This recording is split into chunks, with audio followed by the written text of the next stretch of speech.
Hey everybody, hopefully you guys can hear me. It took me forever to get in here. The sound was not working at all.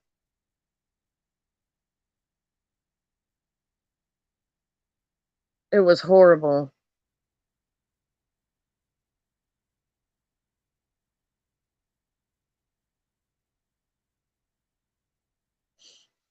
But yeah, I don't know what was going on, but every time I was trying to come in, it was like the microphone was not working at all. But I finally got it to work, so StreamYard likes to play with people's emotions, I swear. So how's everybody doing? What's everybody up to? Is everybody having a good Friday night / Saturday morning? Hey, Triple! I enjoyed your live. Oh my God, your laugh had me cracking up.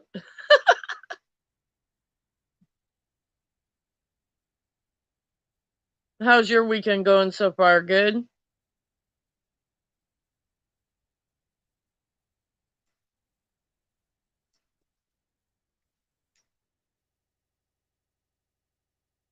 I can't wait till I can be like, like you once I get like a computer where I can like show different videos and have music and everything.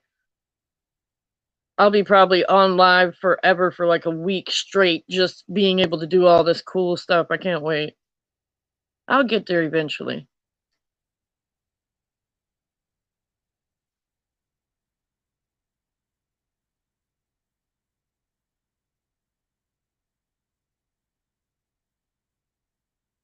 I think it's cool though how you've been able to get as big as you are. I think that's awesome. I really do, because you definitely, got it out of the mud and did it all on your own.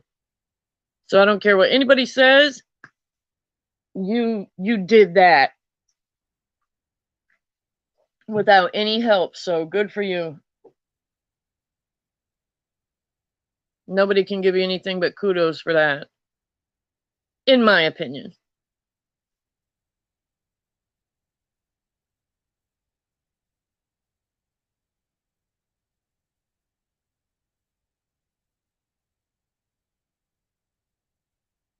Yeah, I don't know what was going on with my sound earlier. I don't know if that happens to other people or just my unlucky behind. But like I said, it's okay now. I don't really have too many topics to talk about.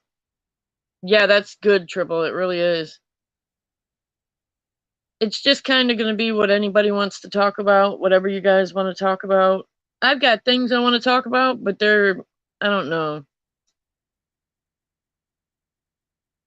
I was going to go live yesterday, but I got a call that my grandma's not doing too good. So I, I ended up postponing that live and I was going to do it this morning, but I ended up being on the phone talking to my aunt and all of that. So I just really didn't want to. And the topics I was going to talk about are kind of like, I don't know, they're not very uplifting.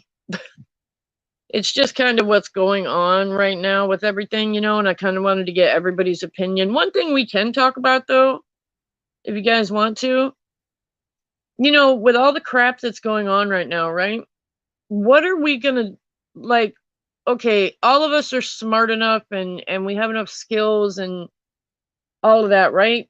Shouldn't, like, what can we do to stop it or make it better? Like, I don't know. I think that like we should all be able to get together and like come up with something that we can do, you know? Because this shit has to stop. It's just, God, the world, it just seems like it's just falling apart. Or like my mom would say, it's going to hell in a handbasket. It's just, I don't know. I mean, they just had another that shooting at, what was it? UPS, I think. I mean, what the hell is going on? And it's just starting to get hot out, y'all. I don't know about where you guys live at, right? But in Florida, when it gets hot, like the summertime, people lose their shit, like on top of losing their shit. So, like, when people joke around and say, oh, people are crazy in Florida. Well, it gets insane down here. Like, people like really lose their shit during the summer, and I'm not looking forward to it at all. Like, I'm not going to leave the house unless I have to, because people are already nuts. And then you add that heat to it. Oh my God. I'm not looking forward to it at all.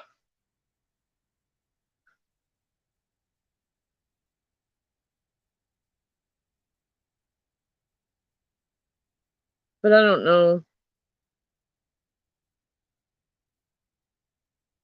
Maybe it won't be as crazy as it normally is, but I don't know. I think everything that's going on with COVID and how the kids are home, or like a lot of them are home, but everybody's life is just kind of turned upside down or stalled. And it's starting to get to people because what has it been? Almost a year and a half we've been going through this shit now. I know they said that like domestic violence rates are up, murder rates are up, like suicides are up. Everything's like way more than normal.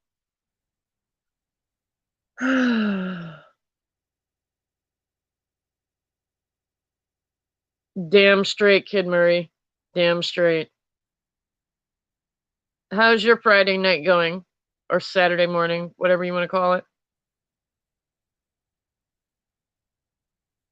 Are you hanging in there? Hey, NASA, you made it. Woohoo. I was saying earlier, I don't know if you guys were in here, but I was trying to come in here for like 5 minutes and the sound wasn't working. And I was just getting so irritated. I was supposed to say, fuck it. But then that last time that I tried, the microphone started working.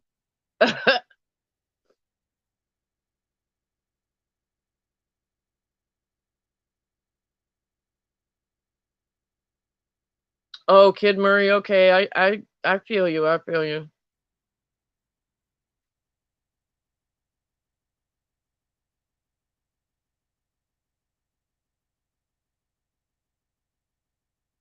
I was mad. I saw you went live. Shut up, NASA. You probably weren't in here a minute ago, but I was talking about I had all these topics I was going to talk about yesterday, right? That I had my show scheduled for. But my grandma's not doing so good, so like I've been, on the phone doing all of that, and then like, it kind of takes a lot out of you, so I was like, "Oh well," but I didn't want to let you guys like I'm going to do a show later on today that'll be way better, but I just wanted to come on and let everybody know that like, hey, sorry about, my show from yesterday going down the tubes, but it wasn't just like I didn't want to do it, but I just like I don't know when I do shows like this and it's like in the morning at 1 o'clock, 2 o'clock. It's just kind of like whatever anybody wants to talk about type of stuff. But I don't have all the bells and whistles. I don't have all the little noises, and I don't have a computer yet to where I can show you guys different shit, right? So it does kind of suck. Not gonna lie. But whatever. I'm still awesome, NASA. Get over it.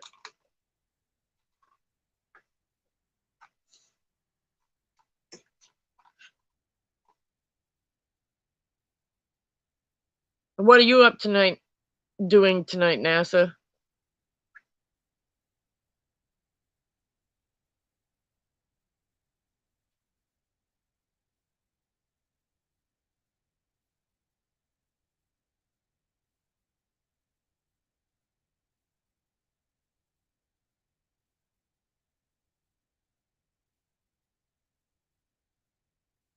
Heck yeah. I feel you.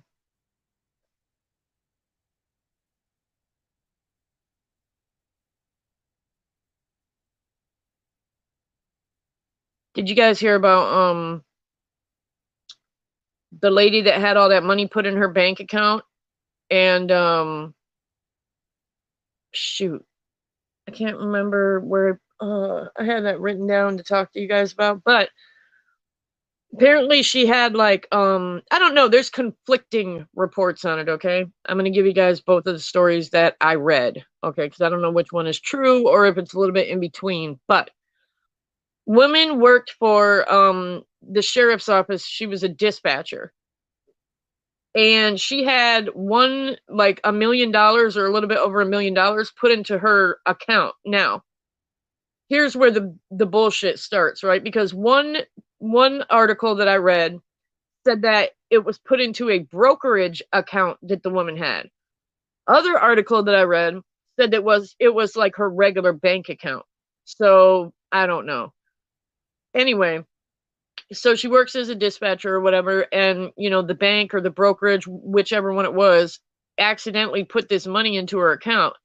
Well, apparently she was smart enough that when she saw that money in there, she moved that shit right out of her account. Like, I guess she bought like a house and a car, and she ended up, I don't know what she did with the rest of the money, but she took it out of that account.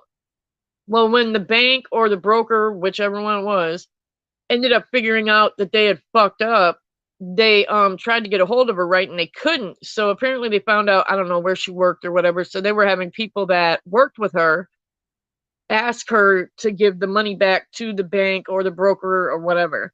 She kept saying like, no, you know what I mean, it's mine. Now here's the thing that I conflict with. If it was some sort of like a broker account or a stock account, maybe she thought she did earn that. You know what I mean? I don't know a lot about stocks, but I know they can go up and down and all this other shit, so I mean, it could be possible.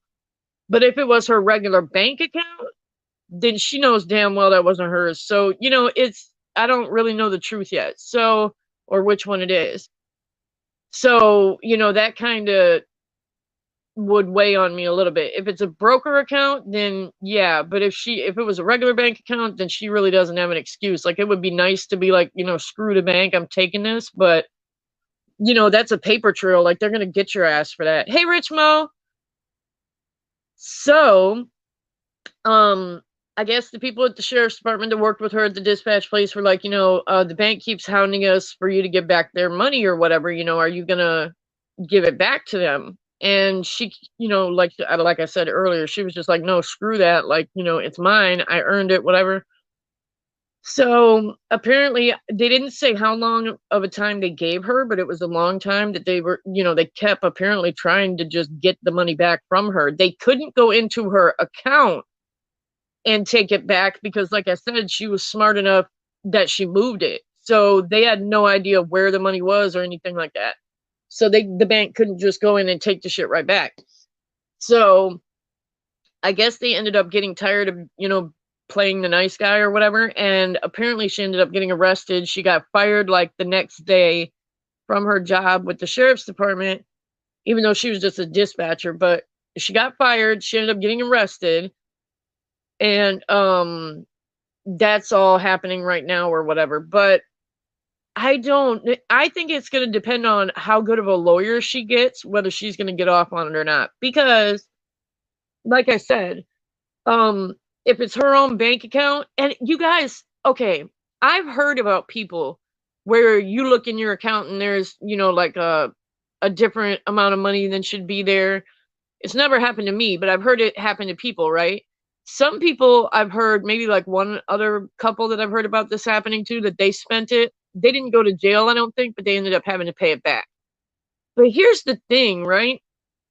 If the bank fucks up and puts extra money into your account, like, how come the worker, if this was a bank, well, even if it was a broker or whatever, how come the employee that fucked up isn't getting in trouble for this? You know what I mean? Like, okay, for example, there was a thing that happened down here in Florida one time where this woman had went through a drive-through of a bank, right? She sent her stuff up or whatever. Well, when she got her stuff back, it wasn't her stuff. And I guess she had cashed a check and she was supposed to get like, $1,500 or something like that. Well, apparently the teller had given, the person next to her in the drive-through her, stuff. So the person next to her had gotten her $1,500, her ID, and all that other shit, right? And she ended up with like this person's nothing. Like, I think person was getting $5 out or something stupid like that. So she ends up throwing a fit, which anybody would, right? She's all like, oh, hell no, like, you're going to give me my money, like, this is fucked up, da da da da da da, right? They end up calling the fucking cops on this woman. They trespass her from the damn bank. And the cop is like, oh, well, the bank said they're going to try to call the person, because they have, the person's identification, so they know who it is. They're going to try to call them. And if they come back with your money, they'll call you and, let you know.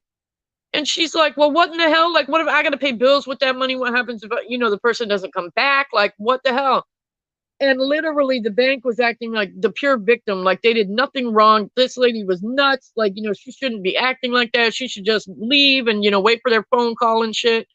Well, luckily, thank goodness, whoever ended up getting her shit, right, was nice enough to come back around while the cops were talking to this lady in the parking lot.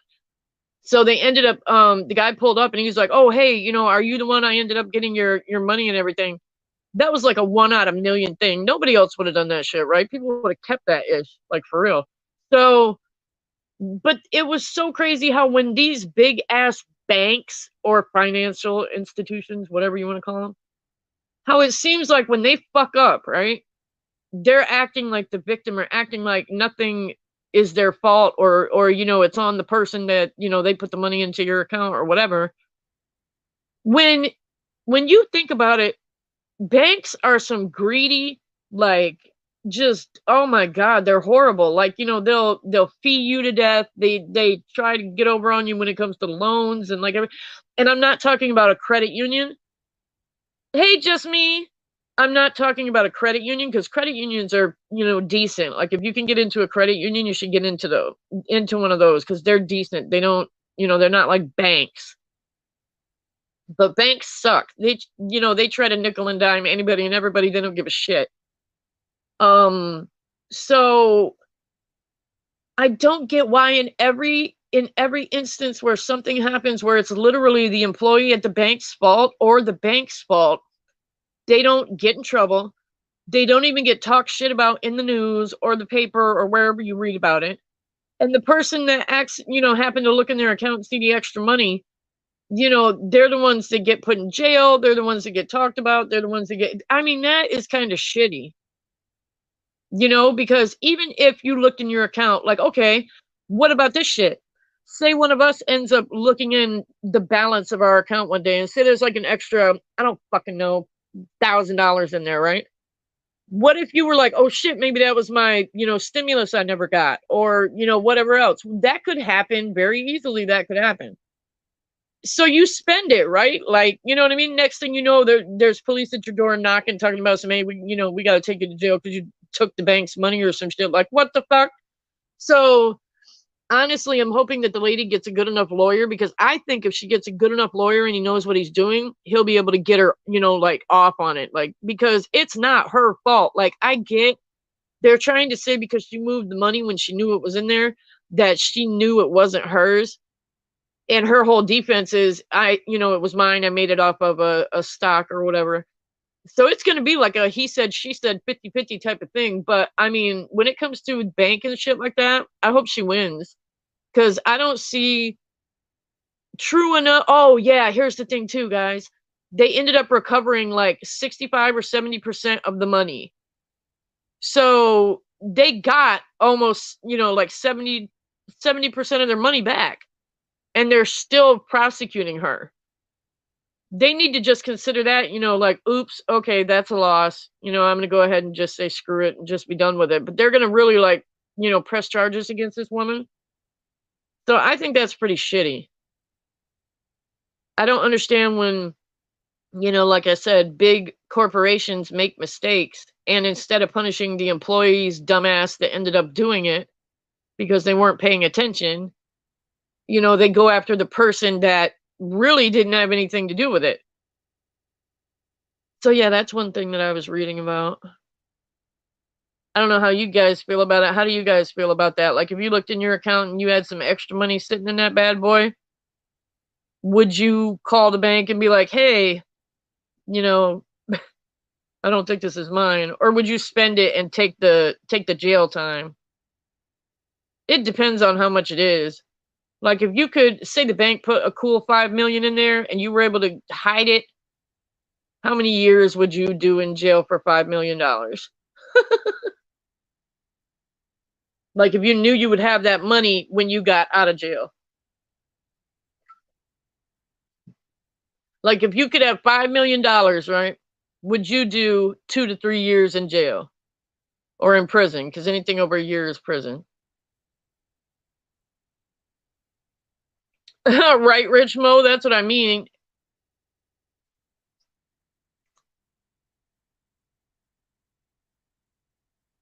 Okay, what's Kid Murray say? You know if it's your money or not. If you spend the bank's money, they're gonna want it. I know, Kid Murray, exactly. That shit would be tempting though. Ooh, have you guys ever? I've only heard about this one time where somebody had, and I didn't believe it until I heard the phone call that they had it, online so you could listen to it. But there was a guy that went to an actual ATM, and I guess it was an older guy. And they said that it had a glitch, like, I guess when it gets ready to spit your money out, for some reason, the little mechanical arm that does the money was like malfunctioning or some shit. So when the guy goes to the ATM, it starts spitting money out at him, right? And like he literally ended up calling the number that was on the ATM and he stayed there like until somebody showed up. But I was like, oh my God, I couldn't imagine if an ATM just started spitting out money, boy. That was crazy. But I've only heard about that happening, I think, once.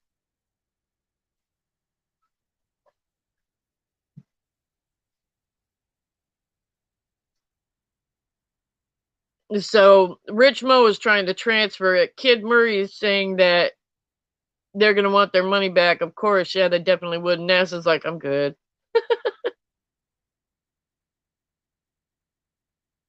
I know under the article I was reading, people were commenting saying like, oh, I would have been in Mexico within 24 hours. Like,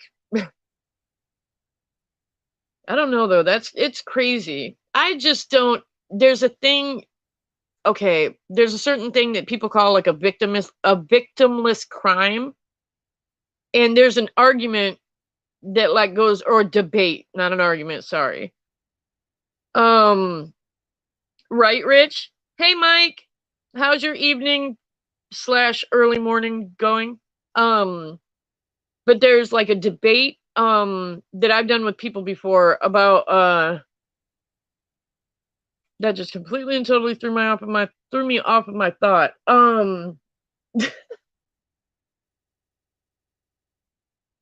Dang it.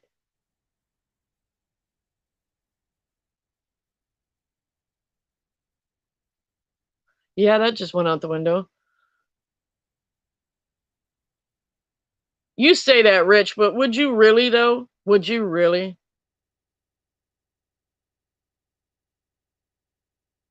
Have you guys ever had something happen to where something's been taken out of your account and like you didn't order it and shit? That happened to my mom before.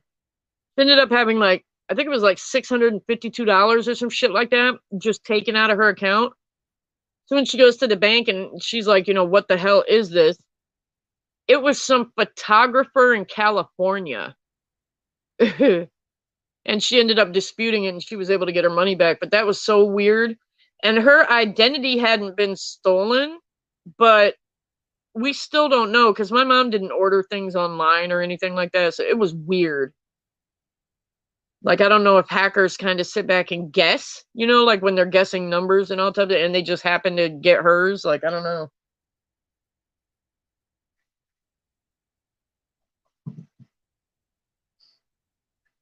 You would, Rich. I believe it.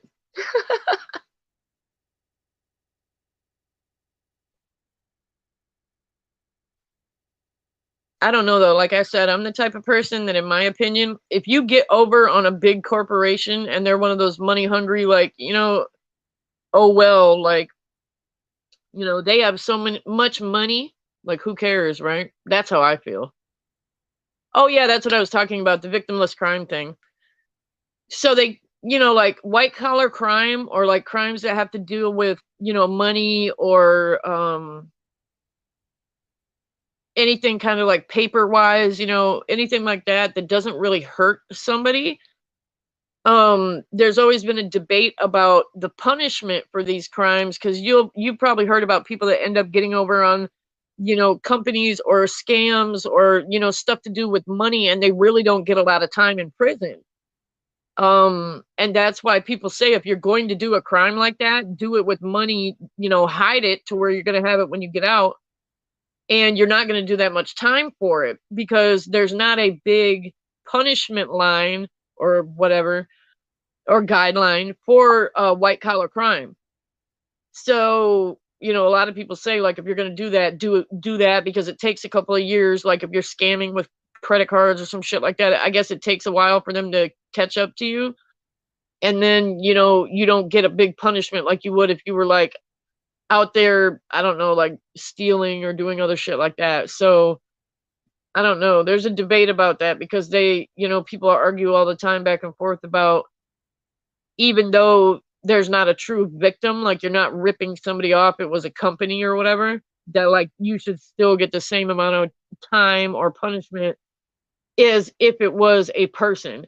But like I said, I'm not one of those people. If you get over on a big company and they're one of those money hungry, greedy, I don't care. I hope people do. Because too many people bust their ass out here and do not even get paid, you know, what they should. Hey Shippa, how's it going? I believe you, Rich. I believe that you would.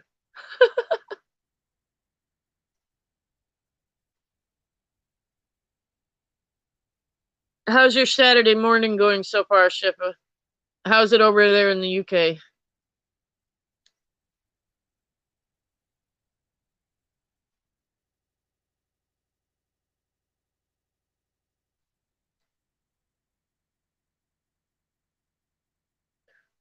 I was so discombobulated trying to get up in here with my sound that wouldn't work, you guys. I didn't even get to put in my little comment in the room. I didn't even get to do anything. I just hit go live. Oh, it's 6:37 a.m. there, so yeah, you're 5 hours ahead of me.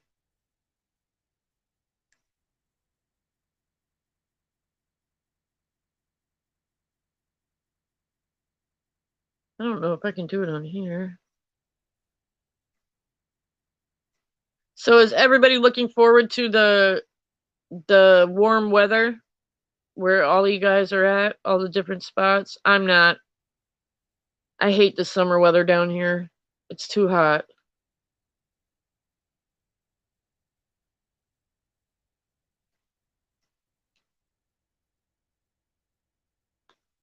Too hot. And like I said, people lose their damn minds in Florida during the summer, so I'm not looking forward to it at all. Stay in the house and mind my damn business. And be on YouTube, I guess.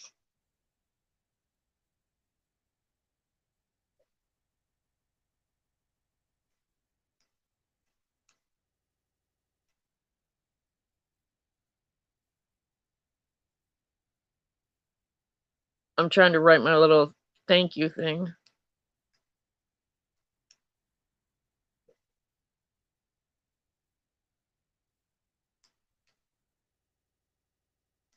I can't wait till I don't have to do this on a phone. Oh my god.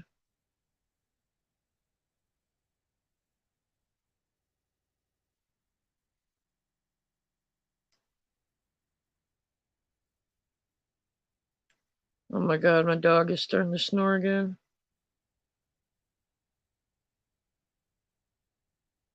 Okay.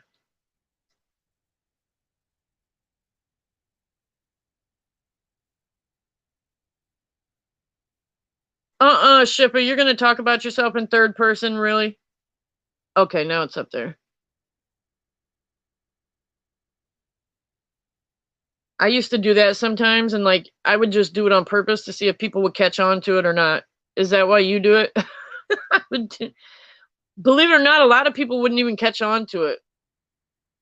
Or if they did, they would like um they would bring it up like later, like a week later or something like that. Like, why did you talk like that?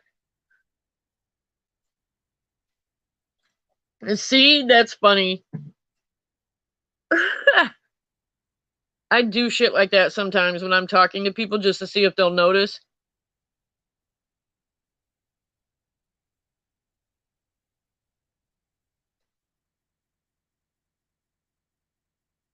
Okay, what Rich say? The only thing is transferring the money the right way because 5 million in the bank will be. Oh yeah, they definitely would. Well, and Rich, that's the thing that I don't know for sure yet because there were two articles that I read on it. Those were the only ones I could find. One of them had said, and this is what I hate about the freaking media, right? Because, oh, we're just going to throw the shit out there and not really make sure it's correct. So, they both got different stories. They're literally almost identical stories, except for the part of what account she had. That one said it was her regular bank account. And the other article said that it was her brokerage account. So that's why I said that's a big difference, right? Because if it goes into your regular bank account, you're going to know that you didn't have $1 million in your shit, right? So then, yeah, maybe she could be held at fault for a little bit of it, in my opinion. But if it goes in a brokerage account where you've got stock shit going up and down and all this other stuff, hey, it might be possible that she could have thought she, got that money from stocks. So, I don't know. I'll have to wait and see what comes out in the next couple of days or like a week or whatever. Because that's the thing, in my opinion, that's going to make the big difference. Because, but like I said, even if it went into her personal fucking banking account, oh well, how come the employee's not being held? Oh, God, I don't know. I get that it's an accident, right? And the morally correct thing to do is to call them and tell them to take their money back. But like I said, if you, what would be a good example? Um,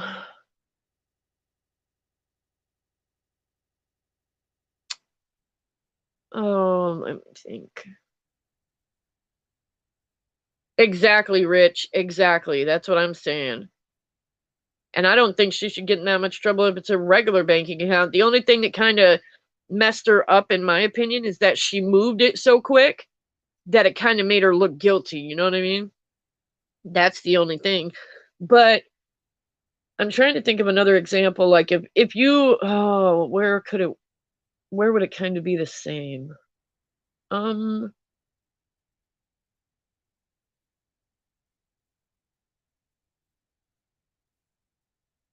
like a well, I'm trying to think of like a business or someplace where you could work at, right? And if you accidentally give somebody the wrong thing or um I don't know. I can't think of one. Because but employees, I mean they're human, right? So they mess up. That's we're human. We make mistakes. So I just don't get why they're trying to put all the blame on the woman when all she did was, honestly try to keep the money. Like, you know what I mean? I don't get why the employee's not getting in trouble. I don't expect the employee to go to jail or anything like that. But at the same time, what did the employee do to where she fucked up? Like, how do you just put $1 million in somebody's account? Like, how do you fuck that up? That's kind of a lot of zeros. Like, if you're manually entering that shit, that's you didn't notice that at all. Like, you was your finger stuck on the zero. Like, I don't get how that happened.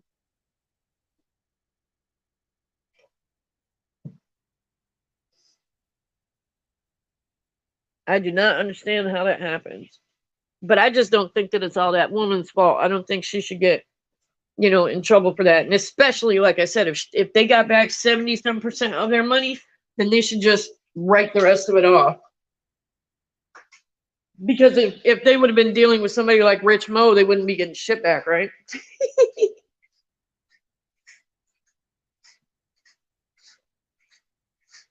Nothing at all. So what does everybody have planned for the weekend? Anything exciting? Any trips anywhere? Any COVID vaccinations? We should talk about that, right? Let's talk about the COVID shot. Sigh. Hold on real quick, guys.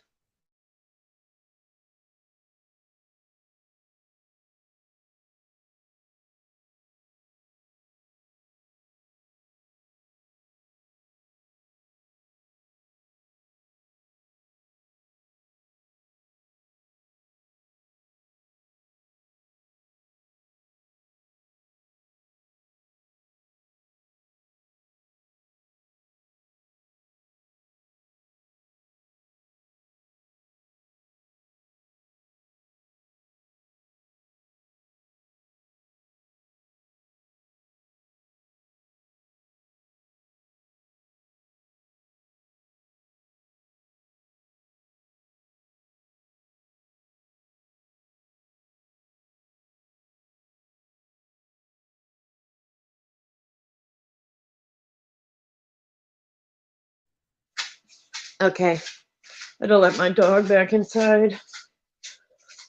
All right, what'd you say? Rich, you're not getting the. Okay. Hold on, let me catch up on everybody's.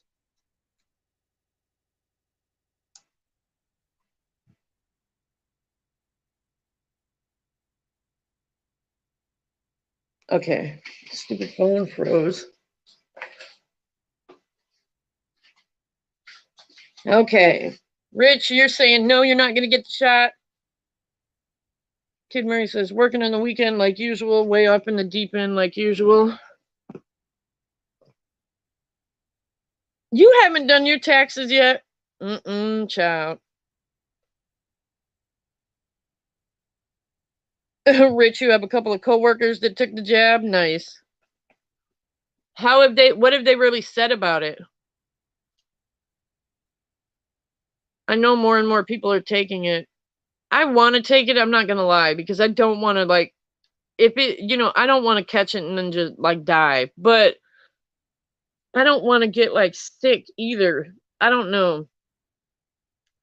I heard that the Johnson & Johnson shot, which you only get one time, you feel, achy, you might get a fever for like a day or something like that, but that's about it. Hey, Michael. But that's about it, right? That after like a day, maybe a day and a half, you're okay, and you only have to get one shot. You don't have to go back and get another one like 2 weeks later. But now I heard, or I didn't hear it, I read it on a news article, and I haven't been able to find out much information on it. That's why I didn't do it on here. But apparently there were like so many thousands of vaccines by Johnson & Johnson that ended up getting messed up. Not by them. They did everything right. But the people that were mailing them out to wherever they were going, they ended up storing them wrong or putting them in the wrong containers or some shit like that, because the COVID vaccination has to be like at a certain temperature, right?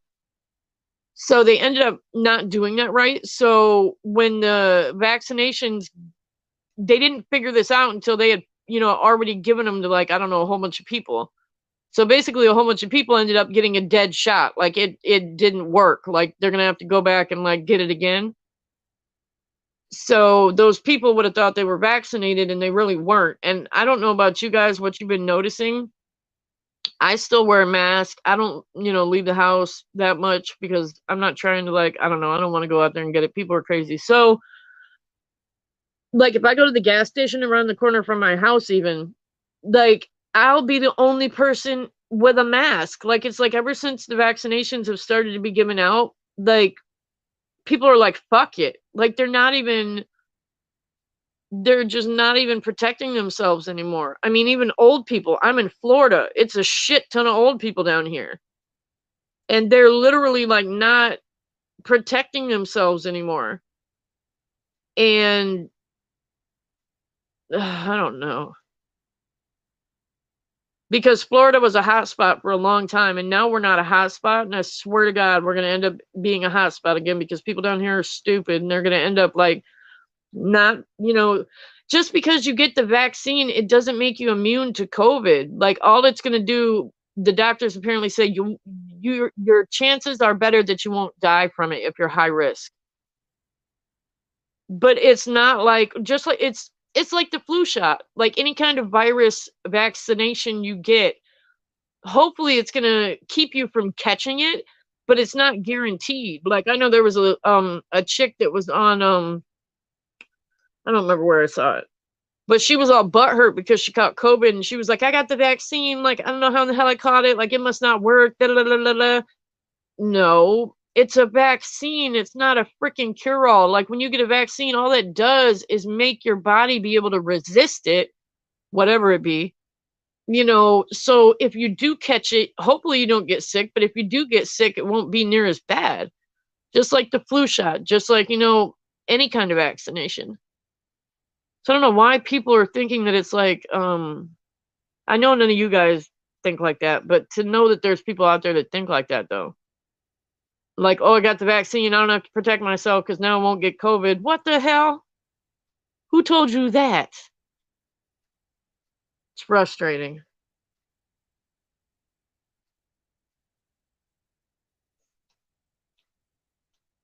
Rich, you were Rich, that's messed up. Oh, but that's what I wanted to talk to you guys too about. I had heard that Johnson and Johnson was the best one to get because it's one and done, right? The other ones that are out there are what? The AstraZeneca one. I haven't heard very good things about that one. I'm not gonna lie. I haven't heard anything like, really bad about it, but I haven't heard a lot of people that like that one.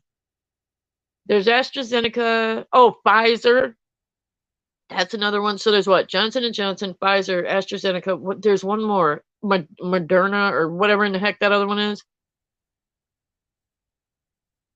I think. So apparently, though, what I had heard from all the people that are getting it down here is that the Johnson and Johnson one was the best one, and then the what? Rich, don't even say that. Are you kidding me? Well, wait a minute. Hold on. Okay, when I used to get my flu shot, I know you guys have probably gotten your flu shot, right? We get it once a year, don't we? Because I've missed a couple years here and there, but like we get our flu shot every year, right? I think it is every year. So damn. So now we're gonna have a COVID freaking shot along with your flu shot, and then when you get older, you get your pneumonia shot. God.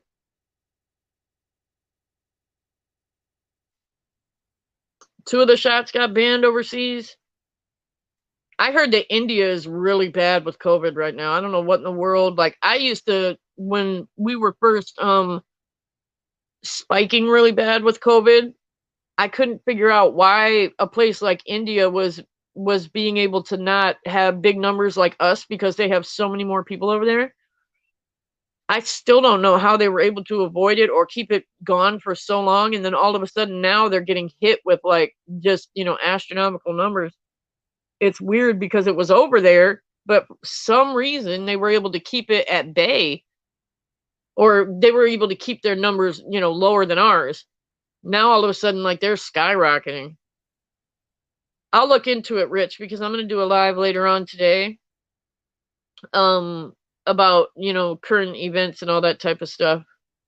I just wanted to come on and talk to you guys though, like I said, because I had a show arranged last night, and I ended up putting it to this morning, but then I canceled it because I had some bad news. So I didn't want to talk about like real world depressing shit when I had bad news. So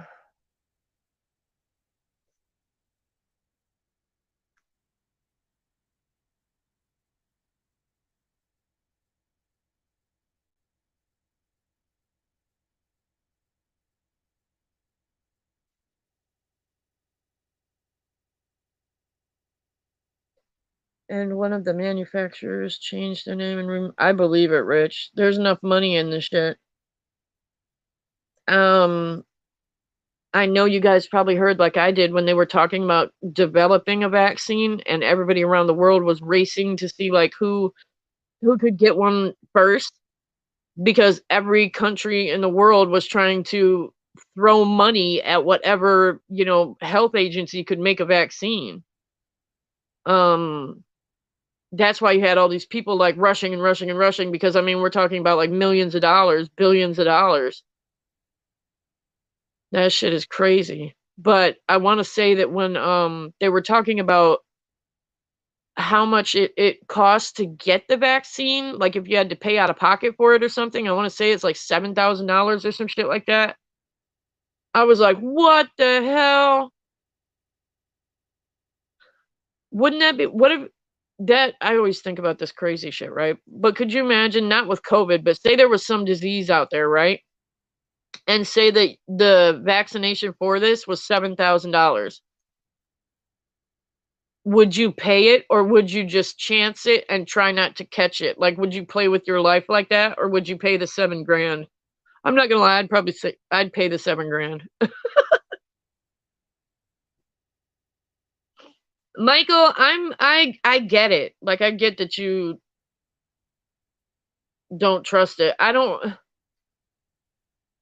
know. Like, I I didn't really get any kind of vaccinations or any shots, growing up or before I went in the military. Once I went in the military, it's like, you take whatever they give you. Like, they basically tell you, like, you're getting like these 12 shots, right now, and you don't have shit to say about it. So you just do it. You don't question it. Um, but something like, I mean, I'm definitely on the edge about it. And like a lot of people, I'm trying to wait and see, day by day, make it go longer and longer. So, to kind of see the effects, like try to see what happens to people. Are people going to be okay? What's the difference in all of them? I'm definitely eagle eyeing all of this, but I don't want to, I don't know, like, I don't want to eventually catch it, and then, you're risking your life. Like, you really can't say if you're going to live or die. You know what I mean? So, like, that shit scares me. Like, I don't, So I don't know, but then you got to think about it. A couple people have died from the vaccine, but then that sucks too, because even the flu shot, you guys, like, some people get a flu shot and they die from that. That's one thing that's so screwy about our DNA. Like, everybody's body is different. Every single, like, our fingerprints are all different. So, like, there's no way that they can ever make something that every single person on the earth can take and they'll be okay. Like, somebody's going to react to it in a negative way, and that sucks, because there's no way to tell beforehand. You're just like taking a chance. So, like, when you're stuck between, do I take a chance and do I keep pressing my luck to not catch COVID, or, do I take the vaccine where I know that more than likely I'll be okay, but if I catch COVID, I won't die. I don't know. That's the position I'm in right now. And it sucks, because I'm not gonna lie, you guys. If my parents were here, if they told me to take it, right, like, I'd take it. I might bitch about it, but, like, I would take it, right? Because, those are my parents. I don't have them here, so, like, I'm just like, I don't really know what to do. I'll probably end up taking it, though. I don't know.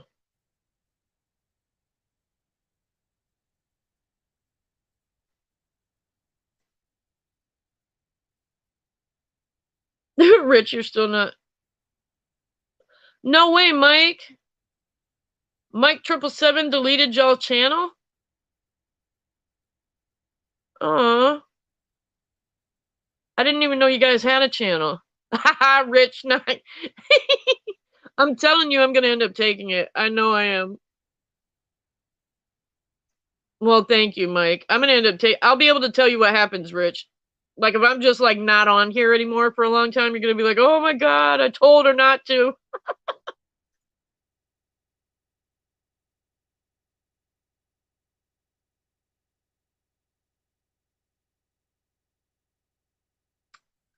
I'm wondering too, like, have you guys seen that overseas, right? I think it's, oh, I don't want to misspeak. I want to say China has done this, though, and there's like 2 or 3 other countries that have done this, where they're doing that travel thing to where you have to have the COVID vaccination to be able to fly, like, in and out of the country. You got yours, Lady Fresh. See, Rich. She's got one of the two so far, and she doesn't have a second head. Okay. So see right there, like that's positive.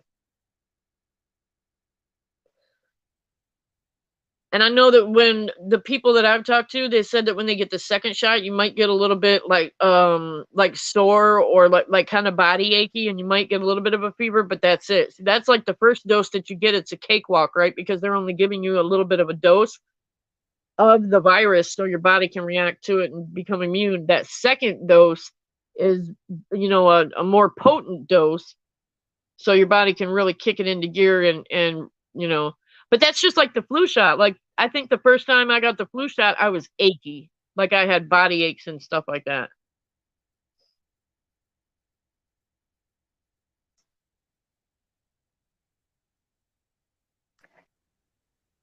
Hey you. Yeah, what's popping, Faith? Not much. How's it going?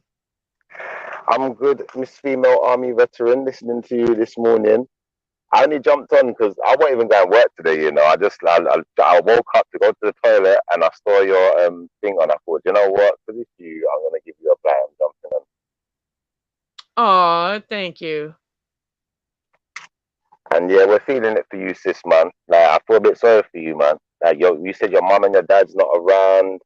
You said something Yeah. happened over the weekend as well. I'm assuming some type of tragedy. So sorry to hear that, man. Condolences or whatever it is to be said, you know. Do you mind if I Yeah. ask where your parents are? Are they not here? Are they gone or? Yeah. Big 72, yes, I think it is about the chick that bought the Hyundai. I think she did have a Hyundai for the car. What is your opinion about that Big 72? Because I think she shouldn't. I don't think she should get in trouble for that. Okay, I was Yeah, I just don't think talking to so. something that he put in the comments. Go ahead. No, I was just saying, obviously, like, a lot of us go through that, man. Like, we lose our parents at young ages and stuff. I'm similar. I've got one parent Really? left, but I don't really know that parent very well because I grew up with, well, basically in a single parent family. But I do have another parent who I'm getting to know, which is kind of awkward, but such is life. Right, right. Yeah, it's I don't know, it's scary, especially with, what's going on with the COVID thing because I think it'd be different. It would still suck not having, any kind of, parents or whatever, but when you Mm. add the COVID thing on top of it, it's All the scary, stress you in know it. what I mean? Yeah, yeah, 100%, man, 100%. Yeah, a friend of mine, he lost his mum and his dad in the last 6 years or something, 7 years. So his dad passed away about a year ago, and his mum passed away about 5 or 6 years ago. So yeah, Oh, I know it can be tough, man. Like sometimes he has to call me up and just take a moment, like that, because it's a lot. He ain't got no one, like, not that he ain't got anyone to call, but when you have those moments where you would have called your mum or your dad, sometimes it feels awkward calling someone. And some people, they're not going to take you the right way. There's a lot to do with, man. Big up yourself, Dave, man. exactly. That's exactly right. Yeah, because like even like I had like a plumbing issue happen to me like about a couple days ago, and like normally I'd call my mom or call my dad and be like, oh my god, I'm freaking out, what do I do, Yeah, and they're gonna tell me what to do, and like I can't do that. it's all good. You can always holler at your boy. I know a plumber or two. Thank you. Yeah, me. Well, would I have to talk in third person though? So I'd be like, "Hey, could you ask Schiffer what he would do, please?" Yeah, it could work for you. Still, it could work. I do third person all the time. I just think it's funny. Right, right. It is. Like I said, you're the first person that I've actually seen do that because I'll do that, and it's funny because people don't seem to notice it, but then I'll have my friends will come to me like a week later or something and be like, why do you talk about yourself in third person? Like it'll take them a while to figure it out. It's weird. Yeah, I'm not gonna lie. I do it all the time. I'll be like saying to my friends, "Have you heard the new Schiffer album? It's the hardest." Oh my Shut gosh, that's up. funny. That is funny. Don't make me laugh. So what's the subject today, Faye? What are we talking about this morning? Well, this morning, I don't know if you heard, I think I said it a couple times, but you know how people come in and out, so I don't know if you were here. Um, Yeah, I had a show scheduled for yesterday, and then I had made it for a time differently, but like well, I guess you heard it because you heard about my phone call, but a family yeah, thing happened. But yeah, so I wanted to come in and tell everybody because a lot of us are like night people, and so I wanted to yeah. tell everybody that hey, I'm gonna do like that show later on today, like probably because on Saturday a lot of the bigger people go live. So I can't really say like, "Oh, I'm gonna do it," but it'll be in the evening sometime. Like, I wanna know from you guys, like, is it better to go live, like who okay, on the weekend, right? People tend to go live from like, I don't know, it's sporadic, but I never know whether I should go live after people like are done at like midnight, or if I should try to get on at like 4 or 5 o'clock in the afternoon. Like I don't really know which one to do yet, but that's why I wanted to talk to you guys about it because I usually do real late at night because trying to dodge everybody else's lives is kind of hard, you know? Yeah, but why are you dodging though, man? You gotta fight for your position, Faye, man. You gotta fight, man. Yeah, yeah. Oh, thank you, Lady Fresh, for the donation. Thank you so much. Oh wow, King Ramon's in the house. That's surprising. Yeah, yeah. I think you just gotta go whenever you feel like going, Faye. Whenever you got the energy to do it, because you could go potentially, if you could go from the afternoon to the night, you might do a longer show and get more people Oh involved. yeah, that's a good thing to. Yeah, I didn't think of that.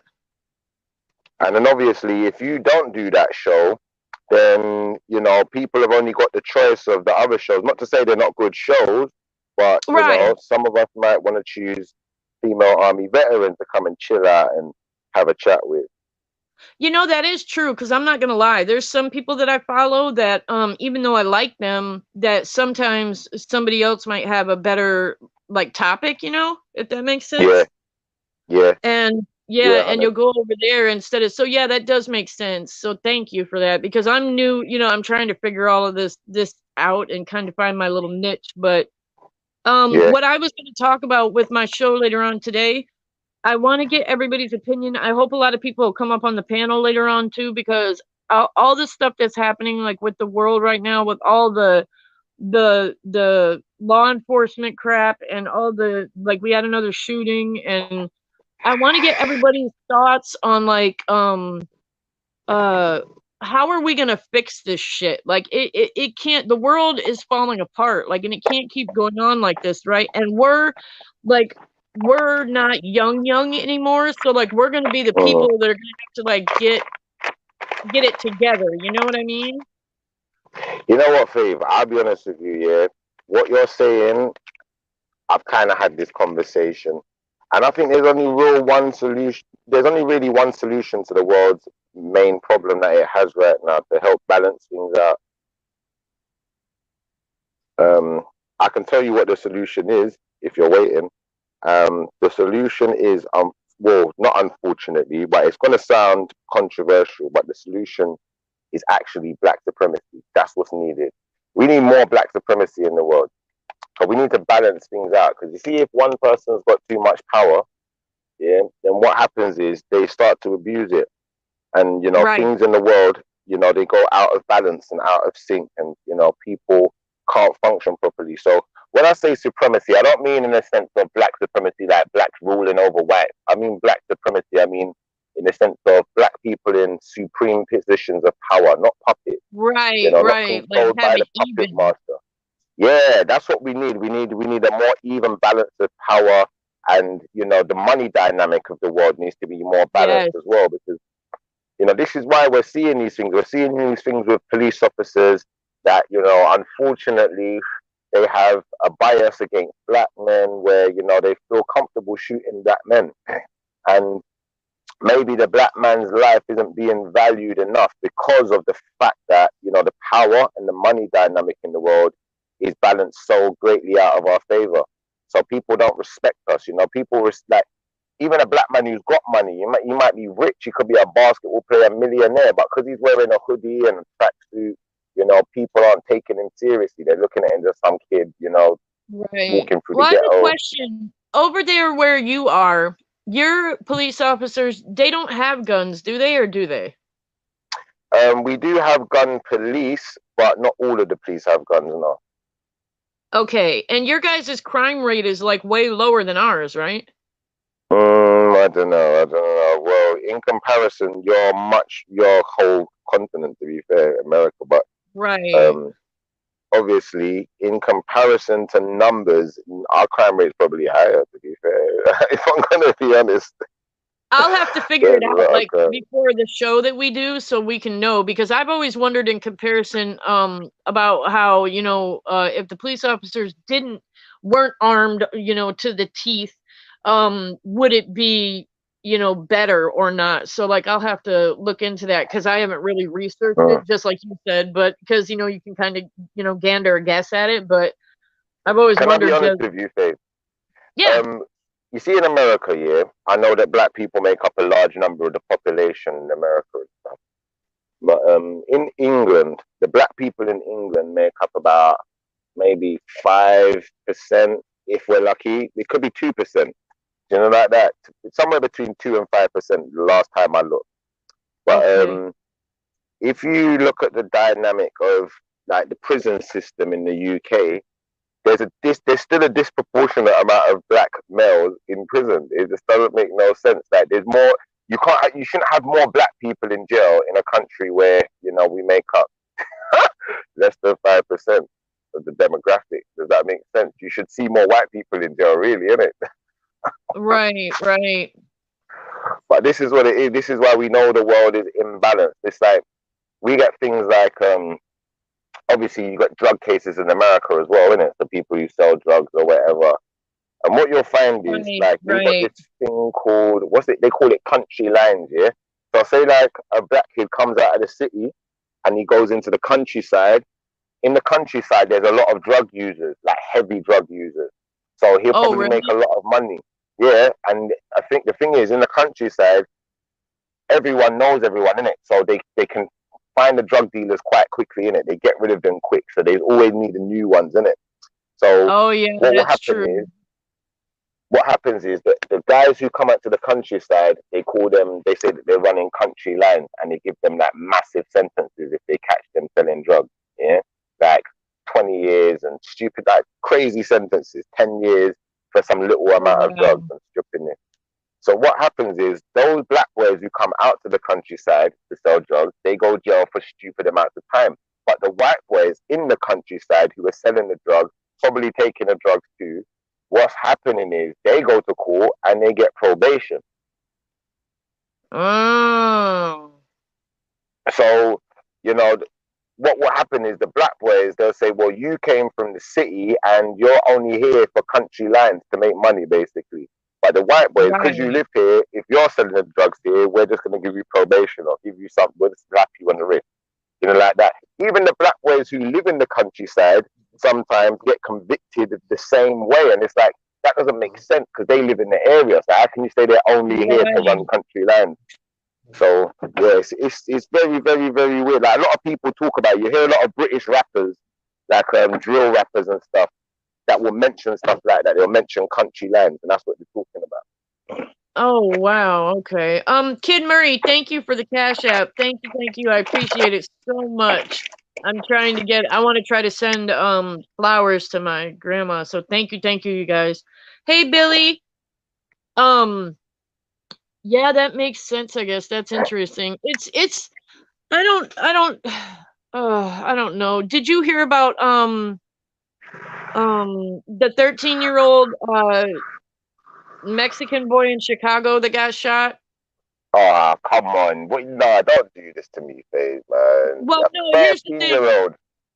Yeah, he would. Well, here's the thing, right? This is what we're going to talk about later on today, too, because this just happened, but he was in Chicago. I don't know if you know much about Chicago, but their crime rate is like it's bad. Like they I've heard call it about Shy Chirac. Town, so Yeah, yeah. yeah. But I'm not gonna lie, when you're in a city, right? And you're the police in the city, they know if you've got a young kid out at like this happened at like 2:30 in the morning on a Monday. Um Yeah, Cops know where to drive around at what times, and they know if you're younger and you're out, you know what I mean? Like you shouldn't be out, like, they yeah, know that you're either robbing somebody or doing some shit you ain't got no business. They know that. The city police, they know that because that's what people in the city do. I hate to say about, yeah. They're not stupid. well, exactly, right? So they know where to look. And I guess that he ended up running from the police and being as young as he was, and it's so he was so young, like he's only like what the fuck was he even doing in the streets? Like where was your mother at? Anyway, okay, I'm saving this for tomorrow. But he ends up running from the cop, and the cop is chasing him, and being so young, and he probably had never been in this position before. I don't know if he had ever had a gun or whatever happened, but he had a gun on him. And he ended up stopping, and he put his hands up by a fence, and he ditched the gun behind the fence. But I guess the cop knew he had the gun, or he saw the gun or whatever, and so he shot him. He shot him once in the chest. And Hold up, after hold up, he hold up, hold up. Pause, pause, pause. Let's get this right. Let's make sure Sherlock Holmes don't miss nothing on this case right here. This kid was running from the police. Yeah, Yeah. he has a gun on him. Did he have the gun open visibly when he was running? Was it visible? Talk to me. I'm confused. I'm not sure because the footage is out, right? Like it just happened and it's on the web already, the body cam footage, but it's hard because I don't have a computer to slow it down. I don't know if because he's running so fast and the cops running so fast, I don't know if he had it out or it was in his pants. I don't know because you know how they're running, I can't see, plus it's dark. Did he Um aim it at the policeman? no, I don't know. Yeah, I'm not. this is what I mean. Like, I don't know, but you see, if he had aimed it at the policeman, yeah, you might, as a police officer, get an one iota of sympathy from Schiffer. But unfortunately, if this kid was not Yeah, aiming I it at the definitely police think it was a officer, bad shot. It was a bad shot because when he told him to put his hands up, he put his hands up. And even though he uh, ditched the gun, I don't think the police could see it because, it was behind the fence. Like his arm was behind the fence. He never pointed it at the cop. I don't think the yeah, cop saw it. But, it's, and then, the poor kid, he just, for doing something stupid, he's dead now. Like that's so, I think these police are like so scared or and what I think is okay after the George Floyd stuff happened, a lot of police quit their jobs and like left. And I think they're hiring these people that don't know their ass from a hole in the ground. And they're just putting yeah. them out there on the street with hardly any training. Sound like Like a bunch of renegades. yes, like it's like okay, you know what? Like okay. You know what happens in Mexico when they have the cartel and then they end up having like the vigilante, like the people get tired of it, so they rise up and they go get that. That's almost Yeah, what's gonna happen here. There, like are us as people, are we gonna get tired of it and go against our own police officers? Because I don't understand why this shit keeps happening. I don't understand why nobody's not stopping the shit or saying, okay, fuck it, let's close all these police stations down and have a mass area where they're all going to get their shit together and they're going to get trained for like a year. I don't give a fuck how long it takes. And if you don't make the cut psychologically or you don't make the cut physically, or then you just don't make the cut. You're not on the street. well, this I'm is the I'm thing, tired Faith. of this shit. This is the thing where it's like, we got these officers on the street, like of London, then, for instance, yeah. Hmm. And majority of officers, 90% of officers on the streets of London have never lived in London. They don't know the dynamics of living in London. They don't know the Hmm. situations or the lifestyles these kids are having to live and go through to be able to really deal with their problems. All they're there to do is make arrests and to destroy people's lives. And it's like, there's this thing the other day where a young woman was walking in southwest London, walking home or something. I don't know exactly how it happened. All I know is a police officer has kidnapped her, apparently Oh my murdered her, god. probably raped her, done all sorts of things to her. And they was talking about having a curfew for men England, like, and they had this big campaign saying that, you know, all men are to blame, and, you know, men have to take And it was the responsibility police for their officer that did actions. it? This is what we also, this is what everyone's been saying. Like, if the police officer said is the one that done it, then it's not men that have to take responsibility. It's police officers who need Right. to take responsibility. They need to know that you've got rapists in your ranks, murderers, paedophiles. There was a paedophile police officer not far from me. You know, this was in a newspaper just, you know, a year or so, a couple years ago, maybe at max. You know, and it's like, for them to know all of these things are within their establishment and have not cleaned it up already. There's not been like a tribunal, nothing. You don't see these things in the public eye like that. Then you know that, you know, they're protecting their establishment. You know, so they're established. It's like they're almost above the law. You know, like James Bond, he's got a license to kill. So it's like police officers. That's Right. literally like what they're giving them. They're giving them a license to kill a 13-year-old. Okay, maybe he had a gun. Maybe he found the gun. Who knows what happened? Did he commit a crime? Did he rob someone? Do we know for certain that he done something and he was a shooter? We don't know any of these things. And it's like the police officers, I think, they need to know before they take action. They need to know before they shoot someone, this person's a danger. They need to know. And if they don't know, then they should be more reluctant to be giving chase and just Well, running you know, down here's people the who could be thing that I dangerous. want to say. Okay, being in the military, right? If we were on a civilian detail and say that a civilian charged at us or charged at me or whoever with a weapon or what, we're trained to make a split-second decision between life and death, and you better be able to put your life on the line, because if you fuck up, Yeah, that's your ass. Like, you're either going to prison, or, you know, you're yeah. going to Leavenworth military prison, or you're, we know that that's on the line. I don't think these cops know that shit's on the line. I think that they're going out there thinking, okay, yeah, if I fuck up, I can blame it on this. Or, oh my God, like the bitch. Okay, all right. No, but they're Like the protected. You idiot. have to look at it. Well, like the idiot cop that she was on the force for how long? 26 years. And where she just shot the boy the other day and said that she thought it Yeah, was her taser. yeah. That is bullshit. That should be It, jail. I agree. It should definitely be jail. It should be a long sentence as well, because yeah, she you as a resigned, person, and so did the chief of police, because apparently the chief of police came out and said, oh, yeah, it was an accident. No, okay, she needs to be in prison, period. that's right. That's right. Because Because whether she's trying to say it was an accident or not, bitch, you fucked up. You killed him. You're in jail like any of us would all be. That right. they need to know that it's their ass on the line. I don't think they think that. I think they're out there thinking like, oh, well, you know, we can, you know, somebody will cover for me, or I can get over.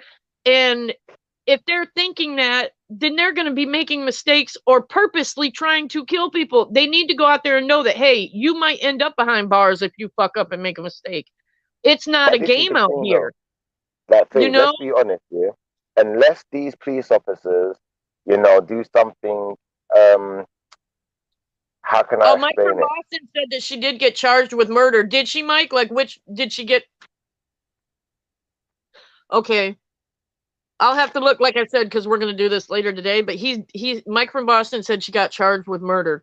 She should, as she should. Go ahead. I'm sorry. Go ahead, Shippa. Yeah, no, she'll get charged with murder, but what we have to understand is the establishment is gonna protect her, innit? The what is it called?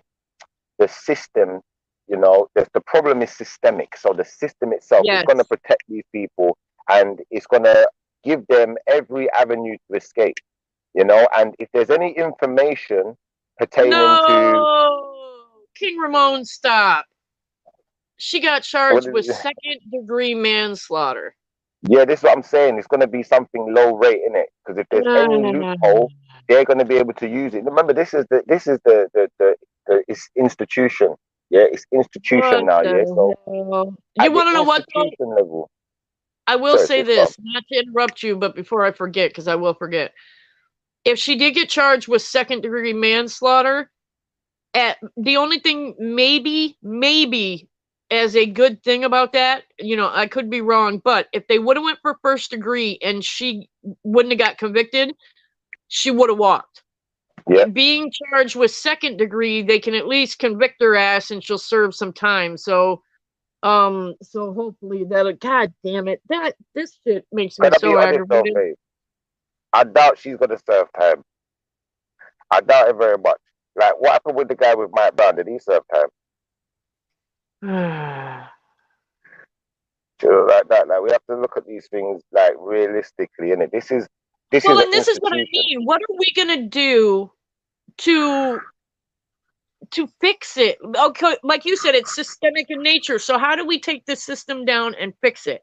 Because the people that are being the bad people, that are being the bad guys, that are committing the crimes and doing all the shit, they're not going to want to let go of that power. But here's what I have to say, right? We as people, even, you where you're at, I'm where I'm at, as numbers, we have numbers on our side. The rich are few, the police are few compared to all of our numbers. Mm. So, if we really wanted to do something, we could really do something. Like, I know as a veteran, we always talked about, like, oh, if we got invaded, how, all us veterans would get together and we would enjoy it, just like, killing, the invaders. Mm. And that's just us. Like, we could get together and do something, but it's, what can we do? Like, there's got to be something to where this has got to change. It's got to stop.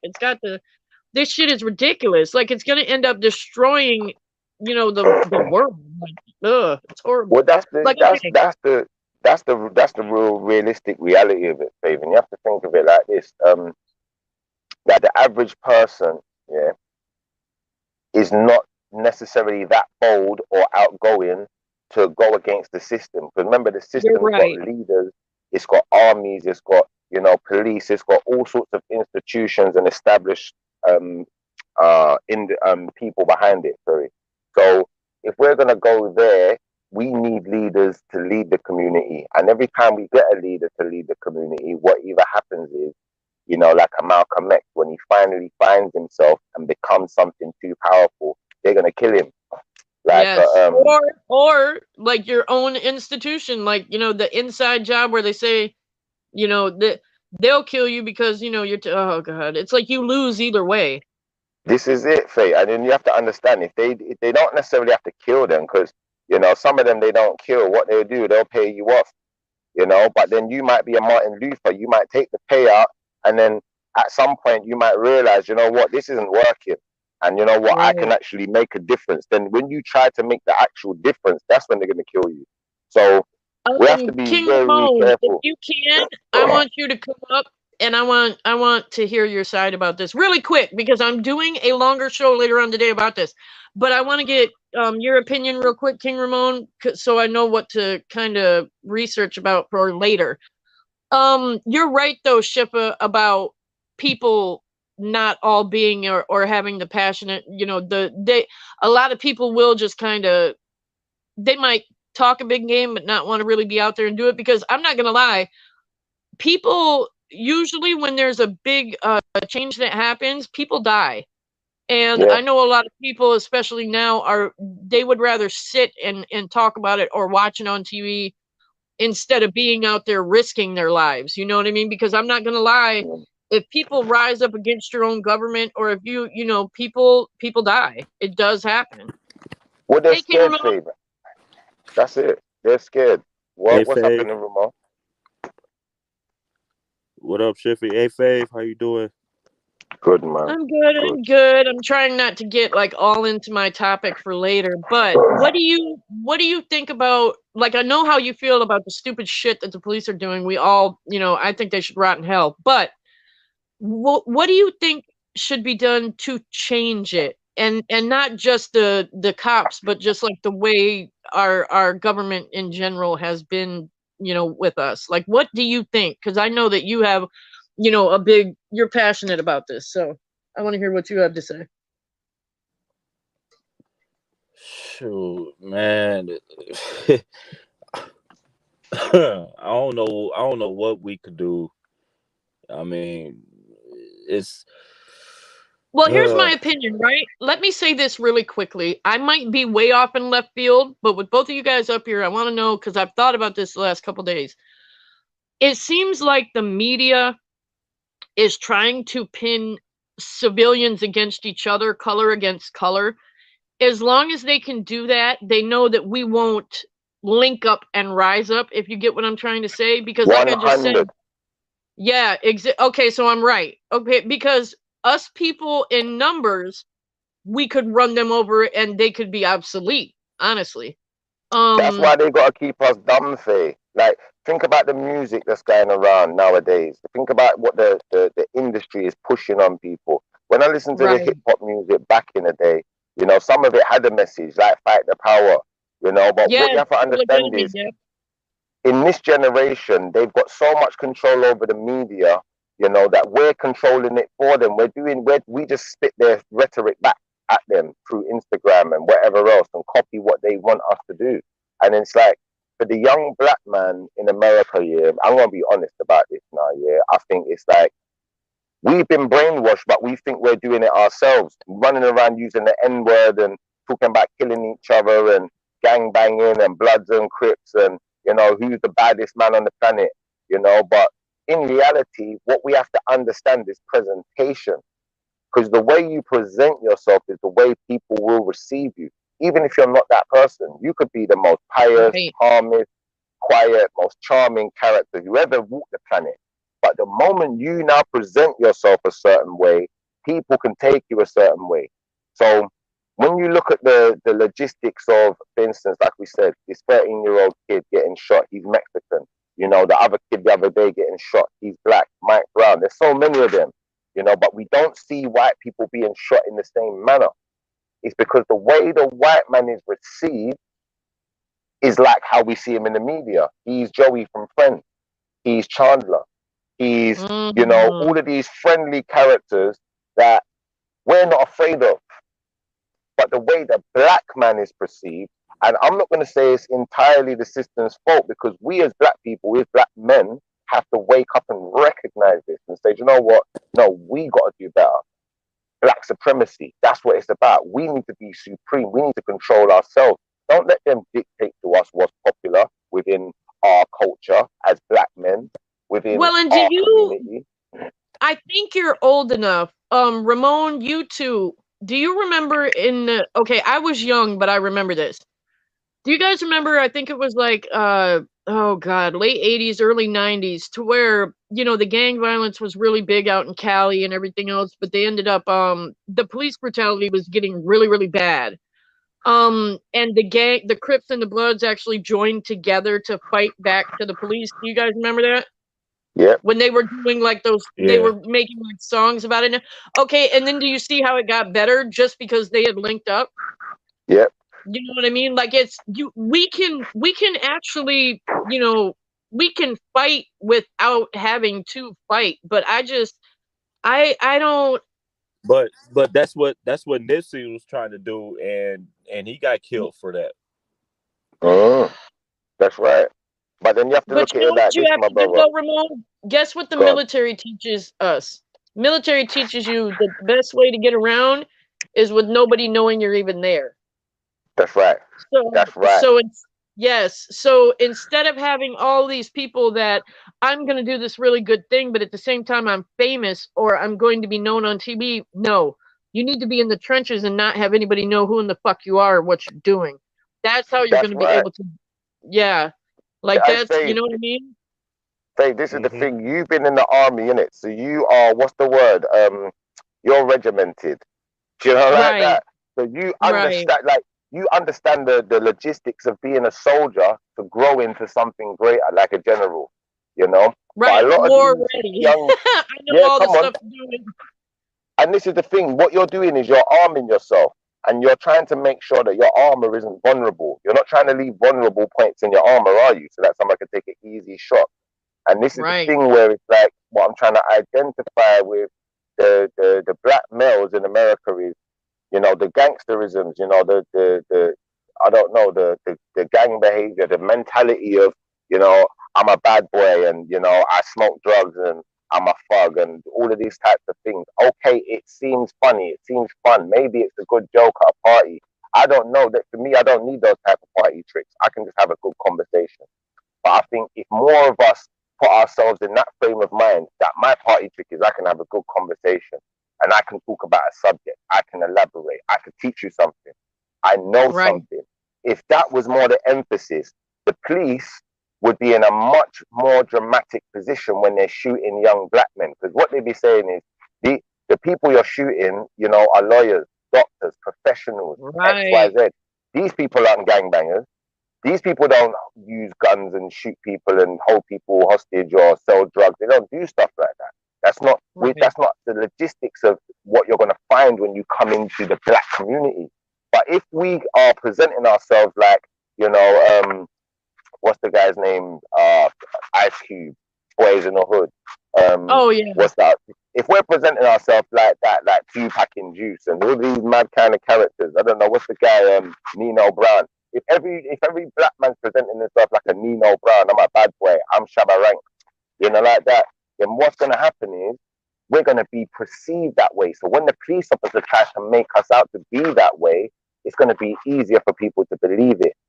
And now you're going to have this problem of so many young black men being shot, and people, it's like they don't understand why it's happening. It's happening because the industry, yeah, the actual infrastructure that holds the country together is against us. So what they want to do is demonize us. They don't want a black man talking anything righteous in the media. You know, if you've got a Kanye West, we've got to find a way to make him look like an idiot. If you've got a Common Sense, we've got to find a way to make him look like he cheats on women and he don't really care. If you've got whoever it is, we've got to demonize them in some way or another. If it's Will and Jada, it don't matter who it is. And once we start to understand this, then, you know, like for instance, I'll give you the perfect example. Do you remember the Fresh Prince of Bel-Air? Yeah? Yeah. And the cool dude is Will Smith, who comes from the hood. He comes from the ghetto. And, you know, his mum kicked him out because his mum got scared. Said, you're moving with your auntie and uncle in Bel-Air and all this crap. Yeah? But, you know, it's the other dude, what's his name? Carlton Banks or whatever they call him, yeah? Like, yeah, he's like, no one really likes Carlton like that. We don't really like him. No one aspires to be like a Carlton.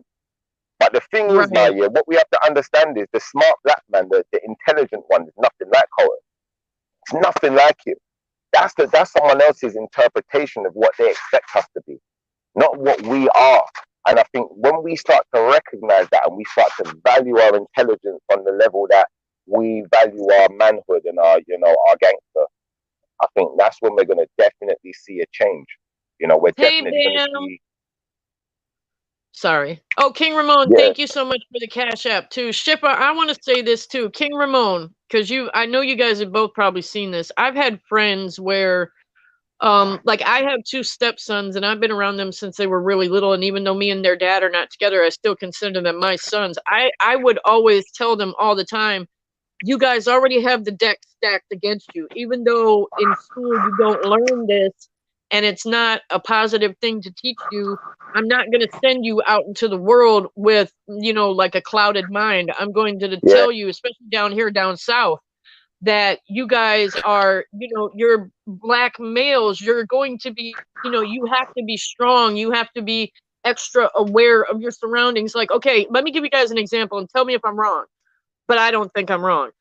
They used to ride the bus or whatever, right? And like in the neighborhood where I'm at, it's like probably like middle class or maybe upper middle class. I don't know. So like there was one day when my youngest stepson, he was 10 at the time, there was a little white girl. I think she's 11. She lives down the road, but I had never met her mother. I had never met her dad. They had never went over there. She had never came over here. None of that. Well, the oldest comes home and I'm like, where's your brother? And he's like, oh, he's walking, you know, the little white girl home. And I was like, why? And he was like, oh, I don't know. You know how he is. So when he got home, I told him, I said, listen, unless you come to me and tell me you're going to do that, or I walk with you guys, or her and, you know, me and her mother meet, don't do that shit again. And he kind of looked at me sideways and I said, because anything could happen. What I look, and it might be wrong, but I tried to tell him, that little girl, what happens if she trips and her mom thinks you pushed her? You know what I mean? Right. Like you're profiling. They're going to profile. Right. Right. And I hate to think that way, but that's how, you know, I felt like, you know, they have to know that. And, you know, like I said, I hate that they have to be aware, but I'd rather have them know and be aware than be stupid. I don't want them to think that, you know, they can just, run around and act like, and I hate to say this, but it's so true. They can't run around and act like they've got the privilege that a lot of white people do. They don't. That's You know what true. I mean? Yeah. And I hate that, but it's true. You can't go out there and, just push, like, okay, like I said, if the little, and I hate to say white girl, but if the little white girl would have fell and like her mom was like, oh, he pushed her, like, it could have went so sideways, like, and I don't know, like, I might be overprotective, but like I said, I don't want them to be stupid either and end up in a bad situation and just not even know what hit them. You know what I mean? Like, mothers, they need to start letting their kids, especially sons, whether they're Spanish or Mexican or whatever color, men I in think you're right. general. You're Right right, now, because there is a you have to protect campaign. yourself. Well, yeah, Yeah, right now, it's like there's a campaign against men in this country. You know what I mean? Like, to where, like, I'm always taught, like, not to be politically incorrect, but like everything where, like, you can't say like transsexual and like all the stuff that's going around, like all that stuff, like it's almost like straight men have this like agenda against them right now. And so it's kind of like like I said, the deck is stacked against them. So you got to be extra careful because people are already eyeballing you. And women, instead of thinking boys are going to be boys and they're going to be able to figure it out, you're going to have to start, training them and telling them, don't fight over just anything. Pick your battles. Be smart. Stay calm. Don't, we've got to start teaching them like our parents did us. It's like the in-between generation just failed. Like, it, you know what I mean? It's like the parents are acting like the children, if you get my meaning. To where, yeah, but what we're doing, Faye, we're fighting the wrong battles, And you see where I learned this from, yeah. I learned this from my mother. So for the kids who's growing up that don't have parents and have to struggle on their own, I can probably sympathize with them more. But because I came from a family, I understood the logistics of life. I understood that I didn't have to do anything. There's many things you can do to earn money in this world. And if we're always going to choose to fight our battle in the streets, that's where we're going to end up, in the streets. If we're fighting our battle in the workplace, that's where we're going to end up, in the workplace. If we're fighting our battle on the business front and trying to run businesses and own businesses, that's where we're going to end up. And it's like, you're right in saying we have to choose our battles, but we have to know what battle is worth choosing, And a lot of these battles we're fighting, like these kids, like this gang behavior in the street. What you need to do is go and gang up in the government. Go and get jobs in the government and gang up in there. Go and get jobs in the police department and gang up in there and help those kids who are getting shot down in the community. Go and gang up in, the hospitals and in the institutions, so that when people who ain't got no money and they're suffering and they can't get no help, we got someone who can help them. It's like that's not taught in the hood, and that's the problem. You're right. Come on, bro. It's not taught. It's not taught in the hood. Like we were saying before about the industry. Being the music industry and entertainment industry preaches the total opposite direction, and that needs to be changed. But why doesn't it change? I'll tell you why it don't change, because people like what's popular in it, and we like things that humor us. We like things that shock us. Like you like watching horror. We all like horror movie and comedy and things that can be quite shocking. So I think obviously the music does use the shock factor, but I think that sometimes we have to understand as a people, as Black people especially, when something is representing us, when our face is being used to represent a certain rhetoric, that's when there's a problem. That's when we as Black people have to say, listen, the radio, listen, like if you're playing music that's using the N-word profusely or talking gang and gun and all of it, even if it's, metaphorically, like, we're going to shut you down. The same way, like, if we as Black people were all Jewish people and, we was hearing all of this gunman music on the radio all of the time, that would have been shut down a long time. The radio station would probably be paying us. We probably had put them to court. We would have sued them. Because what you're doing is defamation of character. And we are a people. And the reason why it's difficult to do that is because we go under that identification or the classification of something that doesn't really exist, you know, because black isn't really black. Black is Nigerian, black is Jamaican, black is I don't know, Australian, Aboriginal, whatever you want to call it, or yeah, 12 indigenous. tribes of Israel. Yeah, it stems. All right. Yeah. Yep. All right. So if we're gonna get into it like that, that's what we're really protecting. We're protecting our face. We're protecting our nationality. We're protecting where we come from and what we're about as people. Now, obviously, you know, we could argue that in America, you know, there is a lot of gunman culture. You know, cowboy, X, Y, Z. But you don't see them plastering white man on TV as gunman all the time and making tune about gunman all the time. You feel where I'm coming from? Although Hey, really Shiva, and not to truthfully, interrupt you, but you know what I just thought too? When's the last time we had somebody strong enough like a Martin Luther King or a Malcolm X? We haven't had anybody like that in a long time. Well, we kind of have, but what it is that they haven't probably been given this not as big a platform, but they haven't been pushed in the same way because black people haven't been in the same struggle. Like we had Dr. Sebi, you know, and although he's not talking, his rhetoric isn't as political, you know, his actual work is very political, and it changes the game. It goes against the system. It goes against the institution. Do you feel where I'm coming from?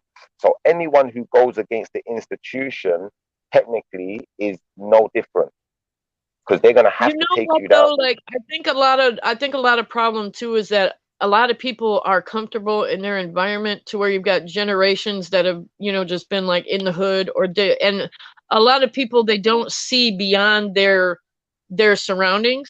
And when you don't have hope or when you don't have any kind of something to look forward to, you just sit and you know, it's depressing. We've got to have over there.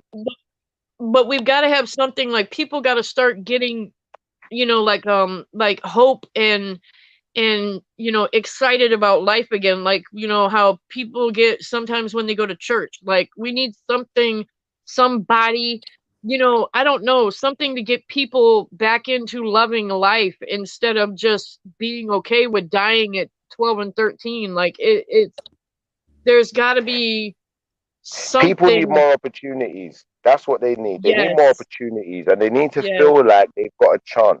And a lot of these, you know, young black kids, what they're doing is they're gonna play basketball, or they're gonna play football, they're gonna play something to try and get into a college or try and get somewhere in life because they need the scholarship. They haven't got the money to pay.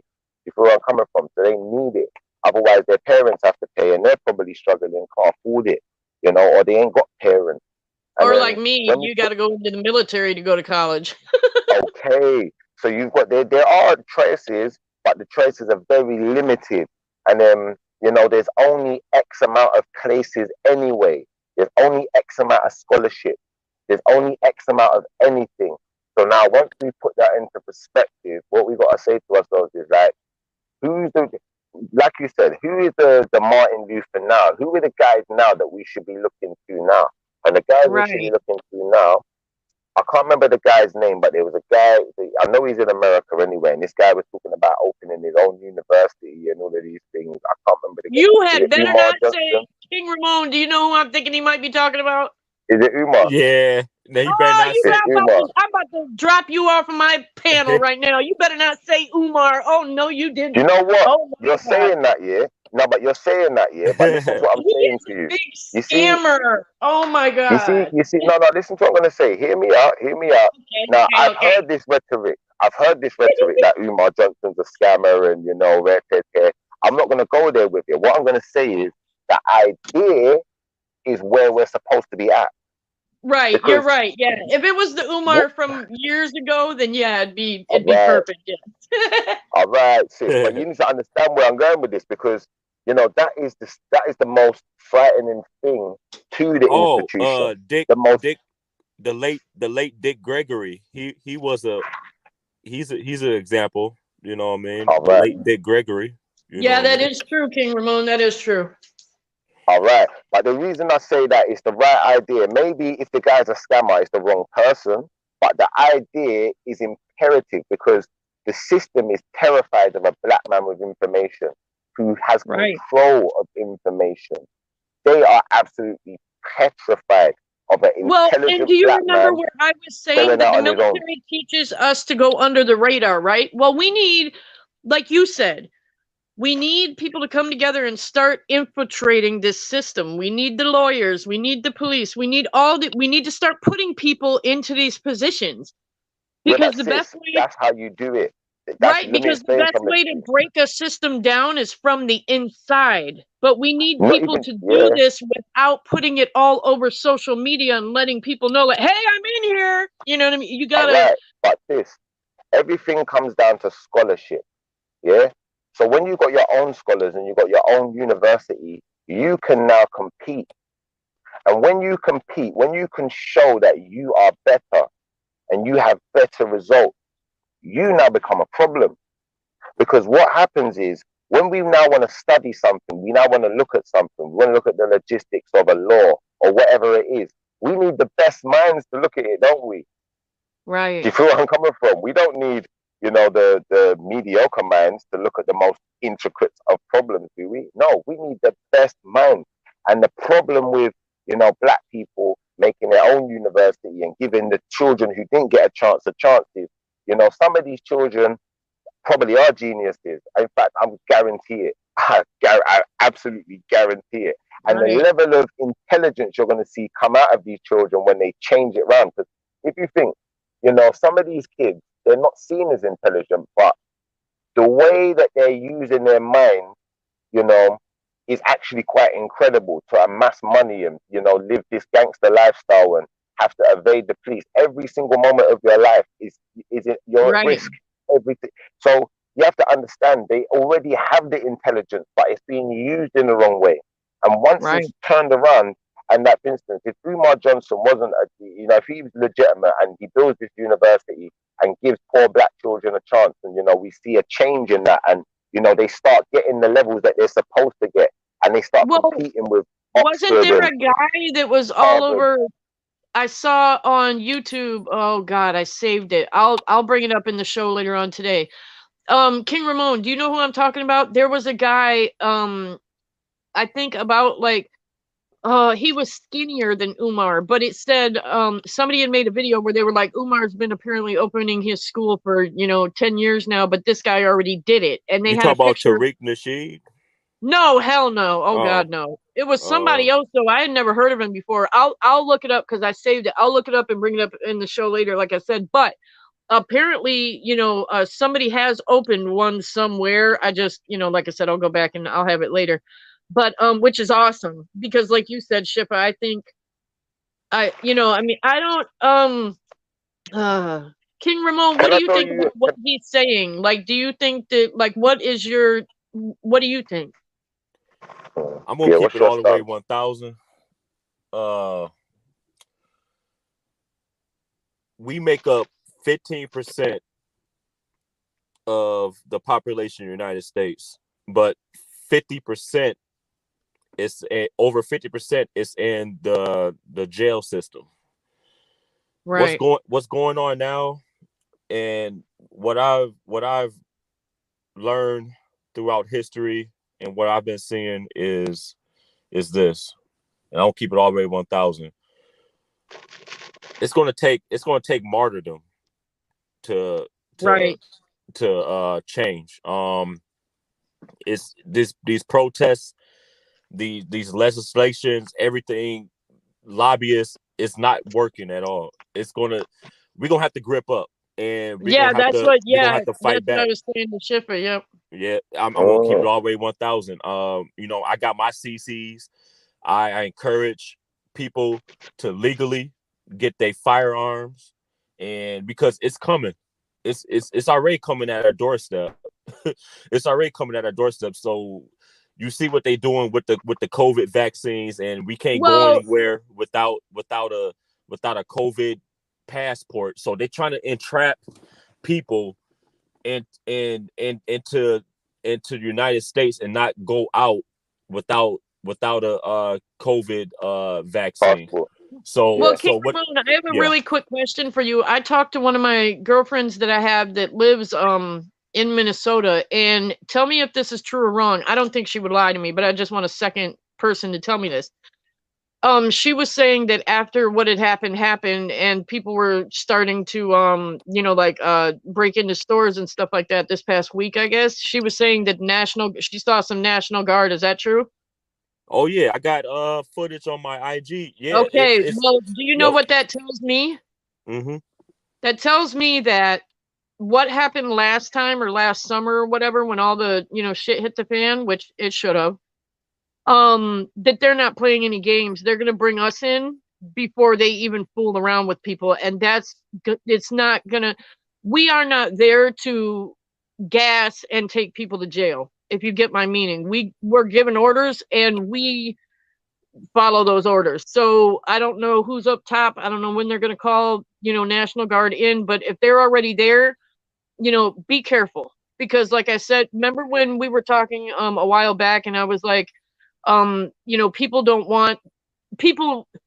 Okay. You don't want to see us, because that's never good. When you see us against our own, it's not good, like, Mm-hmm. so that really kind of, I don't like that.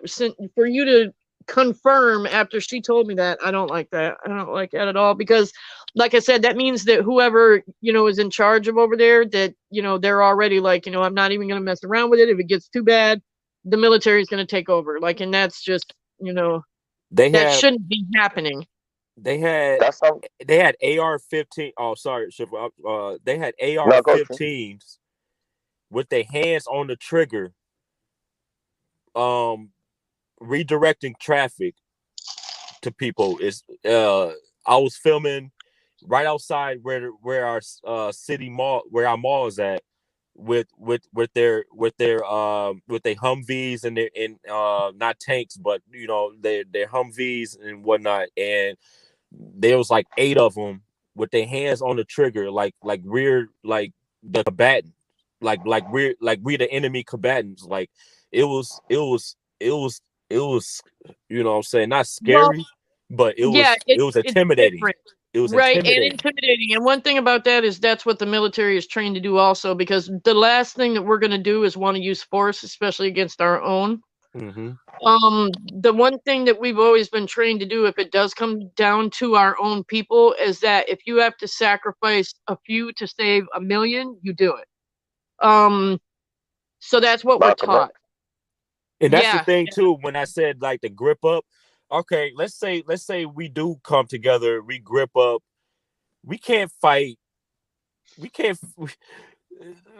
fight tanks. We can't fight missiles. We can't fight. King Ramon. Yeah. King Ramon. Yeah. You're talking to a veteran, okay? Let me tell you something.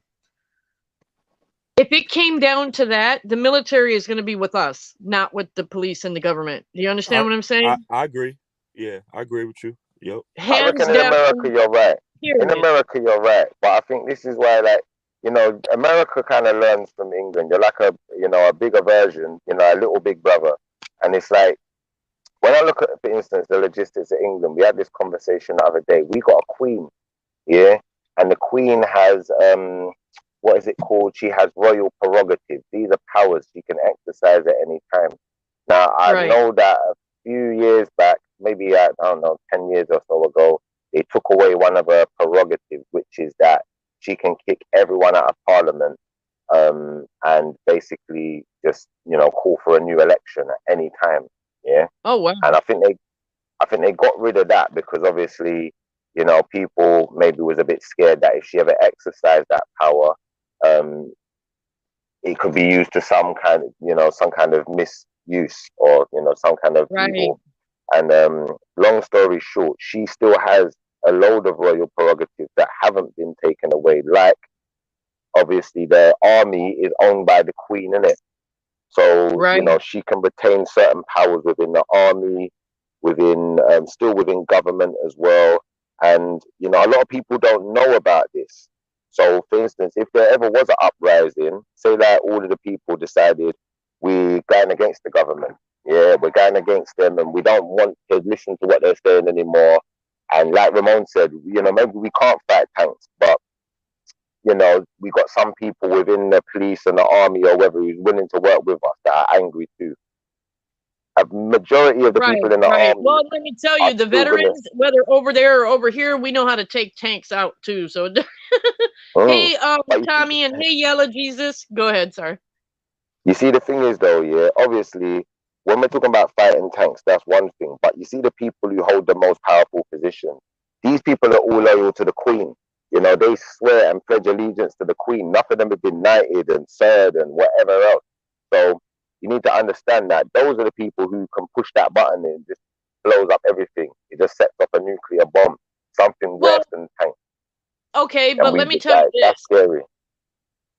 That scares the shit out of me more than like a lot of things, because when I was in the military, no, because listen, if one person, me too, right, exactly. What about you, Cameron? If one person, yes, if one of these dumb ass fuckers pushes the button one day, whether it be Russia, China, over here, wherever, everybody else is pushing the button too. Like, so the world's gonna be fucked.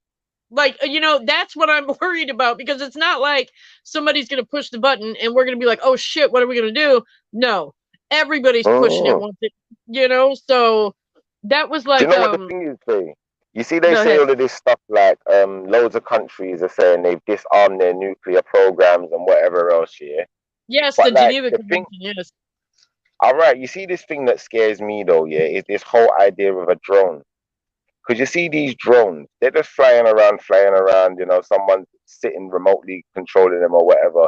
But who knows what's on the drone? The drone could have nuclear missiles on it right now, but it's not on British soil. So even if you came here to inspect, you ain't going to find nothing, because it's not there. What are you going to do now?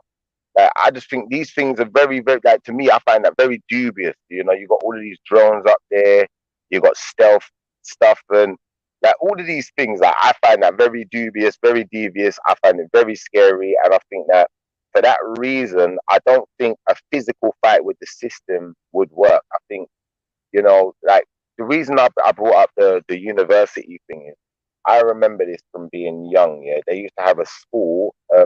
It's now a football club, like a little football clubhouse or whatever, but they closed it down, long story short. And what happened was, a lot of the young black West Indian boys and girls were getting kicked out of school early and weren't getting a full education. So a lot of the people in the community over here got together, and this is in London as well. This is a place called Moonshot in New Cross, southeast London.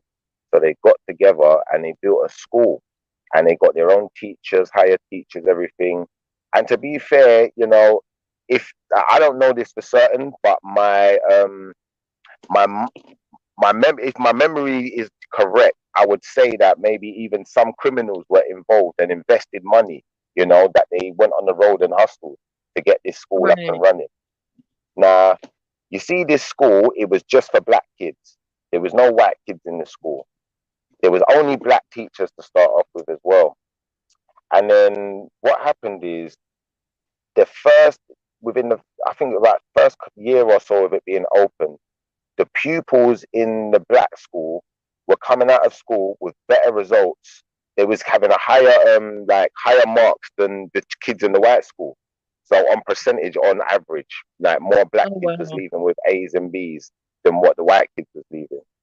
So what happened was, the institution gets involved and they say, okay, well, how has this happened? How come the black kids are getting higher results than any of the white schools? Does that make sense? They're not a private school. How would they, what's going on here, isn't it? So they've said they want to put some white teachers in there to make sure that, you know, it's fair, isn't it? Like, so it's all right, cool, put some white teachers in to make sure that we're not cheating. All right, so the white teachers come in. Next year, same thing happens. These black kids are coming out of school with the highest results. That is crazy. They didn't understand how they were doing it. Yeah. So then they said, all right, well, if this school is getting the best results in the area, yeah, then what we need to do is we need to have some white kids be allowed to go to this school too, because that's not fair. Oh, Lord. All right. So then they said, all right, cool, we're going to have some white kids. So now we no longer have the black why not just see what they're doing and mimic their programming Thank you. Like, what Thank the hell? you. Thank you. So what's happened is they brought in white teachers, then they brought in white kids. By the time they brought in the white kids, they wanted to bring in more white teachers as well. And then it's like literally the school was majority white again. And then, Oh you my know, the God. school ended up closing down. That was the end of that school anyway. But the end, the moral to the story, well, not the moral of the story, because there's still a little bit more. But long story short, all of those kids who went to that black school, yeah, even some of the people who was teaching in that black school, all went on to do great things. Like 90%, like high numbers of them went on to do great things with their life. Went to work in Right. big businesses, owning companies, bankers, lawyers, all sorts of things, you know? So when I look back and I think of stuff like that, I think to myself, that's why they can't allow that to happen. They can't allow black people to have so much power over their futures. Because if we got so much power, remember the children of the future, you know? And if we got so much power over our future, these kids are going to know exactly what they're here for, exactly what the plan is, exactly what they're doing and why they're doing it, not just competing with each other. Because when we look at, for instance, like I said, I want to refer back to the Jewish community again. I know a lot of Jewish people, and I don't see them competing with each other. I just don't see it. And if they are competing with each other, it's very healthy, you know. And you know, I've heard things like this from a Jewish person that I know. If I see another Jewish man and he's homeless, and say for instance he was a refugee, he moved to England and he's broke, he's homeless, he ain't got nowhere to go, I have to take him in. I have to give him somewhere to sleep, and I have to give him some money and help him find a job. And once he gets back on his feet, then I can leave him to his own devices. But I can't even really ask for the money back. If he gets to a point where he's earning well, he's supposed to give it back. But I'm not really asking for it. You know, and I'm saying to myself, you know what? Like, if we as black people was like this, we'd be a force to be reckoned with. You're right. When you go to the Jewish schools, oh my God, I went to the Jewish schools. I used to do delivery driving, yeah, and I'm delivering to this Jewish school now. And I've walked in the classroom and it's so quiet, it's eerie. It's almost like, I don't even know, it's like being in a movie, like I was in another world. They was absolute silence. No kids weren't messing around. They was like, these kids was like grown men sitting in those seats. You They want were to know so what though, serious. Shippa? A big thing that you're bringing up right now too is respect. Like, a big thing right now with young people over here, they don't respect like anybody. They don't respect men. They don't respect, you know, their moms. They don't respect authority. They don't. So you don't have that that pride or that honor or that integrity. You know, it's just like, whose neck can, I mean, shit, people will stab their best friend in the eyeball. That's like a big problem too. You know, it's just, that's gone also. You know what I mean? Like, there's no, you know, and I've got my own theory for that. Like, I think that, like, when the whole, you know, when the welfare system stepped in, and then, you know, it kind of, you know, broke up families, and then you've got, like, you know, no fathers around to discipline, and like, it just snowballed, and we're in the thick of the bullshit now. Who do you respect? What, like in general, or like in general, what is it that earns your respect as a human being? What is it that earns our respect? Like, if I meet somebody or something like that, like, how would I respect a certain person or something? No. I mean, in the sense of, because you see, respect, you've got different levels of respect. So I can just respect you as a person and just respect your humanity. You know, like I could, you know, if I was on the road and, you know, some type of hustler, I could respect your gangster. But I mean, in the sense of, what is it that's earning my respect or earning your respect? When you meet a person for the first time, what are the things, like, for instance, presentation that could earn your respect?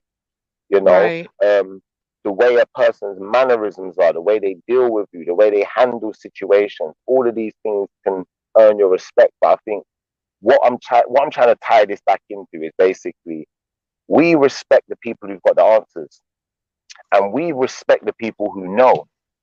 The people who don't know and the people who ain't got the answers, they don't necessarily get our respect. And then when you're a child growing up in the dynamics of a place where, you know, majority of people around you don't have the answers, you're going to have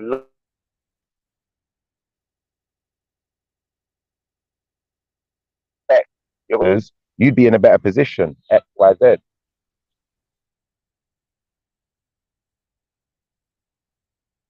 Right.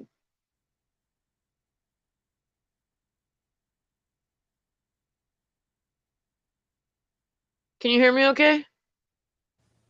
King Ramon, can you hear me? Yeah, I'm here. He must be losing signal. Shippa, if you can hear me, I think you're losing signal a little bit. We can't hear you. King Ramon, what do you think? Yeah, no, I had to go on mute. I've got a phone call. I had to go on mute. Oh, okay. Why in the hell do I echo every time somebody leaves, like, or goes on mute or whatever? Isn't that weird, King Ramon? Like, when he comes back, I'll probably have to drop. Oh, no, I don't know. Anyway, what do you think? I mean, it's like, okay, I have a question. Yeah.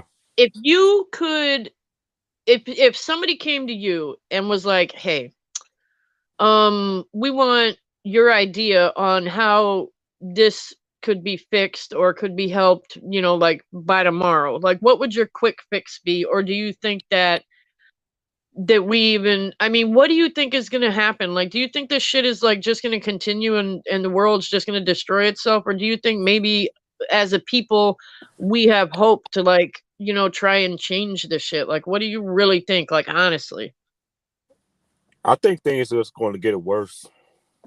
It's, it's man. I think things are going to get worse, and it's just like I said before. Like, it's going to take. You know what? It's going to take a war for this. Right. To stop. A civil war type of, well, or you know what's going to have to happen? Somebody's going to have to step in, and like I said, they might have to take all the civilian police, you know, precincts and everything, and just shut all those fuckers down and have, like, not the National Guard but the army in place of that, because we're not, you know, like I said, we're held to a way higher standard than, you know, regular civilians. And when you're in the military, you're supposed to uphold and protect your civilians. So yeah, you but know, with that, it who's giving out the orders? See, it all stems from the top, and it's got to trickle down. God damn it, you're right. But that, well, the chief in charge of the military is like the president. But then again, like you said, or like how I think, I've always said that the president is basically a puppet. You know what I mean? Like, the president is just a talking piece. I'm talking about I'm talking about the Senate. I'm talking about the Democrats. I'm talking about the Republicans. I'm talking about all those old heads up in there that still have an ideology of racism and divide in there, like the Nancy Pelosi's, the Mitch McConnells. All of them are old and stuck in their ways. Yes. Like what's crazy, King Ramon, too, is that all the people that wanted to vote in, you know, these people and what's changed. But I want to say, like, okay, I'm trying to think, like, how old are these? Like, I'm trying to think, like, all these people are around the same age. Like, are they gonna all die off at once and we can just have new people put in there? Or like like, you know what I mean? I'm all wishing, like, you know, could they all just go away within the next year? And then, you know, I don't know. It's just, it's kind of like I use this analogy for like in the Marvel comics, they got this evil group called Hydra, and when one of the members die or gets killed off or whatever, another person steps up, and then if that person get another person, so it doesn't matter Like if That's true. Yeah, it doesn't matter if Mitch McConnell, Nancy Pelosi, if they die of old age or if something happened or they step down. You're right. There's going to be somebody that was under them that they taught under their tutelage that they going to carry on the mantle of their ideologies. You know what I mean? It has to. You want to know what too? Yeah. It's just bad. I emailed you earlier, by the way. Do you want to know what too, though? Is that if I remember correctly, listening to my mom and my dad, and what I've learned, doing research back when the 60s and the 70s were happening, and it was, way worse than it is now. Basically people like, do you remember Jonestown, where that crazy fool, like he started off good to where he had Jim Jones, I think, the drink the Kool-Aid guy, but he had started his churches where they were the first churches to be integrated, you know what I mean? And then he ended up losing his shit. But it was bad enough over here to where people were buying land in, Guyana and everywhere else and going over there to get away from the fucking the racism and all the other shit. And I feel like it's almost, how they say history repeats itself? Like, I swear it's almost, what we've learned about or heard about back then is happening now. Like it's just a modern day version of it. And it's almost like, okay, do we follow in their footsteps? Like, because that's when you saw Malcolm X and Martin Luther King come out, and you know what I mean? Like, I think our youth right now, I don't think they have anything to really, like I said, there's no hope and there's nobody to look up to. You know what I mean? There's not a lot of dads around, and I'm not saying that's guys' fault. You know what I mean? A lot of women don't want, the baby daddy around their kid just because they're spiteful. So it goes both ways. But if you're a young boy or even a young girl and you have nothing to look up to and you're seeing destruction and fuck shit all day, every day, especially add COVID on top of that. So now you don't even get to go to school like you normally would or hang out with your friends like you normally would. You know what I mean? It's like worse. There's got to be a way we can fix it though. Like, even if there's nobody in political office that maybe they could look up to, like, I think us as being older than them, we need to start stepping up and doing the right thing so they do have somebody to look up to. You know what I mean? Because like the industry, like you guys were saying, that has a huge part to play in it because they mimic what they see, and it's all shit. It's all shit. Like I want to say Lil Wayne, I think, was the first one to really come out. I'm sorry to interrupt. Kid Murray wants to get in there. Hollywood Murray wants to get in there. He's in the background. Okay, thank you.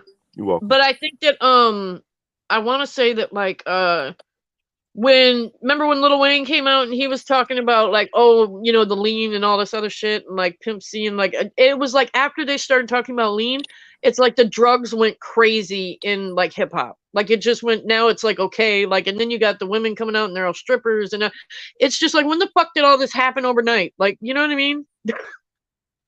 Hey, who do I have? Hey, Hollywood. What up, y'all? What up? Hey, but you can't. The kids, some people are lost causes. You can only worry about yours. That's what I have realized. You can't help the youth. They gonna learn from their mistakes or they gonna be lost. That's a good point, but I hate to think that, I'm one of those people where I'm like, oh, we can give everybody a chance, and then I end up getting like, fucked over and shit. But I do, yeah, I see what you mean though. What do you think, like what we've been talking about? Like, how do you think we could try to maybe make it better or fix it or what? I really don't think you can, but you can only start in your local neighborhood. Everybody has to start locally. If everybody start locally, then that's the solution. You can't worry about everybody at one time. You feel what I'm saying? That's a really good point.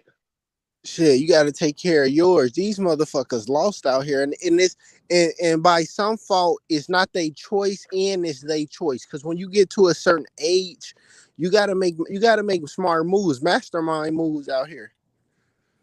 That's true. That is true. Mm-hmm. Because Yep. the government want to get paid. That's all they. When it boils down to it, it's all about the money. They only care about money.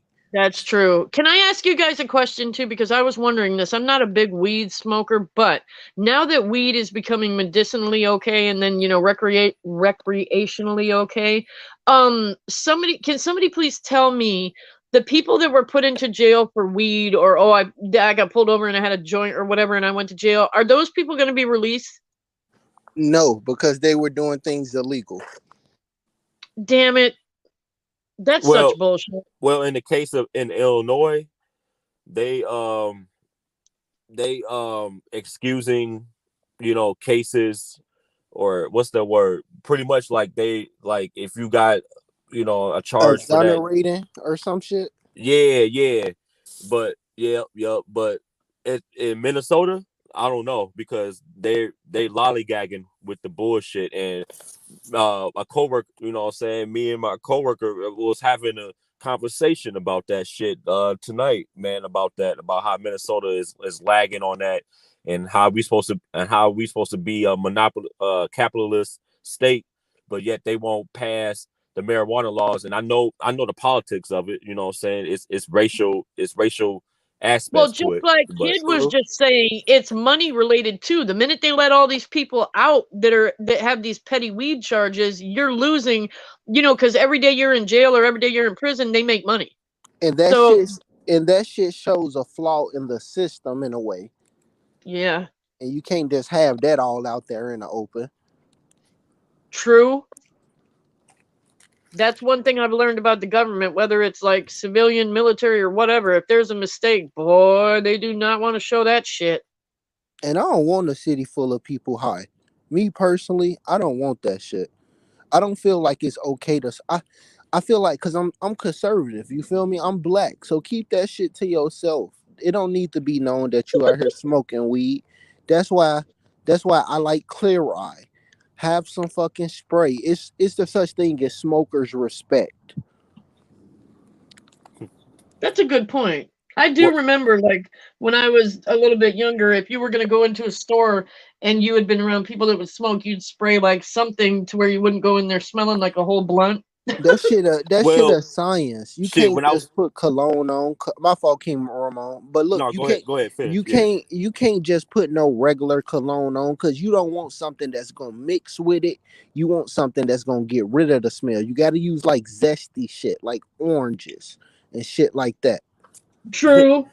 Shit. When I was at Florida spring break, they had a weed shop, and I mistaked it as like a I ain't know if it was a weed shop at first. I mistaked it as like a tobacco shop or some shit, but I ain't see no cigarettes. And I started looking around. I was like, oh, okay.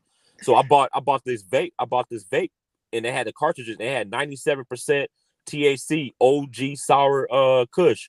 Man, I was smoking that shit all week. And it's no smell, no traces of weed smell or nothing, but it's the same high. And you know what I mean? They got that. It's like everything. That shit, like electronics and shit. They didn't master that shit, but that shit'll make you gay though. If you smoke, for real. Listen. If you're smoking blunts with niggas, you will become gay. Leah, you can't be sharing saliva. That's why I smoke blunts. That's why I smoke blunts with women. You feel me? It's different if you a kid and you smoking, even though you shouldn't be smoking. Niggas smoke blunts with each other, I guess. But if you're an adult and you're passing blunts back and forth, that's pretty gay. You smoke with women. That's how you can get the woman ready. You feel me? Respectfully. I swear some of the shit that he says has me dying sometimes. Like, because when he says it's so serious. That shit straight up, yo. For real. You can't share. Think about it. Sharing saliva with someone. Who do you share saliva with? I've always thought that like a whole bunch of woman, dudes, right? True. Yeah. Well, or even if you've got like one homeboy or something like that. Like, because I've always thought though, I agree.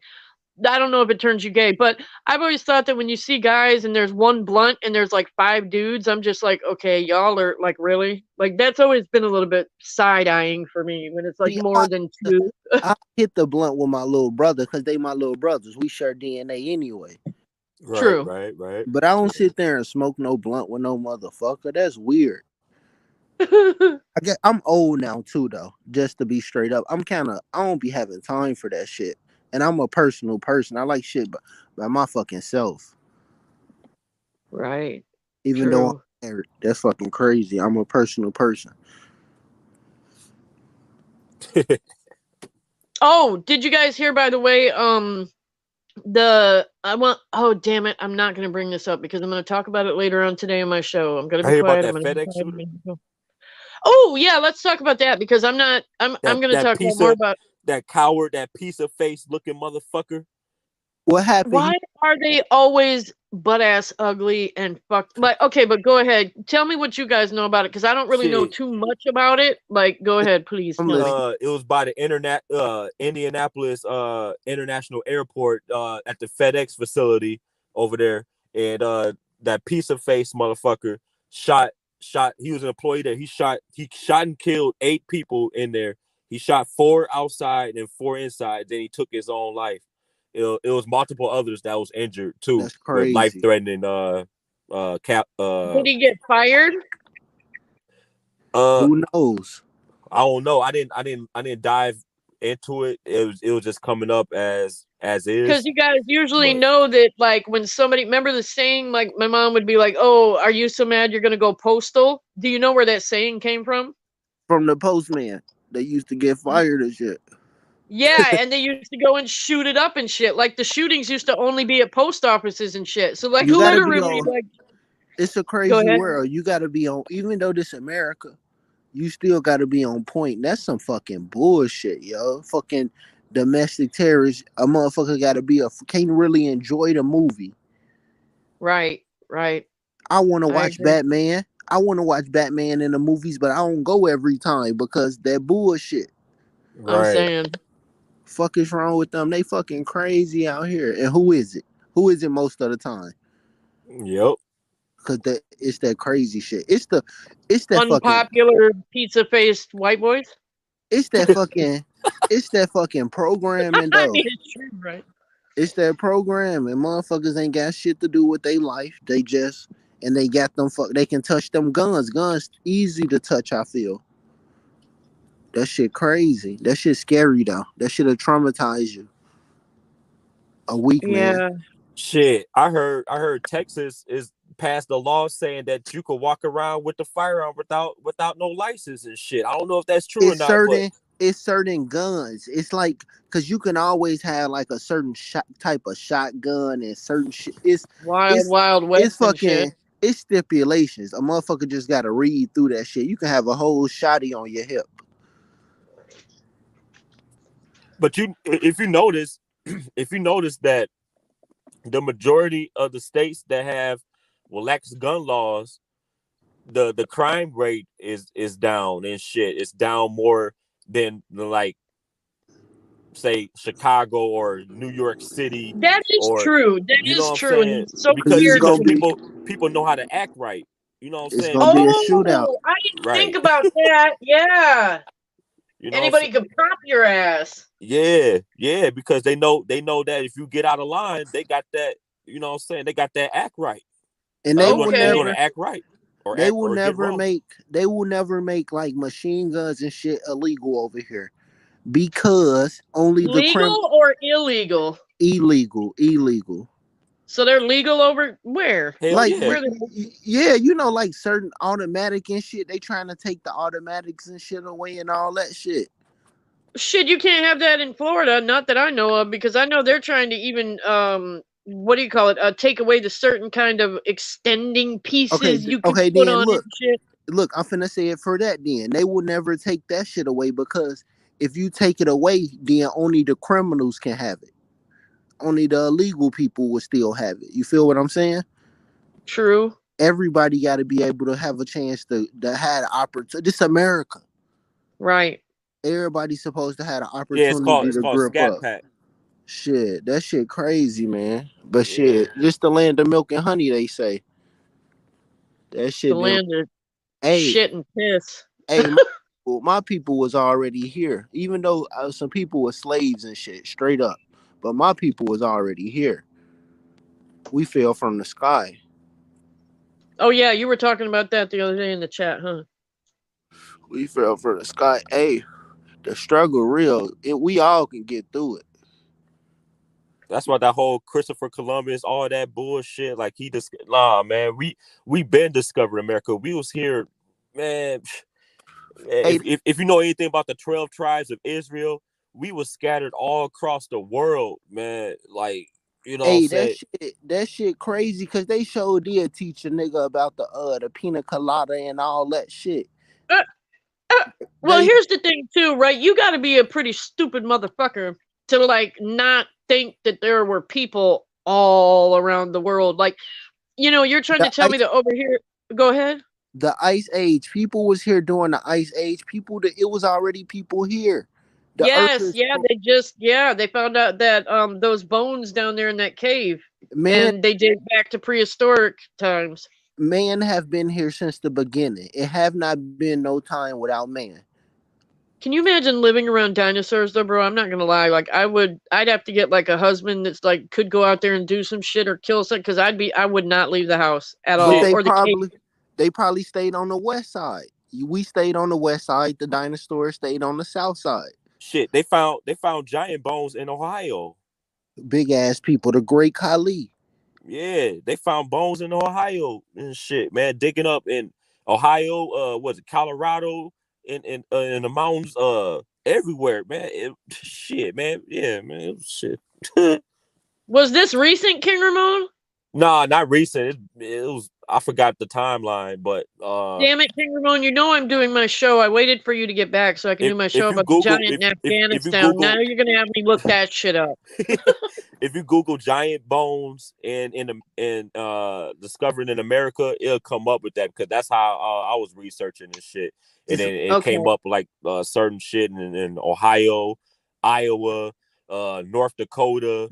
Fucking everywhere. The Grand Canyon, they found fucking giant bones in the Grand, and I believe the Grand Canyon was made by giants, man.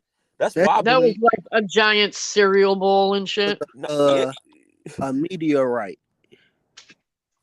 I believe that was like their little chill spot because they had to, you know what I'm saying? That was their little chill spot. That was their bed. Like they had to lay down and shit. I think that was like their little chill spot. Like a big ass jacuzzi.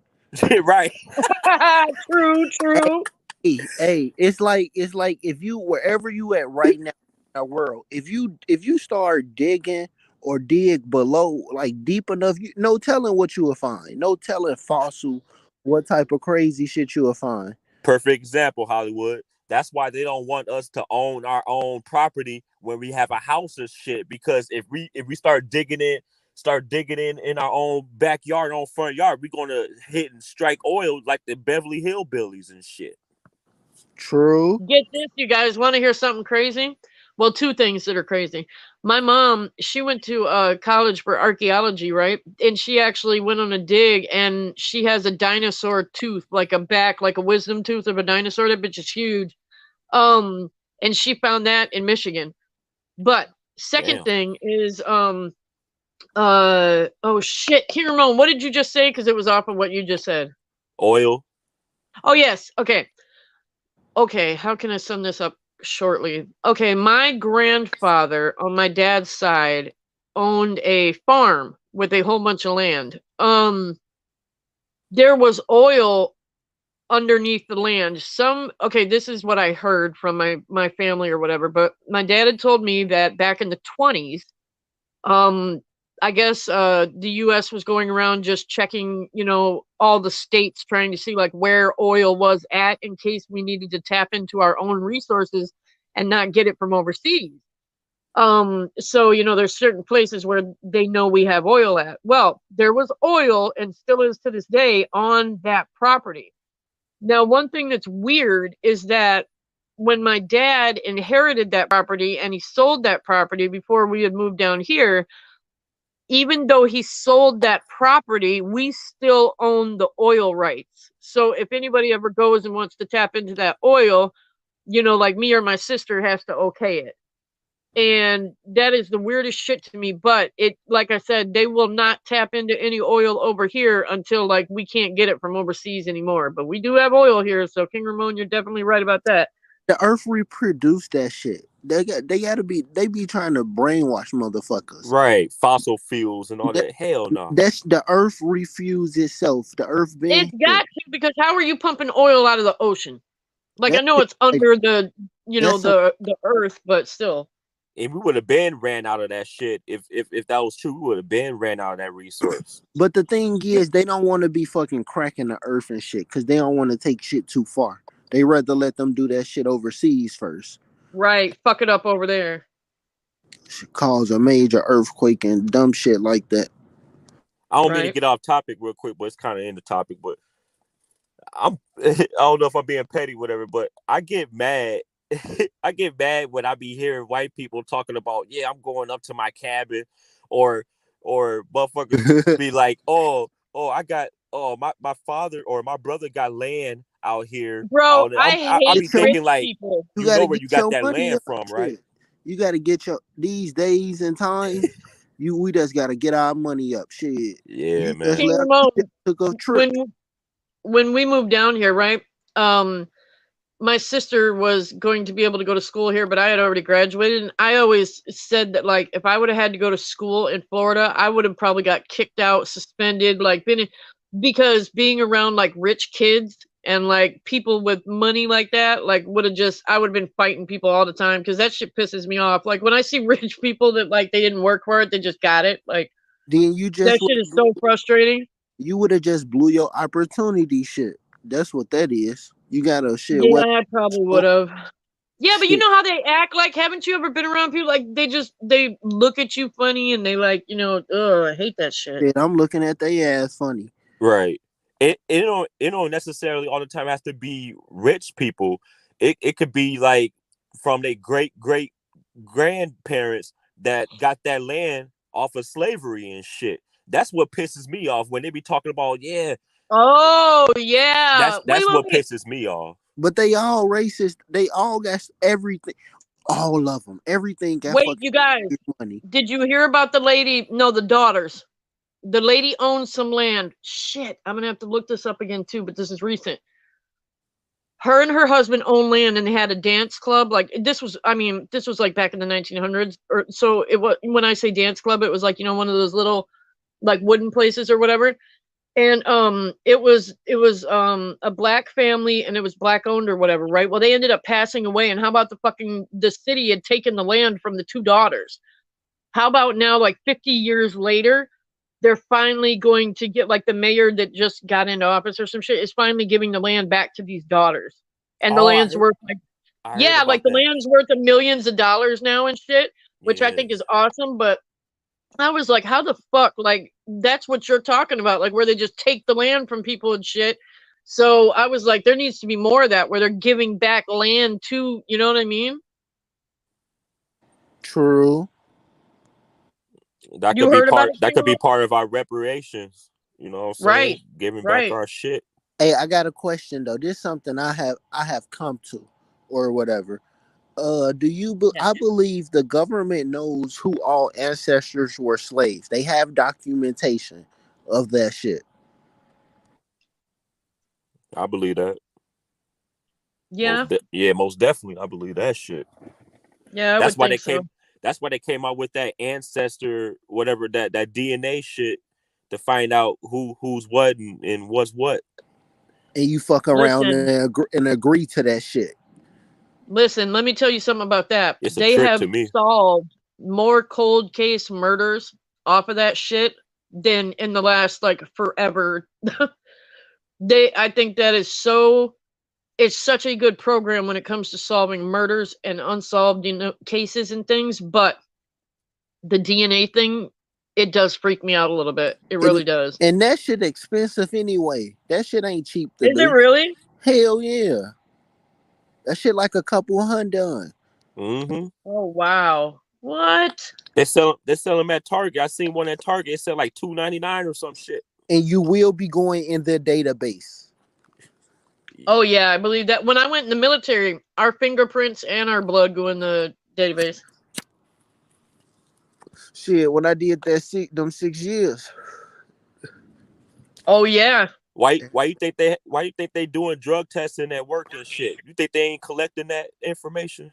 Of course, yeah. Cause that's why motherfuckers agree to shit look. Some shit on a paper, a motherfucker agree to that shit quicker than they agree to some shit motherfuckers telling them. You know what's fucked up too is you're right. First of all, I will say though, they can't get anything unless it's your blood. So I will say that. But wait a minute, the one you buy, you got to take your blood, or is it urine? It's probably saliva. Saliva most likely. Okay, true. That's not. I don't think that's as reliable, but that's just my own opinion. But what you were saying, never mind. I forgot. Go ahead. You're losing your mind at this old age. I see. Shit, this time of the morning, I see. No, go ahead. Oh no, I wasn't gonna say. I was gonna say shit, man. I noticed people. Oh, never mind. I was gonna get off topic again. My bad. Shit, it's good. I was just gonna say I'm a hot commodity. Hell yeah! Ooh, no, yeah. Go ahead, King Ramon. Go ahead. I was gonna say I noticed everybody now since I came back. Everybody now going to Florida and shit, doing their trips, taking their kids and whatnot to Disney World and all that shit. And I'm getting jealous, man, because I missed that, man. I think I might transition to Florida because I'm getting sick and tired of Minnesota, man. One thing I have realized about Minnesota, living here and taking them holiday trips to a warm place, that shit nice on the body. You be going. I go outside, I'm ready to feel cold weather in my mind, and it be warm as shit. And my body had to snap out of that shit. Be like, it's warm as hell out here. I went to fucking Vegas. You feel me? Last holiday. I don't know if I'm gonna be going. I'm telling you, when I was living in North Dakota, and I think the winter or the overcastness, I think it was only maybe fall, summer for like 2 months. After about 2 years of, being in college and not coming home, because I would take like summer classes because I was trying to finish early. I remember calling my mom and I was like, Mom, I don't care if I got to beg you for gas money to get home, but this summer I am coming home because I have got to be somewhere where there's sun. Like, it was literally taxing me. Like, I was getting depressed. It really does wear on you because, like they say, the sun gives off vitamin D or whatever. And we need that. Like, our bodies actually need that. So it does, it can take a toll on you being in the shitty weather like that for too long. They even lied about that. It gives off more than just vitamin D. It gives off a lot of nutrients and vitamins in the sun rays. Really? Is that shit theoretical though, low key? Like, they don't really. I be thinking a lot of shit they tell us is theoretical. They don't fucking really know, but they assume it's a good what is it, hypothesis? Yes. Yep. Right. Yep. Like when they say an apple a day, bullshit. No, it's 2 apples a day. They lied. You supposed to eat 2 they tried apples, to short not us an an apple, bro. They lied. He lied. Right. Tupac, that's my shit though. Right. I fuck with like radio personalities and shit. I'm like an amalgamation of all them shit. I've been listening to Opie and Andy lately. They racist than a motherfucker. Oh, the motherfucker. Yeah, man. I listen to all that shit. I listen to fucking, I listen to that nigga Star and shit. I listen to all that shit. Hell yeah. Put me on the radio in the Star, city. But I still can't get into him. I've watched him like twice and I just can't get into him. I like the old shit. I watch a lot of like the old shit mostly. The new shit I watch sometime. But yeah. I came right in like around the Star in the Morning days. I don't remember him back in like Hot 97 and all that shit. I came in when it was Shampoo and Dana and Number 9 and Lansky. I'm a fucking radio junkie. See, I used to listen to the radio all fucking day. Oh, okay. Like that. Then you got fucking YouTube. I find an old radio interview from 1996 a motherfucker did. Right. That's cool. Shit, Jay-Z did star in the the I Miss You song with Aaliyah. That was Star he was talking about. Hell no. Yeah, if I you listen listen to to it all now, that shit. because he said some foul shit about Aaliyah, and man, that shit was Every crazy time what you he said, guys say man. shampoo, it makes me think of that freaking whale from SeaWorld. Like every time. Ass up. That's Jesus. Yeah, that's Shammy. That's Jesus. Yeah, that's Jesus, Lady Army veteran. Alrighty. Right. King of all blacks.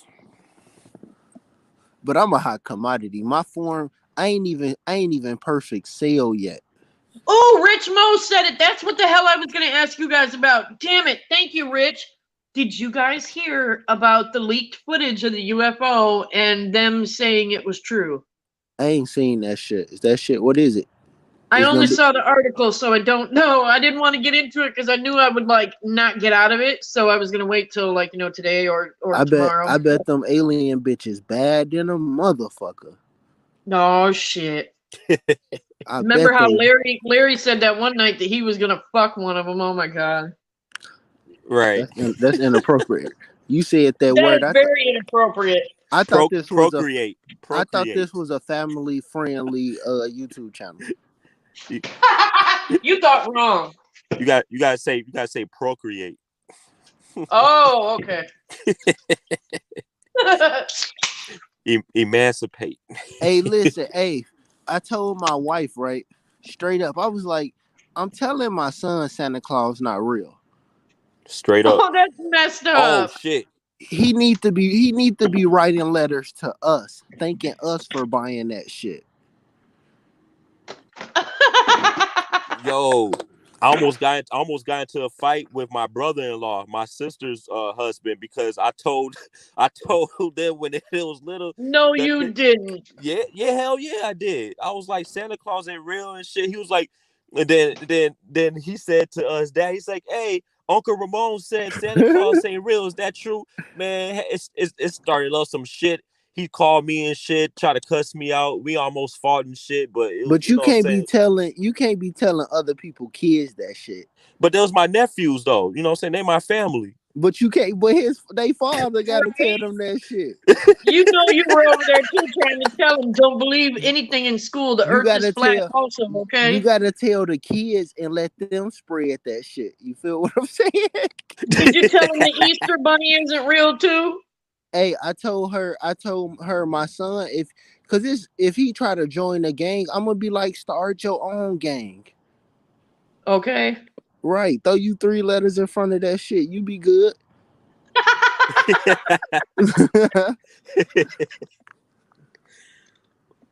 Hey, man. Hey, what's going on? Shit. How's it going? I'm chilling. I just woke up and see you live, yo. I'm not gonna lie, Fabe. You're very, very unprofessional on YouTube. Ew, why? What'd I do now? She learned that from Larry. Yo, speaking of Larry, and you're right. I don't know what to call him, Hollywood Steve or Kid Murray today, whoever you are, but I thought this was a family-friendly show. You notice how jealous Faith got when she heard that, Larry wanted to smash the damn alien. She never curses like that. Larry want to fuck an alien. Like, you sound like you was jealous of some shit. No, because that's what he said. I had to do it in how he said it. You know what I mean? That's how he said it. You usually will blink out the cuss word and say like F the alien or something like that. You know what I'm saying? Shit like that. I know. It slipped. Yeah, because you got emotional because you was thinking about Larry giving the alien back shots. I get it. No, I can cuss like, hey, come on now. So how you feel about comfortable around you guys? How you feel about Faith? How do you feel about us running off that Megan chick off the platform? How you feel about that? I didn't get to see the end part of what happened, but don't give me that bullshit. Just answer the freaking question. Are you question. gonna let me finish? Damn, you're always trying to cut me off. But that wasn't the question. Though. I didn't ask you if you saw the whole thing. I know, but I'm just letting you know that I didn't see all of it. But the parts that I did hear, when you were gonna be nice enough to take the video down and everything, like I've never heard you say that to do that for anybody. So that was like huge for you to even say that. And I didn't think you were wrong when you were like, hey, hit my Cash App because, you make money off of your stuff. So when she was like, oh, that's just ignorant or whatever, like, I was just like, at what that moment, fuck? At that moment, that's when she fucked up. I said, okay. Yes, that was when I was like, so that's what why I the did fuck? what I did to be extra petty to continue to that's why I did the other thing and then did like the pre-recorded upload to say, all right, I'm Petty Valley. I'm a take you there with your ass. You know what I mean? Yo, man, you heard you seen what she was putting in the rebroadcast chat though? Yeah, they was getting at her neck, and that's when her true colors started coming out. Because then she made a comment saying, yeah, and you played Linkin Park on your show, basically because Linkin Park is a white band. So I was like, what is that supposed to mean? I didn't understand what she was trying to say. Yeah, and Mike from Boston came in caping for her and shit like that. Dude, you walked that poor woman into a fucking trap. Man. Hey, Mike from Boston, what you say in the comments about the hot commodity? I said you are the hot commodity. Yes. Oh, thank you. I just want to make sure I was talking to the right one. He stole that monarchy from Bonnet though. You know that though, Mike. I know. Yeah. Homage. I'm paying homage. I'm a hot commodity, my damn self too. But Fave never answered my original question. How do you feel about her being ran off the platform? Because she was directly in competition with you and Larry Beats. So how do you feel about that? How in the hell was she in competition? Oh, I didn't my God! Just answer the question, bro. Well, if you ran her off the panel, I guess then she wasn't meant to be around, then, huh? Ooh. So it'd be a good thing. Like, I don't know, because I feel like this. I had to be put through the ringer, and I still get shit from you. So, like, if you can't, how can I say it? If you can't handle something like that, then you shouldn't really, be around, because it's your channel and like Larry's channel, and it's supposed to be able where people can talk shit and have fun. You shouldn't have to worry about walking on eggshells because somebody might get butthurt, but it's okay for them to talk their shit. You know what I mean? Before you became a part of the show or whatever, Mike from Boston used to have thick skin back in the day. And then one like last year, he got all in his feelings and shit like that, and he left. And then he finally came back and shit like that. So people sometimes come and go. Yeah, I'm taking it there with Mike from Boston. Let's go, Mike. Turn up. Hey, listen. Didn't Mike from Boston do some crazy shit though? Nah, let's not go there, nigga. What you doing, my nigga? I can't stand you. I was just wakes up, I guess Petty, right? I guess one day Mike from Boston felt as though I didn't come to his defense with another guy. I think it was on Obama, so he felt some type of way. I'm like, what the fuck? But the moral of the story, what I'm trying to say is anybody could get it. Who is that other person in here? I see a 6th person. Who's that? That's Dun. Oh, that's Shipper. Oh, I don't know who he is. That's the international representation. Yeah. Oh, okay. Oh yeah. Back to Fave though. About you being unprofessional. Why the fuck do you put like you're about to go live at a certain time and just leave it up there, people waiting on you, and you just never do anything? That's so unprofessional. I hate that shit. First of all, I know you're not talking after you move your shows like 20 times before you go. But listen, I came on here and explained it because I had told everybody I've said it like 4 different times, but I was like, I apologize because I had a live set up for yesterday and I had moved the time and everything, but I ended up getting a call that is really bad, and I was dealing with that, and it's still going on. So I apologized for that because that's why I came on tonight, because the show that I was going to do yesterday, I'm going to do later on today, but I wanted to make sure that everybody knew I wasn't just doing some stupid shit. Like, I had a okay. If never apologize to niggas. If that's the lame excuse you're going to use, because then you went from 11 o'clock and then you could have easily took down a live, and then you went and said you're going to go live at 3 p.m. yesterday. You still didn't go live at 3 p.m. So you're full of shit. 3 p.m. Did I? Yeah, I did. Yep, you're right. No, I'm not right. Full of shit. I was trying to listen. You can't fool me, man. How am I fooling you? Because you give me these bullshit lame excuses, and if you're gonna be a so-called YouTuber, you need to open up to us, man. You over there, I had an emergency phone call. What the fuck happened? Who died? Stop telling me my grandmother is in the hospital this dying. Nigga sound like yo pimp. I'm saying he tries to be. Come on, see, you fuck it up right now. She's about to tell us what's going on, and you can interrupt. Shut up, Hollywood Steve. So what? I know that whole shit was psychological. I like what you did there. Still, what happened? That whole trick you used there was very psychological. I'm going to use that trick on someone. Explain yourself, sir. I don't understand what you're talking about. Come on. Oh shit! Like, you know, when you talk fast and you confuse a person into start talking their personal business and everything there. So it sounds like you sound like you trying to block the conversation. She's about to open up and you're blocking the conversation. I am a professional, man. Everything I do is all strategic. Everything I do. You know what I mean? I may look stupid. I always say to people, super petty. I may look stupid, but I know exactly what I'm doing. You know what I mean? And sometimes I will strategically do something to someone who I feel as though is my friend, just to see how they will react. And the only person so far that haven't fallen for my trap is Larry Beach.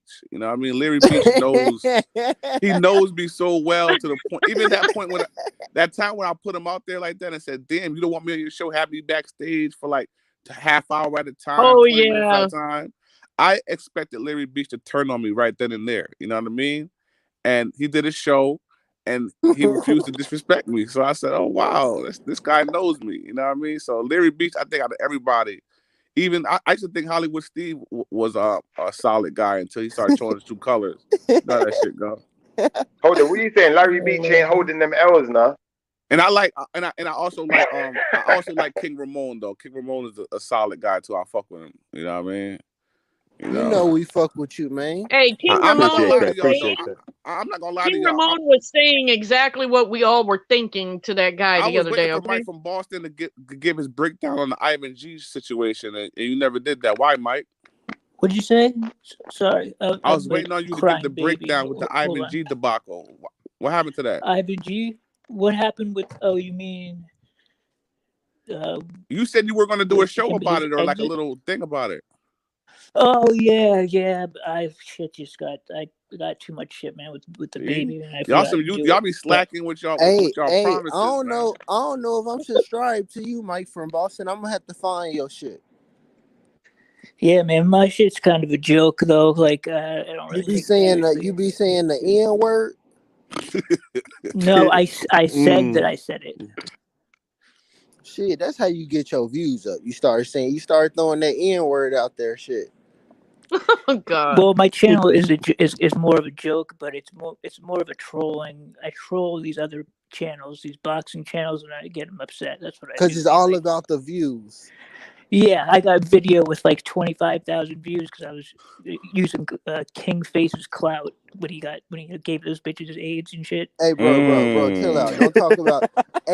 Don't talk about a dead man. Yeah. Nah, he's still alive somewhere. That nigga a goat for that shit. That nigga's a goat for that shit. Straight up. Be more specific, Steve. What you mean by he's a goat for what exactly? If this all a play, if this all a cash in play, and that nigga in the Bronx somewhere or that nigga overseas, when you cut the internet off, it don't exist anymore. We don't know that nigga. I mean, we don't know him. We don't know his real name or real personal information and shit. We know his real name.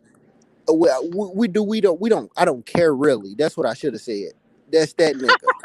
But yeah, that nigga a goat for that shit. That nigga cashed in on that dumb shit. It's scummy. It's slummy as hell. If that's what really happened, a scam. If he scammed the people, that's some scum shit. But that shit still goat shit.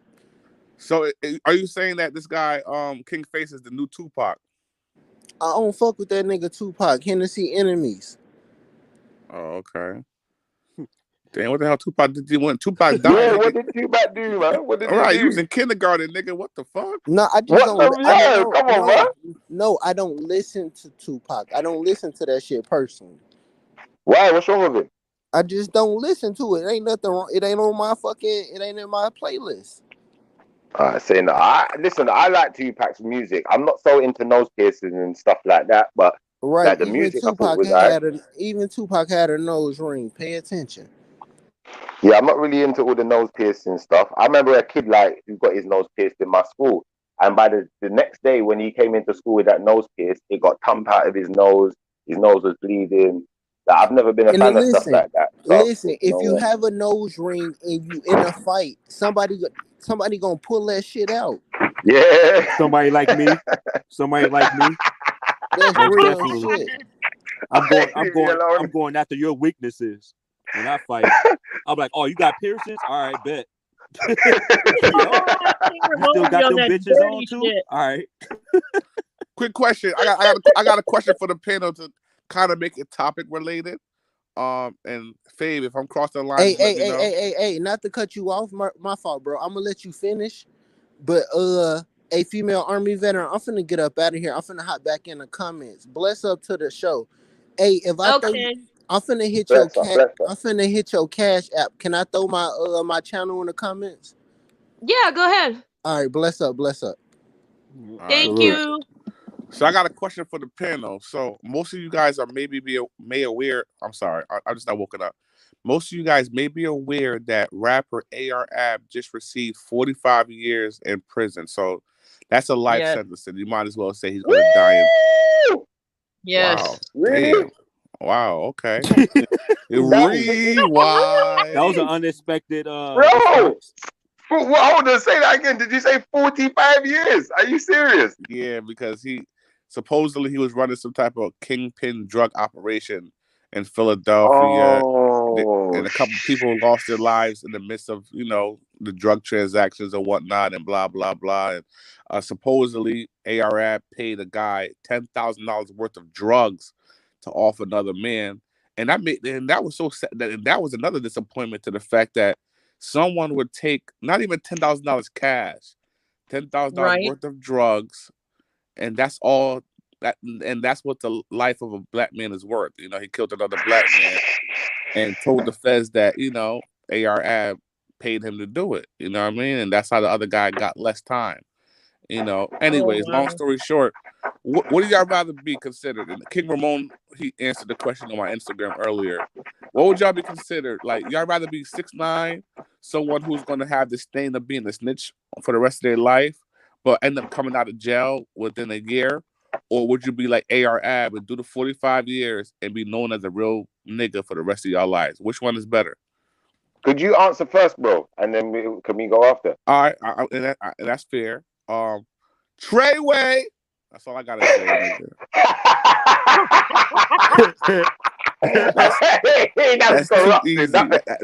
That's too easy. You know what I mean? All right, that answer is corrupted, bro. That's not fair. Come on, man. Give us a straight answer. All right. Since you want me to say it, yes, I'm snitching. All right, continue, everybody.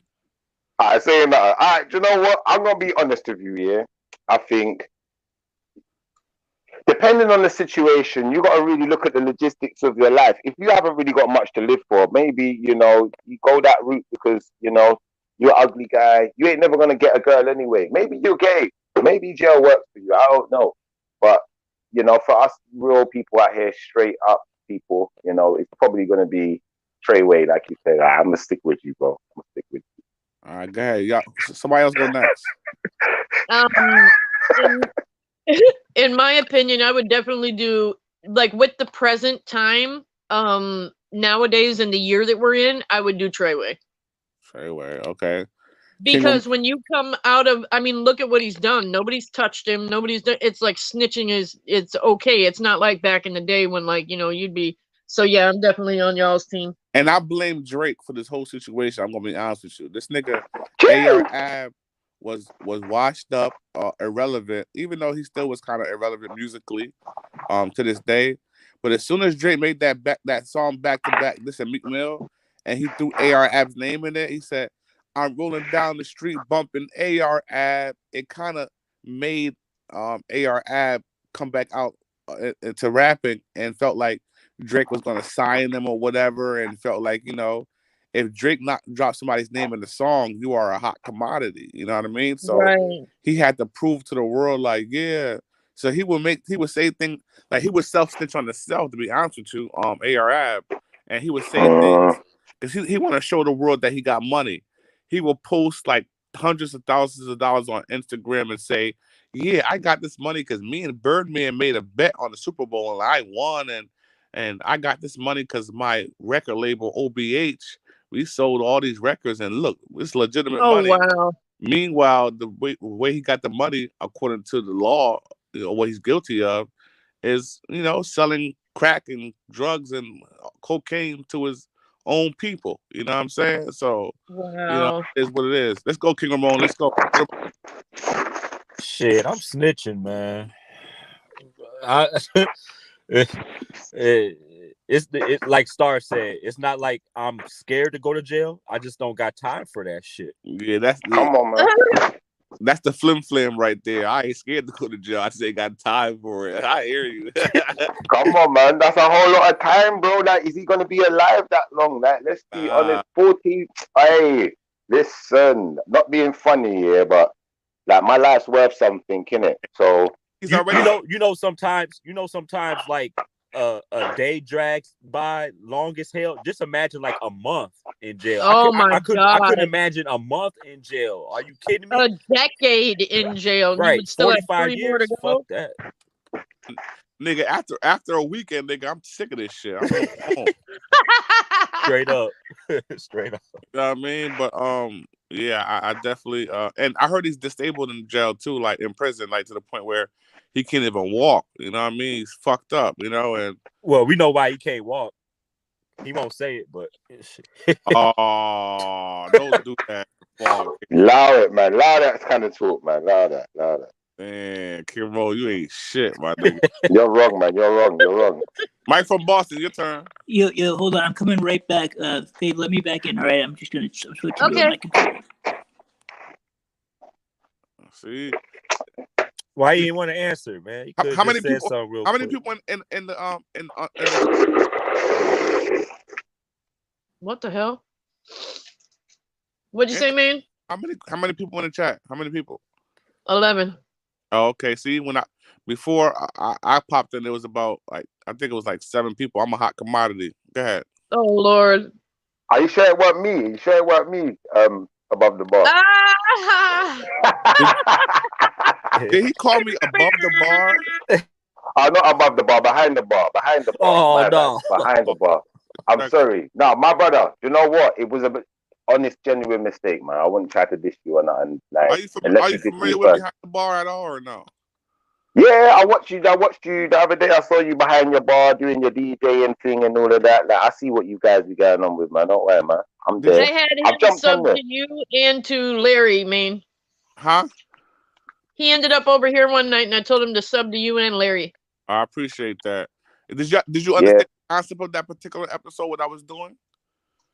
To be honest, like I thought it was just more a thing of you just playing songs and you got your bar and you're talking to your audience, that kind of vibe. Yeah, but that is more to behind the bar than what you just said, though. Like, for example, that particular episode, we were all having a virtual barbecue in front of Mr. house. We was having fun. You know what I mean? Okay. Babe pulled up with her Muslim garment on and shit like that. You know what I mean? We was lit. You know what I mean? Yeah, they had Molotov cocktails underneath it and all. Sometimes the guns come out and shit. They're sitting down to pee on the front lawn. No, I get you, because we do a thing kind of similar. Like, we do a freestyle Friday where you have loads of different rappers or whatever, or people from different places, and we all jump online, turn our cameras on, have a drink together, drop some freestyles or some whatever you want to drop in it, however it goes. So I kind of get I get you. So it was kind of a streaming party then, basically. Yeah, that was pretty much that particular episode. We was kind of clowning that guy for, trying to bully that black guy for walking around in this neighborhood and shit like that. But let's say you, Mike from Boston, as far as the snitching, non-snitching situation, what would you do if you were in the situation of AR-AB? Like AR-AB? I mean, to be honest with you, I don't know what he has to give, though. I mean, I don't know if the feds even can offer him a deal, because he needs to have something really good to give them in order to get out of that trouble. I don't know if he has it. Only in my personal opinion, I'm not a lawyer or whatever, because he can appeal it. And if he appeal it, I think they could cut down some time if he was to do one thing and one thing only. And he has to throw the whole operation that happened under the bus. Basically, he got to call out name and snitch on everybody who was his connect, snitch on this person, snitch on that person. So he's gonna have to take down at least 10 different individuals for his time to even be cut down to say a decade. You know what I mean? So he's fucked either way. Well, the problem is with his situation is I guarantee you he's dealing with people on the Mexican side, the cartel. If he snitches on he fucks up their business, they'll kill him. Oh. Straight like that.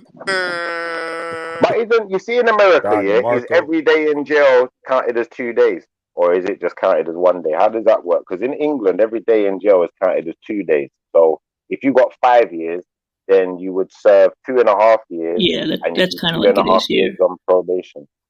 So he'll do half of it. He's not going to spend the whole time behind bars then. Shit. Oh, so you've got some kind of chance there. Like, but when you got 40 odd years, 20 years as, you know, I'm assuming AR Abs in late 30s, maybe early 40s. It's 38 to be exact. All right, so if he's 38 to be exact, when he comes out, he's, hold on, 58. His life's over. But you have to remember, this is the feds too. So in the feds, you do 80% of your time minimum. 80%. No, that's not. No, over here we do 50%. No, I mean, if it was in the States, if it was a state case, it would be 50. But the feds make you do almost all your time. 80% is a lot still. But this is the thing. When you say feds now, so over in England, yeah, we got a thing where it's like, depending on the severity of the crime, the judge can impose that you do more than 50%. So they could say you got, say for instance, 12 years and you have to serve at least 8 before you can get parole. Or you might say you have to serve at least 10. But it depends on the severity. So, like, for instance, I got a friend who went to jail, who I grew up with. He got 30 years.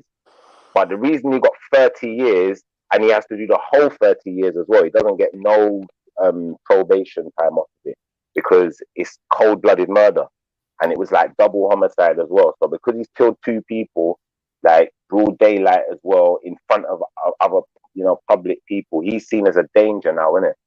And then we've got another thing called, that's kind of like what we have here. Like they'll send it for murder. Usually it's 25 to life. That means minimum 25 years, and then you might be able to get out, but most likely you're gonna do a lot more. Your friend Schiffer, they what do you do? He shanked them because they can't have guns, so he like shanked them to death.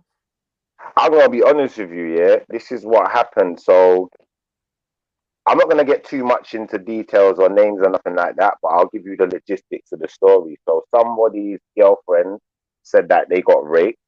The girlfriend who said she got raped is apparently been raped by this person's friend who they've grown up with. So there's a large group of friends. They all kind of hang out. There's kind of like kind of a gang, to be fair. Yeah. So this other gang member who is apparently raped the girlfriend, the boyfriend has got a shotgun, gone to his house and just shotgunned him. Like, that's it. He's done. Like, his body parts are falling off. So he's dead, isn't it? So now the family members, the cousin, is upset, in it, that you've killed his family member, regardless of whatever the reason is, in it. So he wants to retaliate now, in it. So the guy who killed the guy went to jail. So there's no getting to him, but he's got family members. So he's gone after family members, killed 2 family members, and then basically both of them got the same similar time as well. Both of them got like 30 years. Because, you know, as far as this whole rape allegation, there was no actual evidence. And, you know, even after, you know, police have done investigation, you know, the girl has to get, you know, looked at and everything. They didn't think that it was rape, innit? So, you know, and now it just looks controversial. But, you know, stuff like that happens all the time. Like, there are guns here. Don't get it twisted. We got army. I live next to an army base, you know, like that. I know people in there. They got guns. But I'm just saying, like, depending on the severity, you could get a serious amount of time. But in England, we find that people get more time in jail than what they're getting when they was on the road going to jail. Does that make sense? So literally, you could be in jail on a 3-year sentence and end up with 100 years at the time you're in jail. You feel where I'm coming from? So it's crooked, man. It's fucked up. From crimes committed inside. Yeah, like you see in England, yeah, like there's a lot of guys who are on a thing called, they call it IPP. So IPP is basically like the most violent prisoners, the most dangerous prisoners. Yeah. Yeah. So if you go to jail and you get into a fight with someone now, and you seriously harm someone, even if they try to seriously harm you, you could potentially end up with an IPP, which now means that they never have to let you out of jail. They can keep you in there forever until you die. Basically, it's like a life program. Yeah, but then the thing is now, what happens is, like for instance, a kid might go to jail and he might have actually not done nothing that bad. He might have got a few months for some minor little charge. Then he goes to jail, and then, you know, he's not really a street guy like that. Maybe he just was in the wrong place at the wrong time. So now he gets bullied into either bringing drugs into the jail or doing something on someone's behalf, you know, and before you know it, something goes wrong. And then, you know, he either snaps and starts to try and protect himself, and he's going to have to do some type of violence to, you know, get people off of his back, or he just becomes a victim. He could die in there. He knows what's going to happen to him. People get raped in jail, you know. So, you know, what choice would you take? You know, like that. Are you going to be the victim, or are you going to fight for your position? And it's like, when you look at some of these guys in jail, like my cousin, he just got out of jail. Yeah, he's got a 99-year license. That means he's on probation for the next 99 years. He's almost in his 40s. Like, come on, 99 years. It's a joke. 99 problems. Bro, he can't take a holiday. He can never go on holiday ever for 99 years. 99 years later, he'll be 130 odd. You're saying he got 99 years probation? Bro, listen, he had a 99-year license, which means if he got into trouble right now, say like he got pulled over by the police and he was smoking or something, and, you know, they find a little bit of drugs or something, they can send him back to jail for 99 years. Oh, suspended sentence. Yeah, it's kind of like a suspended sentence, but they call it a license. So, for instance, if you had 10 years in jail, you'd come out after 5 years, but then the rest of your jail time would be on your license. So for the next 5 years, if you done something bad, I don't know, you stole something out of a shop, yeah, you ran away, you snatch and grab, and they arrest you, they can send you back for the rest of your jail time for the next 5 years, just for snatching something out of a shop or something. That is crazy. Like, how in the world, that's the rest of his life, he's gonna have to be like paranoid that he's not where something bad happens, or oh my goodness. His one is short. They got some people, because like he's still fighting his one, so he can possibly get it reduced. Like, I've got an auntie who's a solicitor, she's working on trying to get it reduced. But, you know, for the people who fight it now, that some of these people, what they'll do, especially if they think you're quite educated as well, they're going to give you like 300-year license. Because by the time you fight it, you're going to just about fight it back down to 100 years. You know? And that's what they're doing. Like, listen, I'm telling you, this whole system is F. And, hey, England, England, you ever been to the States? I've been to Canada. I need to go. I'm going to go to America next. As soon as they open up the borders, that's my next flight, because I've got loads of family out there as well that I need to link up with. So, I do need to get out there, man. Did you get that COVID shot? No, I haven't got no COVID shot, man. Oh, well, you ain't coming here then. Why not? They haven't done it to us yet, King Ramon. I think it's only like China and the Netherlands and one other place to where you got to have it. Oh, okay. It's not us yet. It's being thrown around, but not yet. Man, you get that shit? You get that shot? Oh, you asked me? Yeah. Oh, no. And I'm not going to get it, but my wife got it. Yeah, I got to get it because of the baby and shit. Like, so she could fly out and just leave your ass here, huh, man? If you got the money, a bitch could get flew out. Yeah, man. Oh, Michael Boston, though, don't think I didn't notice that you never answered the question. You said some real shit. What was the question? You said some real shit, but you never answered the question about the would you snitch or not? What was the question? About I said snitching like 6ix9ine or do the time like AR-Ab. Oh, I mean, if it was me, is that what you're asking? Yes, Mike. Come on, man. Yeah, I mean, I'm doing whatever I can to not do the fucking jail time. So, but you made a good point though about the cartel situation, and you snitched the whole family going down. So let's go. He could, if I was in his position, I would, and let's say I had connections to the cartel, and they because the cartel, they'll kill your family. That's the thing. Like, so if you fuck them over, they'll kill your whole family. Right. So answer the question, Mike. What would you do? I mean, you might have to take the time if they really had you locked down like that. They know where your family lives, and you know for a fact if you testify that they will go after your family, I'd take the time. All right, I'm not gonna let my family die. So what should Casanova 2 times do in his situation currently, right now? Is he facing a life? Is he facing a life sentence? Come on, Mike. I told you from day one, you're blacker than me. Don't you don't know what's going on, man. I don't know about Casanova really though. I know really you don't know that Casanova is in prison right now, and he's thinking about ratting on people and shit like that.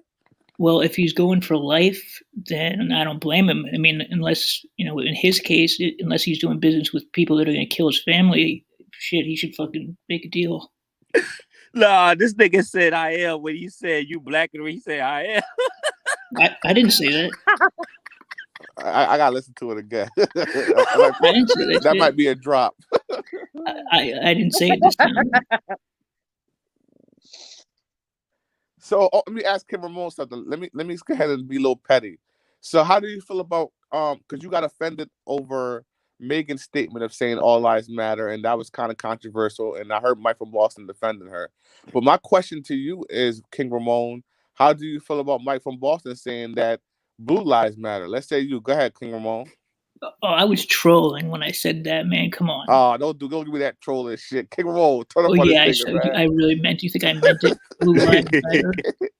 Man, You came back on the panel and then you said, "I'm gonna throw you a curveball." Yeah, it was a joke. Yeah, it was trolling though. I don't give a fuck. King Ramon, get at that nigga, King Ramon. Fuck blue lives matter. What the fuck, Mike? What the fuck, man? And what threw me off guard? I knew you was trolling. Even though I think he was trolling, what threw me off guard because Mike from Boston, we was all so upset with that officer who disrespected that lieutenant.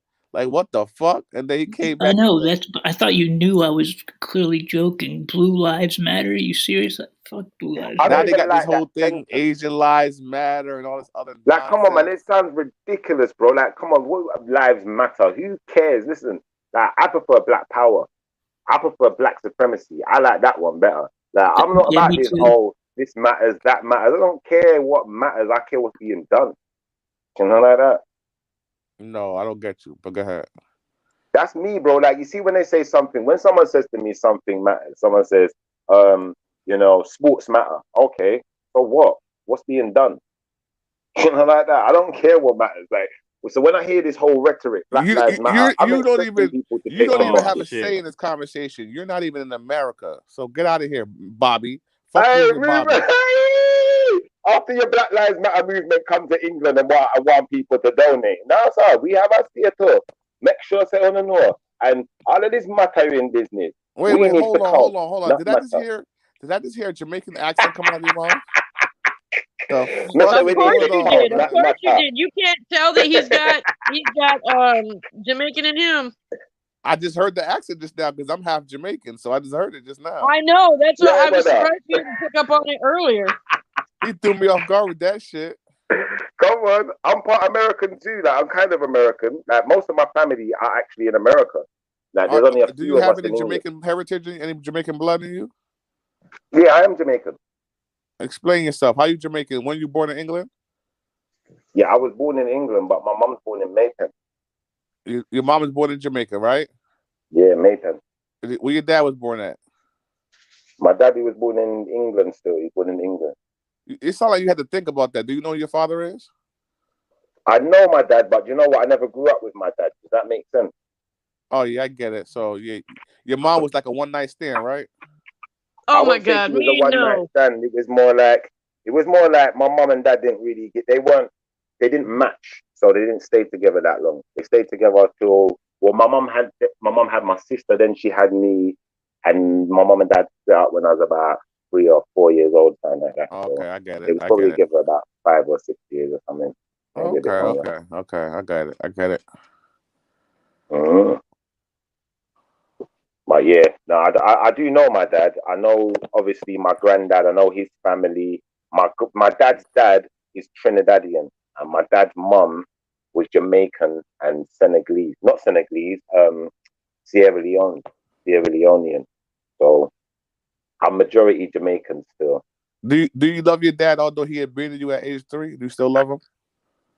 You know what? When you say abandoned, that I wouldn't say my dad abandoned me. Yeah, I'd say that my dad's he's a very quiet type of character. You know, like he's one of them hermit types. He don't come at his house. He don't see no one. He's a man that smokes weed, drinks a bit of white rum, and plays chess and talks to his friends, and plays reggae music. He's got guitars and stuff like that, and he's a very kind of reclusive character. So I don't hold it against him. I think that that's just his personality. Anytime if I wanted to go and see him, my mom's taken me around there. We've seen him, but we just don't know him like that. I don't know him that well. I'm getting to know him still. That makes sense. No, it doesn't make sense. But go ahead, continue. I'm sorry. When I say I don't know him that well, I mean in the sense of when you know a person, like your friends in it, you know what they do, you know what their daily routine is, you know their stories because you've lived it with them. Do you feel what I'm trying to say? I don't know my dad's stories like that. I'm getting to know them. I didn't even know who my great grandparents were until recently. And my dad's got a brother who lives in America as well, funnily enough. And he's got another brother who lives in Manchester. I'll be honest. For this reason, because I didn't know my dad, and because obviously my family are all West Indian. Like my whole life, I've never dated West Indian girls. I've dated one when I was younger, but I think I had a really, really close call with a cousin. Does that make sense? So I had a girl who liked me, and then I'm very inquisitive, so I just asked, "What's your last name?" And then I found out she got the same last name as my nan. I said, "Whoa, something, nah, this can't work." But obviously, because I don't really know my dad's family that well, I'm a bit dubious that, if I hook up with a West Indian girl, she could be family I don't even know. Like that. Not necessarily. It's a big world out here. There's a lot of people, but I hear you. But when last time you saw your father? When last time you seen him? Last time I seen him was about a month or so ago, but I did speak to him this week on the phone. Oh, you still keep in contact with him? That's cool. That's good. All right, that's good. All right, go ahead, Fave. Take over your show, Fave. I'm out of here. Yeah. Okay. All right, peace. All right. See you, nice one behind the bar. Big up, bro. Yeah, man, I have to look after my dad, man. My dad, he's an old man now. Like that. That's why it's good to have kids, man, because one day someone's going to have to look after you lot too. That's true. Trust me. Now, don't get me wrong. I'm not going to like... look after you, or they're going to throw your ass in a home. Listen, don't get me wrong. Yeah, I'm not a hater of the gay or the the trans or whatever you want to do with your life. But I just think like, you're putting yourself in a very awkward position because when you get old, someone's gonna have to look after you. Are you gonna want to have to rely on someone who is not, got any biological obligation to you? Because you could have an obligation that you could love someone. That's one type of obligation, but biology is a whole nother. It's like me and my nan. I'd never leave my nan on her own. That's the only reason I live where I live, because of my nan. Because she's not, that old woman will not die alone. It's not going to happen. Not on my watch, because I love that old woman. Do you know what I'm trying to say? So, through my biology and through my love, like it will move earth, wind, fire, planets, you name it, like to make sure that she's looked after. And I think that, right, if you don't have your own biological connection with someone, you could be at risk of being left alone. No yeah, big time. That happens a lot down here too in Florida, where people will put their relative in a nursing home and they end up getting like abused or neglected, or it's bad down here. Now, I've come to the conclusion I've got to be a millionaire before I'm 40. Within the next couple of years, it's got to happen. I've got to be done with all of this. And then, if my nan wants to go back to Jamaica, we can go live in Jamaica. Could buy the piece of land, or she's got land already. We could just build a new house on it, relax, and just let her just live out the rest of her days. Life can't be all about money, man. If it's all about money, then it's treachery. That's all it is. It's just treachery. Yeah, the rapper 2 Chainz, right? Yeah. He does a show called damn it, I'm always forgetting the name of the show. I'll have to write it down and tell you next time. But it's something about, he goes around and he like either visits or eats, or he goes around to all these different places in the world where there's like the most expensive hamburger or like the richest Yeah, that's this what it's and called, that. like most expensive Is it okay? or You've seen something it? like Did that. you? Yeah. Yeah. He ends up going to one where it's like the most, and of course it was in Florida, but it was the most expensive like retirement home. Yeah. And that place was crazy. It had like Gucci this and Gucci that and gold this. It was like where celebrities went, like old ass celebrities that, you know, were going into a like a nursing home. It was like for them, it was so weird. Yeah. But besides that nursing home, all the other ones are pretty shitty. But this is why it's important. Like, it's important to have people in house that can do things. You know, it's like when we was younger, our parents taught us how to clean up, wash dishes and stuff like that. But it would have been, you know, you couldn't put a price on having someone in the house that could show you how to stitch up a wound, show you how to heal, how to use medicine, how to, do you know what I'm trying to say? If we had these things in the house, you know, as a society, we'd be a lot stronger. But, you know, the man wants to Very keep true. us down. That's the truth.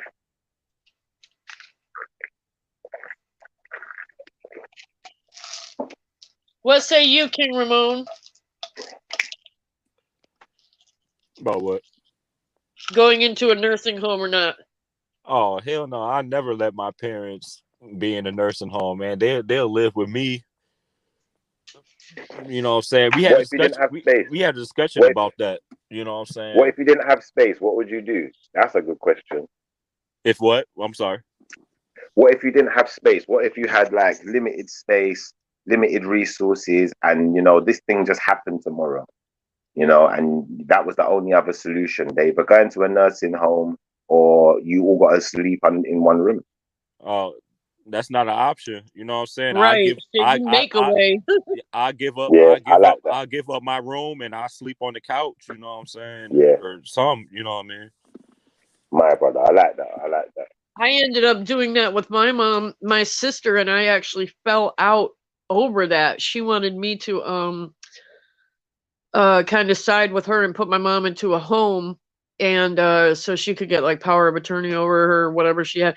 And me and my sister do not speak to this day because I took care of my mom until she passed away. Like it was, unless they're violent or they're not themselves, if as long as you can take care of your parent, that's what you're supposed to do, or at least that's what I thought you're supposed to do. Like, you know, how do you just, oh, they're too much of a bother and you put them in a home and like It's but like yeah, it's like a cycle. You know what I'm saying? Your Yeah. parents took care of you when you was a baby, and they cleaned up your shit, and they raised you. It's a cycle right. with that. When you get older, you got, you know what I'm saying, you got to clean up their shit, or you got to take care of them, because it's, you know what I'm saying, it's a revolving cycle of life, and you got to take care of your own. I mean, I worked at a nursing home before, back in like 2004 or whatever. I worked at a nursing home, and I seen the type of shit that went down in there, and the negligence and the disrespect, you know what I'm saying, and it's sad. So I would never ever put my a problem parents though, in a Ramon. predicament, in a position like that, to be in there. Never. You see the big problem is though, Ramon, as well. Yeah, well, one of the big problems is sometimes the parents themselves, they don't want to be looked after by their children, isn't it? It's the sense of pride, isn't it? You know, they don't want to be seen a certain way. They don't want people to remember them a certain way. And I think that, you know, there's going to be a percentage of people. It's like, you see me myself, like I'm that type of person who I prefer that people don't get all sad and stuff. If when it's my time to go, I just want to go and everyone to know that I had a good time, I had a good life. Don't worry about it. Don't be sitting there crying, getting all upset. Live on for me, innit? Do better, or do something to remember me by. But don't sit there and be sad, innit? Like, and I think that, you know, when you watch a person deteriorate, that's a very sad time. It's a sad event. You know, some people ain't got the stomach for it neither. You know, to watch a person go from their greatness to their greatest to their weakest and their most vulnerable, you know, it can be heartbreaking. That's true. So it's a lot. I'm not gonna lie. I'm not that. Basically, what I'm saying is, I'm not against people who do it because I understand some people, like I said, they ain't got the heart for it, or their parent, that may be what they wanted. They didn't want their kid wiping their bum. They just don't want it. And it would embarrass them. They feel upset by it. So they've put it in their will. They've written things down. You know, so I think we do have to respect people's wishes. But I think at the same time as respecting people's wishes, you know, I'd hate to think that my nan was forced into a position. Do you know, like that? Or someone was forcing her hand. She's somewhere that she doesn't want to be. That's like being in jail. Correct. Yeah, can you guys see what Kid Murray put? Yeah, I read it. But should you put your life on hold for your parent? You have you have your own life to live, right? You have your own life to live in your own family. Your parents should make good decisions so they'll be sad when they get to a certain age. # old home. I'm not sure, Kid Murray. But like I said, you know, I'm not going to demonize anyone for making a decision because there's many reasons to make a decision, you know. And I think, you know, me being myself, like I've got an uncle. He lived in my old people's home through his own volition, through his own actions. That's what he wanted to do. He didn't have no kids. He didn't want anyone to have to wait on him or to have to rely on anyone. So he done that of his own choice. And, you know, I'd imagine there were, you know, people, you know, aunties or whoever who suggested maybe come and stay with us, but he didn't want to. So we have to respect his wishes. But I think when we've got an old person, like, for instance, someone who's got dementia, like that's one of the ones where I'm a bit dubious because although they may not be them complete self and they could be volatile or whatever, it's still going against their wishes. You know, they didn't ask to be put there. They didn't say, listen, and make a calculated decision and say, listen, I want to go into an old people's home. I think it's the best thing for me. I'm going to have friends there. I'm going to be able to do these activities and I won't be bored or whatever it was going through their mind. You know, if he hasn't made a calculated decision, I think that's where I'm dubious, very dubious.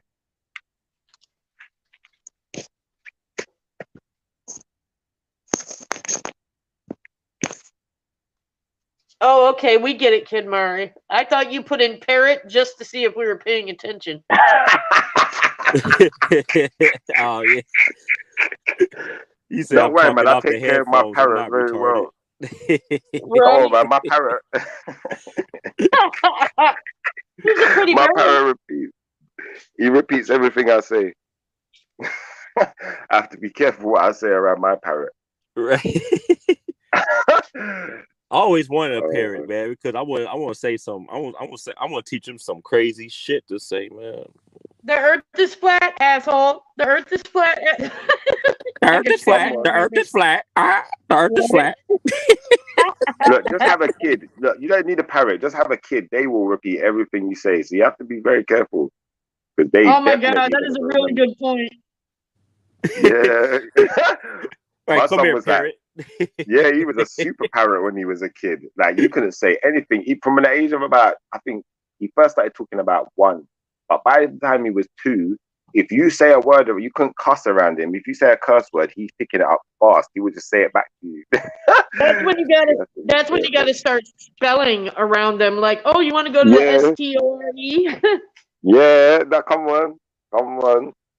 But you see me when I was a kid, I was one of them kids here where you couldn't do stuff like that. Because I would clock onto you. I'd be like, hold on, why are you spelling? And I wanted to know how to spell from a very young age. I think by the time I was 3 years old, I could read. Maybe not big words, but I could read.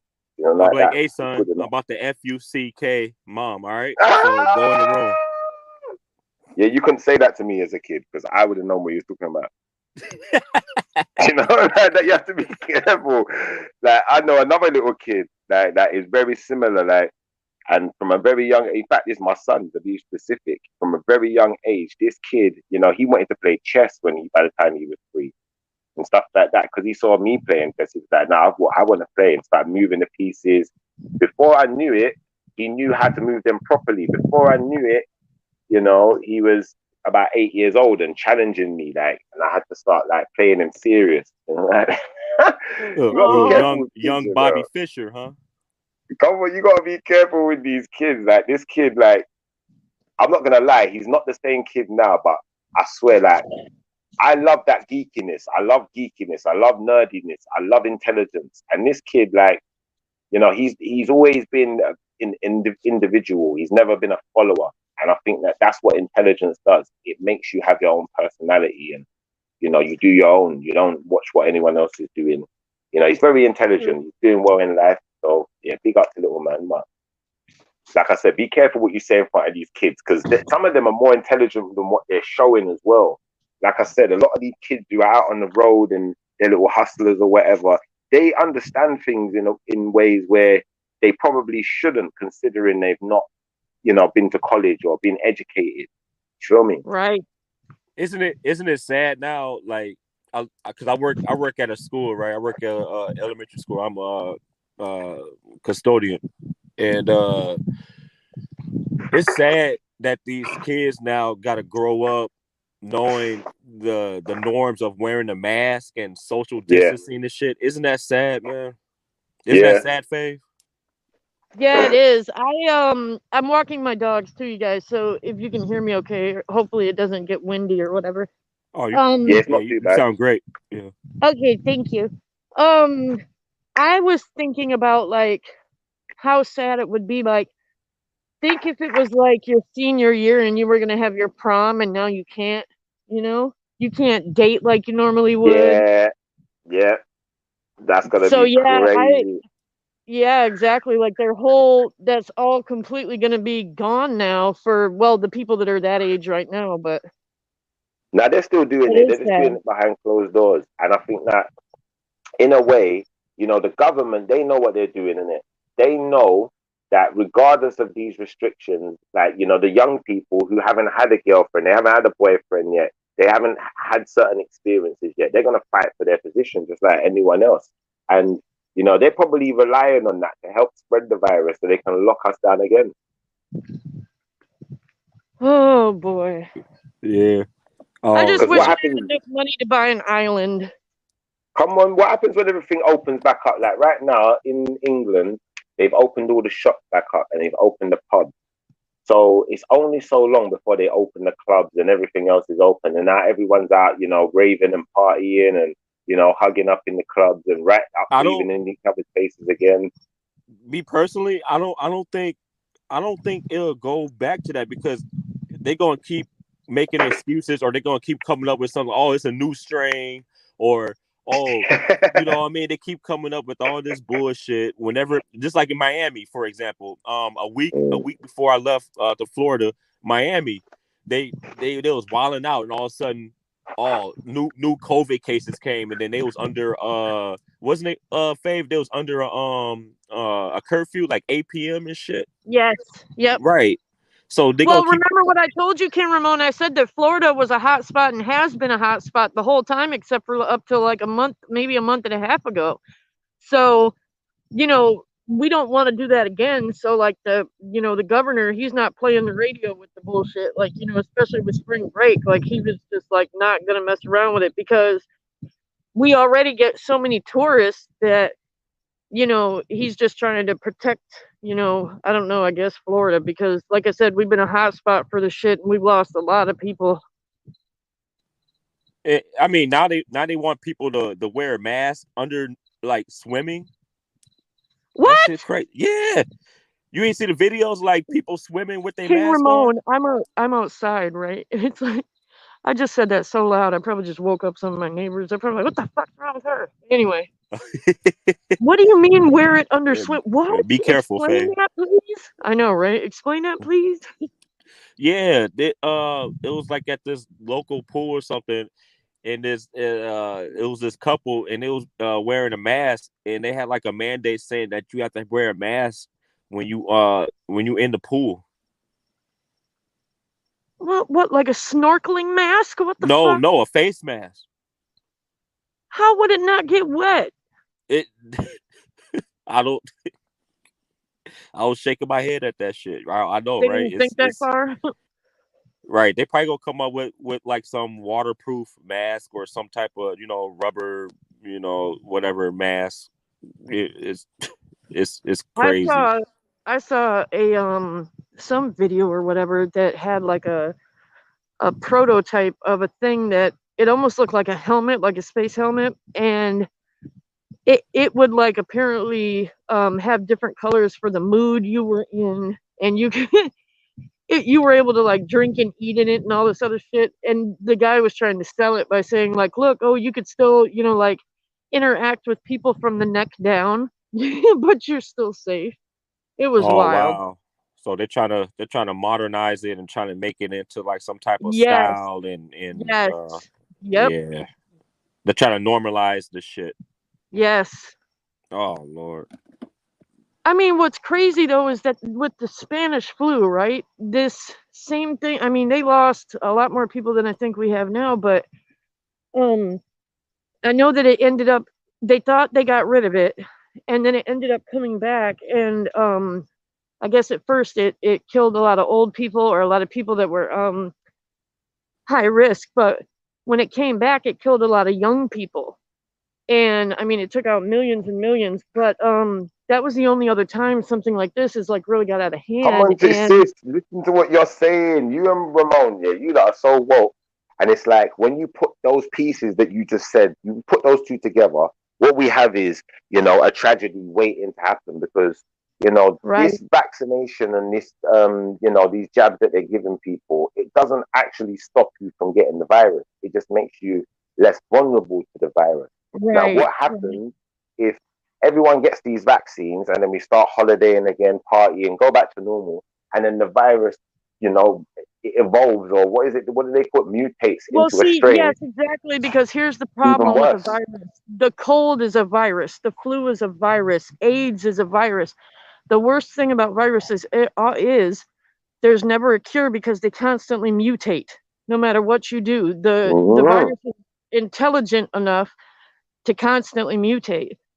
That's why you can take a vaccination, but there's never a cure. Like I said, you know, for AIDS or the cold or the flu. Yep, that's why they killed Dr. Sebi. It's looking that way. Hey, you heard about all those holistic or those natural doctors that was mysteriously missing and dying and shit? You remember those cases like a few years ago?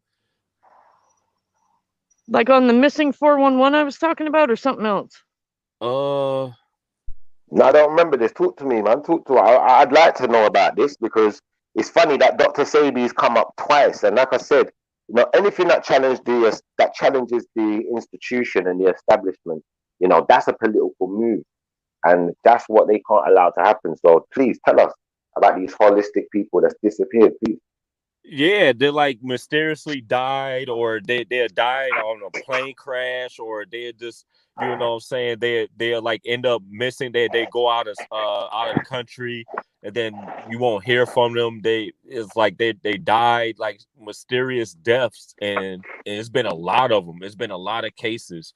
I was just like, you know what I'm saying, me and my wife was like, wow. I was saying, you see what's happening, right? And she's like, yeah, yo. And you know, when you preach or you teach about natural cures and stuff like that, the powers that be don't like that shit, because come on, they want you to take their manufactured shit.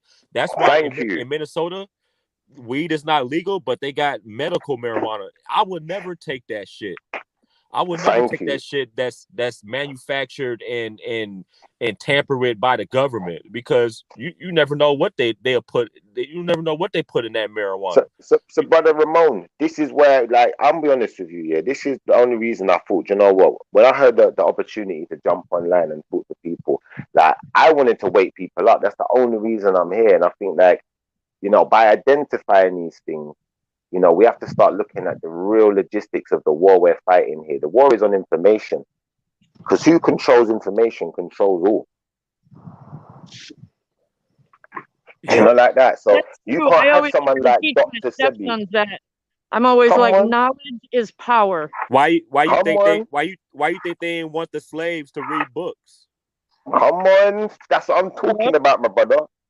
That's what I'm talking about. So when we get to this thing of information, that's why I said earlier about, you know, obviously I don't know Umar Johnson personally, but I know that that idea is what they're afraid of, because that's controlling information. When you control the university, you're controlling the information that's going into the minds and the hearts of the people. And now, you know, that's what they're going to live and die by. Do you know where I'm coming from? That's what they're going to fight their position for. And you know where I'm coming from? And you know the craziest thing, the most free thing, just saying nothing's free. Yeah, information is free. Look at libraries, but libraries are unpopular because it's looked at as, oh, it's geeky or something like that. And so it ties all the way back to what we was talking about with the entertainment industry. They want to and they want to feed us and have us on our phones all the time, it's limited. On social media, or listening to these knuckleheads, you know what I'm saying, on music and everything like that. They want us to be distracted by something that is free, like the library, the public library. And I rarely see people going to the public library for information. Never. I used to get mad at my stepsons because I was like, you know, people died for you guys to be able to get an education and to be able to read, and they don't even want to do it. Like, correct. It's, you know, to get the kids to read books or want to learn, it's like pulling teeth nowadays. Yeah, but you see the problem with people is, we're always fixated with two questions, and one of the two questions is more important than the other. So there's the how and there's the why. And, you know, we shouldn't be focused so much on the how. We should be more focused on the why.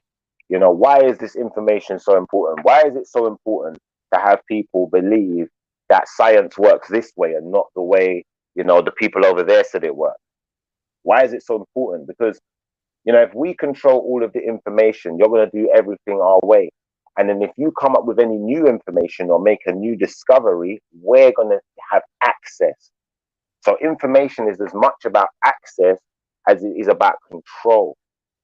And once we understand the logistics of that, then you can understand the logistics of saying, when you come into my society, you got to go to one of my universities. Because if you're at one of my universities, more than likely, if you come out with any bright ideas, it's going to be amongst other professionals who are, you know, working around the same ideas, and you're sharing and working together. You learn something, and now you've advanced it, and now you can share that with the rest of the group. Once, you know, you do your presentation and you get your A star. Wow. So you got to understand what's really going on, innit? Your mind is being picked as much as, you know, you think you're picking. And what they're actually doing is they're giving you the why when you go to university, because they're telling you how to utilize the information. They're telling you why this particular piece is important and why that part isn't as important. What is the relevancy, you know? And when you control and manipulate that for yourself, that makes you too powerful for the government to control as a person anymore. Do you feel where I'm coming from? Because now, let's say you make a new discovery and you discover, I don't know, some type of super fuel or something like that now. Yeah. You could go anywhere in the world with that. You could go to another country. You could, like Faye said, you could get rich one day, buy your own island and start producing this super fuel. And that money that you're going to generate, that can change the world. That could put some of their plans at risk.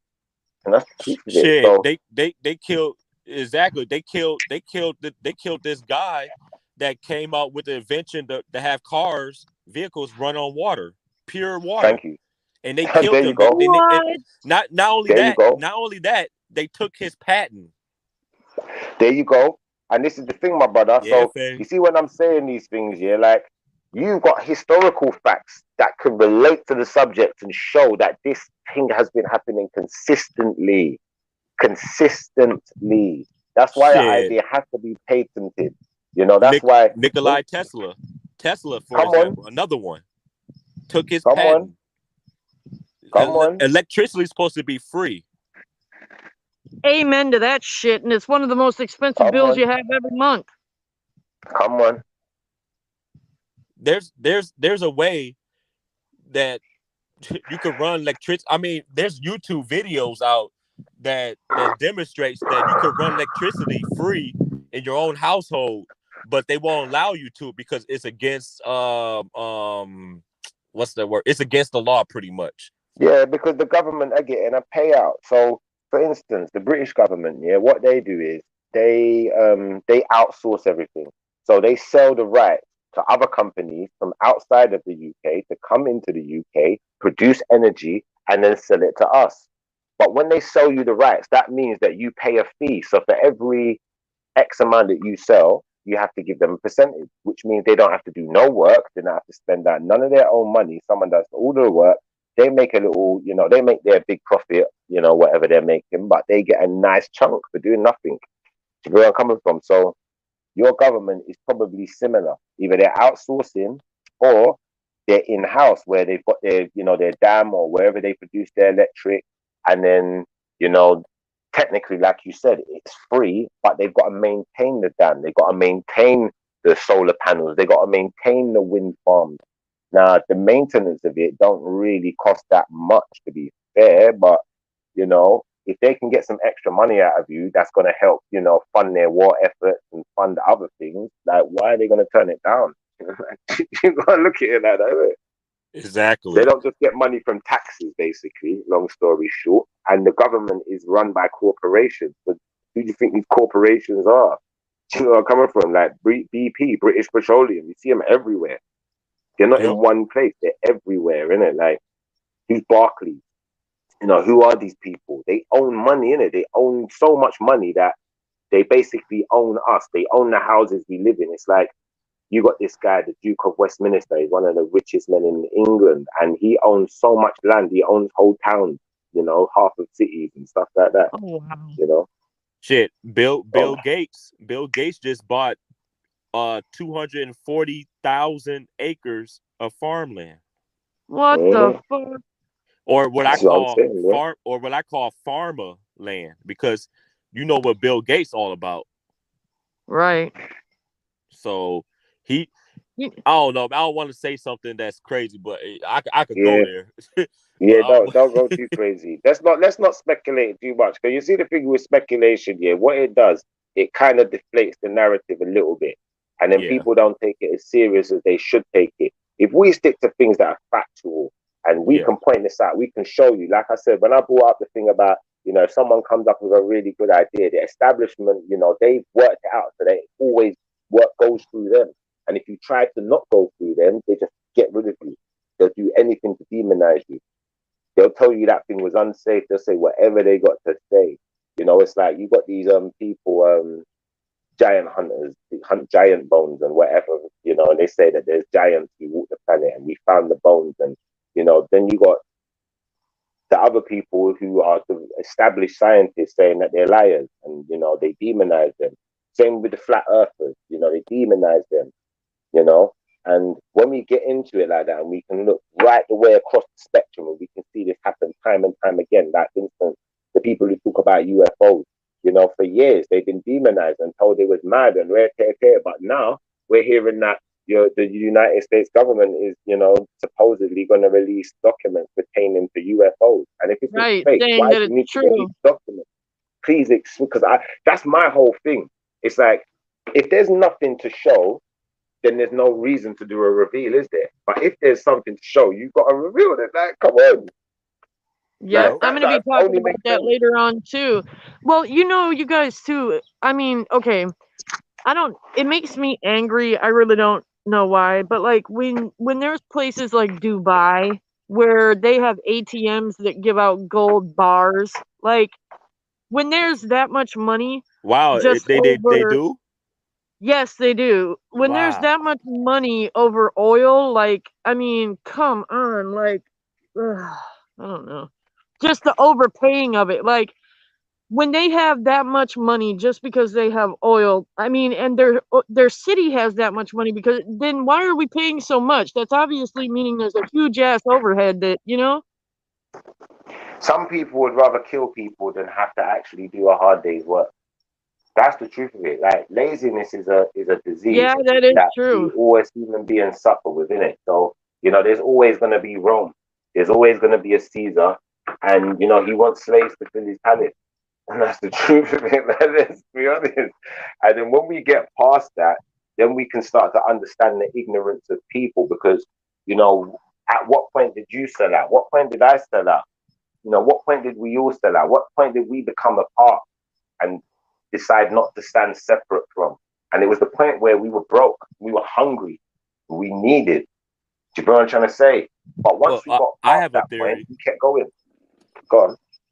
I have a theory on that. The reason why they charge these things that's supposed to be free, or these resources that's supposed to be free, like seeds or vegetation, electricity, running vehicles, whatever, on water and stuff like that. The reason why they exhort to oil and charging electricity to us is because they want to keep the original 12 or 13 families that runs this whole world rich, so they could keep us poor, so they could be in control. 100. And that's where it is. So, you know, we all understand that as people, innit? But majority of us are ignorant because at some point, you know, we took our payoff, innit? Regardless of whether that was you got a job and you thought, all right, this job's good enough now, and you got comfortable. And that's what it's all about, and it's about comfort zone. Yeah, it's about creature comfort.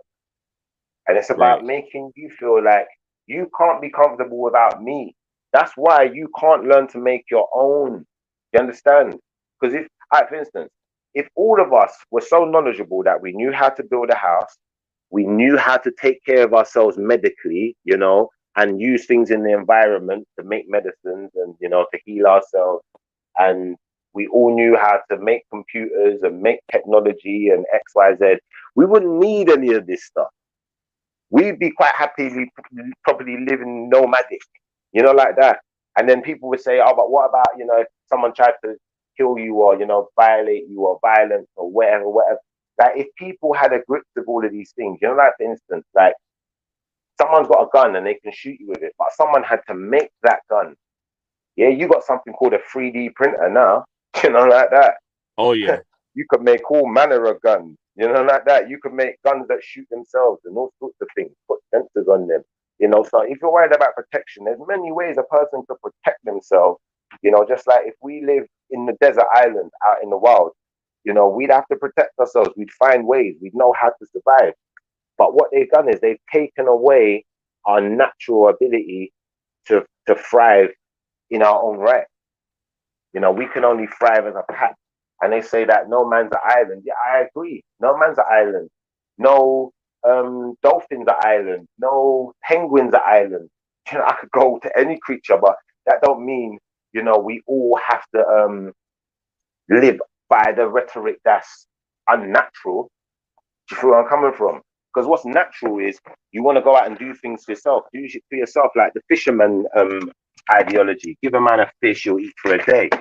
You know, give a man the means to fish, he'll eat for life. Yep. Do you feel where I'm coming from? So it's like, give a man a PlayStation, he can play the game you sell to him. Give a man the means to make a PlayStation, you know, he'll be gaming forever. He'll be able to make whatever game he wants. He ain't going to be restricted no more. Yeah. You know, like that. When they say, all right, we're not bringing out a new boxing game for the next 10 years, and we all love boxing games. Listen, we're going to make our own fight now. We don't even care if Anthony Joshua wants to sign the deal, because it's only going to be me playing it. It's for private use. I don't care. Me and my mates there. We don't care. Do you feel where I'm coming from? Because if you can mod the game, you could do that in, what's the thing, Grand Theft Auto right now. You could be playing as Batman, Spider-Man, running around the game. Right. Do you feel where I'm coming from? So it's all about power, innit? And power is information, knowing how and why. Do you feel where I'm coming from? And the why is the more important, because they know why they can't give you that. And a lot of people don't understand why. And I think that's why it's important to talk about these things. Why can't we have that? Like you said, why can't we have free electric? Why can't we have a car that runs on water? Why is it only now we're getting an electric car when that idea is, come on, that's old as what? How long has an electric car been out? What, remote control cars been around for how long? How long has that been out? Right. Decades, half a century, you know? Okay, how long has the wheelchair, the motor with the motor on it, been around? You know, how long has the lithium battery been around? You know, like that. Come on, man. And then when we get into this, like, we know that we're being controlled by the things that make us comfortable. Shit, they Literally. found artifacts in Egypt and over in parts of Africa, dating back to the biblical days, where they found technology where they was using that type of technology, batteries and so forth. So but that's what it comes down to, though, my brother. You need, like, some inventions, are not necessarily I wouldn't say better, but they're more important than others, like the battery, because without the battery you can't power anything. So all of these great inventions that are powered by something, without a battery, none of them can't work. So the battery has to come first. So the battery is the pinnacle of it all. That's like, that's the start point. That's the industrial revolution right there, that battery. Do you feel where I'm coming from? Now we have to work out the device it powers. It's so crazy that I'm not just talking about the American government. I'm talking about the whole world government. I found out just recently, just last year, I just found out that if you walk barefoot on your grass, on the ground, it could recharge you. Yeah. It'll recharge your cells in your body because the earth is magnetic. The earth is magno it's magno electric. So your body has eons and electrons in it. It has all the it has everything that the earth is made out of.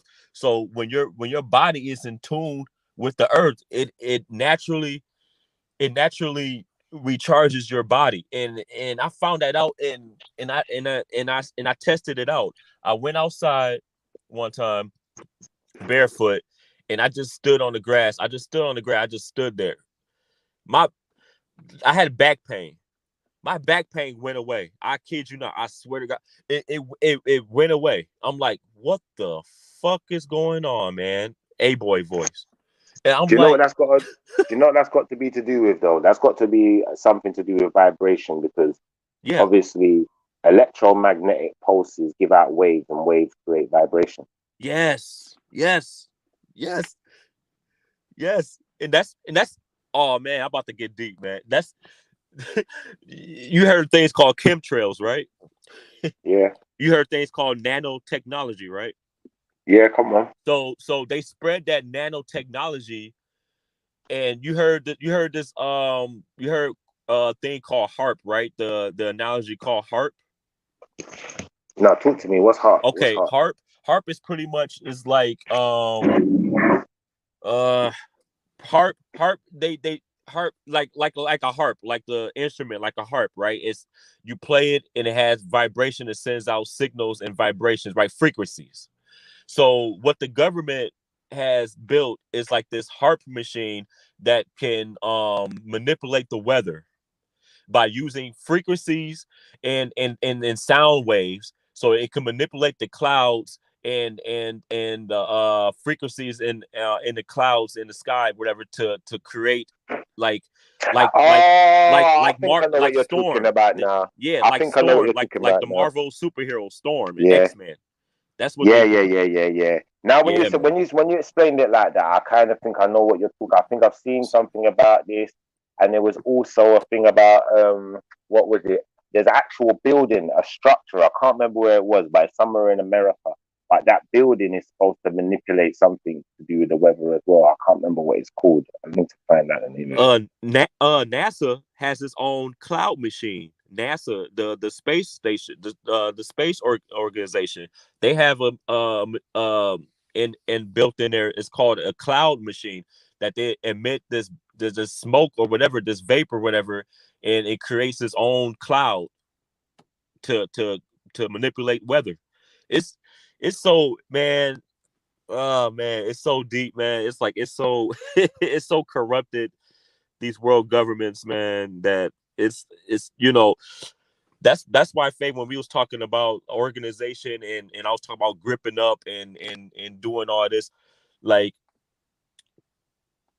when it comes down to it, are we really going to like you said about the military? I believe that the military is on our side and would do was right at the end of the day, would do what is right to protect us. Whether whether their orders is to do otherwise, I believe that they will be on our side. Most of them, the majority. Again, like it's powers at play that we're dealing with. That's beyond our beyond our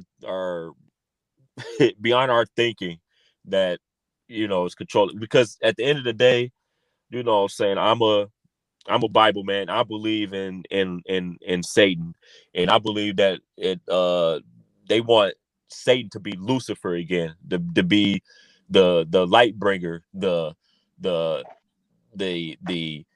ruler of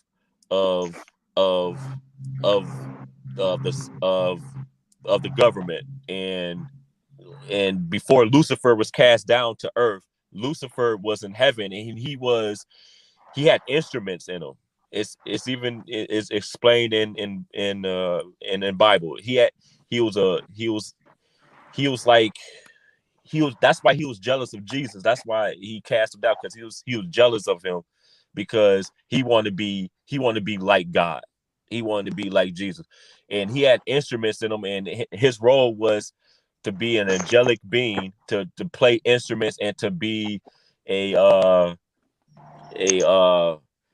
controller of things. That's, I don't know what I'm trying to say, but pretty much, like, I know what I'm trying to say, but I'm not saying it right. So what you're saying is but what you're saying basically is that anyway, the devil like is what I'm orchestrated. trying to say, the gist of it is that the world is governed and it's ruled by Satan. And that's my belief. It's ruled by Satan, it's ruled by evil forces, because if you think about it, like, why is all this evil stuff is happening? It's not happening because a good person's doing it.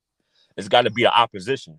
So that's why I believe in it. You know what I mean? Let me get this right, Raymond. Yeah. Are you saying that basically the devil is like, the guy who leads the orchestra? He's pulling the strings and everyone else is playing his tune. Thank you. Because that's kind of what I get you. Yes, thank you, brother. Man. I'm listening. Don't worry. Why? And that's why music is so corrupted. That's why music. He was an instrument. He was pretty much like an angelic instrument, and that's why music is so demonic. That's why entertainment is so demonic. But more than just that, because remember, the devil is just one of many demons. So yeah, that's true. If I was right, there are what is there 10 kings of hell or something like that? Yeah, something along those lines. Yeah. So, but we got to deal with the likes of what's his name, Azazel. Then, yeah. So when the sister said, she said about you can go to Dubai and you can get gold bars out of an ATM. Is it not Azazel that showed men about the precious metals in the earth and that rhetoric, and certain other angels or demons, if you want to call them demons, then showing them about the oils and X, Y, Z that's in the earth. And this is why, in my personal opinion, I don't think anything's new. And like you said, I could, like, by being a Bible student, I can look at a Bible alone and tell you, like, if I really believe in that book, I know there was technology used in those days. I know it for a fact just by looking at that book. Don't even have to go into another one yet. Yes. Well, and look at, like, with gold, the Egyptians used gold for almost everything. Mm-hmm. Yes, gold has power in it. Gold has now, I mean, look at it now, like what you was talking about with 2 Chainz. It's called the show's called Most Expensive Shit. They eat gold steaks now. They eat gold that steaks dipped in gold, and you can actually consume gold. And actually gold they was doing that back in the ancient days. Gold actually rejuvenizes your body. That's why they wear gold on their chains now. That's why they have gold. You know, it's so. Oh Well, do man. you know the alcoholic drink Goldschlager? Yes, it has gold flakes in it. Yes. Yes. Yep. So you can drink it. And also my mom had taught me about copper, like copper bracelets and stuff like that. If you wear Yes. those, they help with arthritis. Yes. Yep. Yep. I mean, all the elements, diamonds, even if you bathed in diamonds and rubies and sapphires like that, it can rejuvenate your body. It's all part of the end game is, to me, man, Fave and Schiffer, the end game to me is that it's gonna be a new world order. It's going to be a one world government. It's going to be a one world currency. Look at cryptocurrency. It's going to in 5 years from now. Yeah. it's going to be everything is going to be in electronic form. Everything going to be credit. The paper value everywhere is going to be useless to me. Well, did you guys ever have anybody in your family like that was older? Like I remember my grandma and my grandpa, like they didn't trust banks. So they would always have like they would hide their money and stuff like that, like keep it, you know. I don't know if you guys have ever heard about like older people doing that because they didn't trust like There was a man who got in trouble with the police in England for doing that. He had it was a lot of money as well. We're talking like millions of pounds, and it was stashed on the floorboards in mattresses and all sorts of things. But obviously, he had an explanation as to where it come from. But you know, they were still dubious, isn't it? Because this is loads of cash.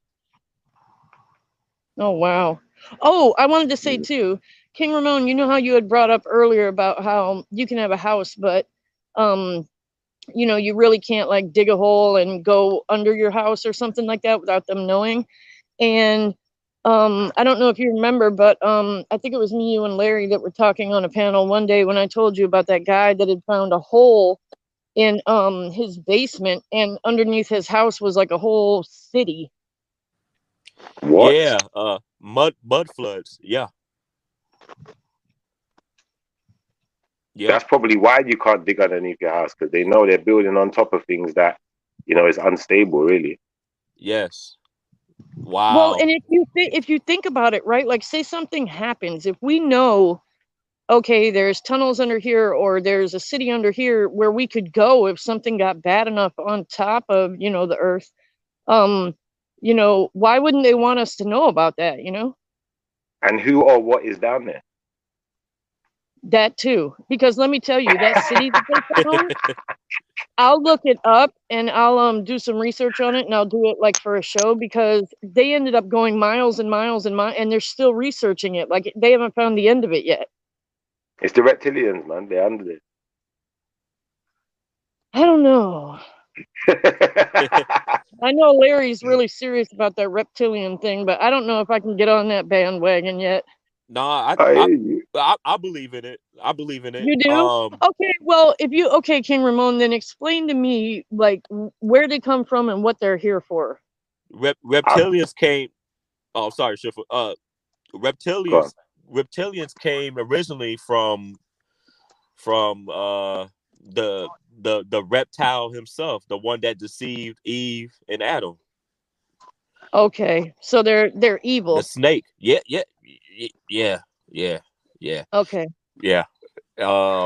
And some certain people have reptilian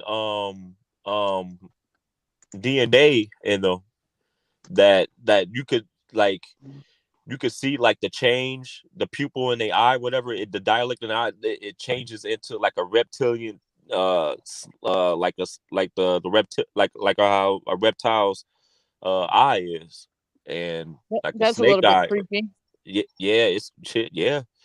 Hillary Clinton had it like that. A lot of politicians had it. A lot of celebrities got it. You know, it's, you know what I mean? Now, you know what I'm saying, on that large scale, you know, I mean, you know, people have, you know, certain people have it. It's all about demonic. It's all about demonic possession, and in most cases, demonic DNA.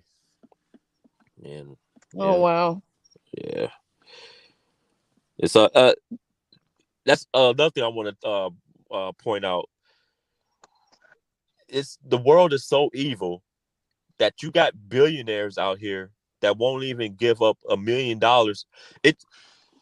to help the homeless. Like I broke it down and calculate this. And since Larry Beach always say I don't believe in mathematics, I'm going, all right, Larry, if you're listening, here we go. There's 300 plus million people in America, right? All right. There's how many billionaires? Tens of thousands of billionaires in this world. Tens of thousands of billionaires. It only takes $300 million to systematically change the whole landscape, the whole dynamic of America. Everybody could be rich.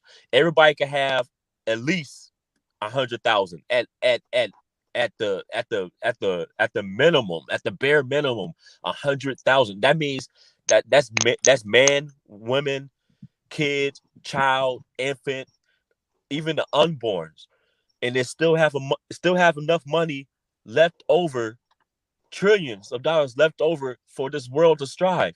That's how evil the world is. We got billionaires out here that won't even like help reset the world to have everybody be rich. You know that's how evil it is. So if you think about that on that grand of a scale, it boggles the mind. It makes me sad. Like not Yeah, sad, but brother, listen sad. to what It you makes said. me angry. Listen to the settings. Listen to the settings. You said everyone can be rich, but I think we have a warped sense of reality, you know, a lot of the time because of the world that we live in, because of the way things are structured. Like the whole concept of money is a lie. Like all of these things are an illusion, you know. Like as far as for instance, like you said, you know, certain things like gold. There's only so much gold in the world, so only a very small few people could have large amounts of it. Do you feel where I'm coming from? If it was spread out evenly. Now, yes, let's be honest. All right, you can drink gold, you can eat it, you could bathe in it, and maybe it's got rejuvenating properties. But then, is it not more to do with not wanting to share, in the sense of, you know, like you don't share your bed with people? If I'm Scrooge McDuck and I've got a swimming pool full of gold and I swim in it, I don't want anyone else swimming in my water, in my gold. You know, like that. Yeah. You know, and then it's like, at the same time, do you really need it? How is him stockpiling all of that gold benefiting him? How does stockpiling gold benefit a dragon? Please explain. Because, you know, if someone can explain to me what the dragon benefits from stockpiling all of that gold, then, you know, we might be onto something. But from what I've seen, you know, I watched Lord of the Rings, you know, Desolation of a Smaug, whatever. And I don't see what that dragon was getting other than he's just lying there on the gold. He was lying there on it. It's not doing anything. Exactly. Worthless.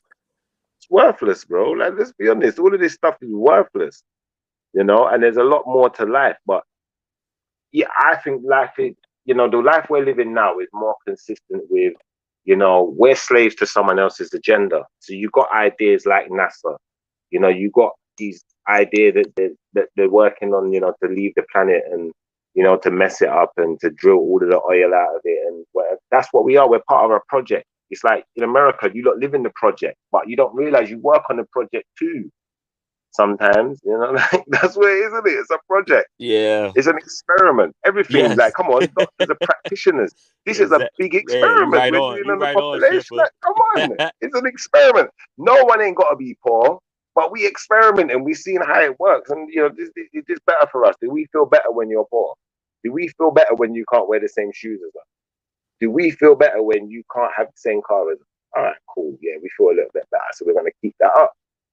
Do you feel where I'm coming from? And now we're dealing with someone's feelings. When we're dealing with feelings, like, this doesn't have to make sense anymore, bro.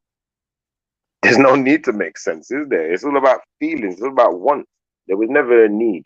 Let's be honest. It kind of reminds me of like MK Ultra in a sense, like how they trick the ghettos and the poor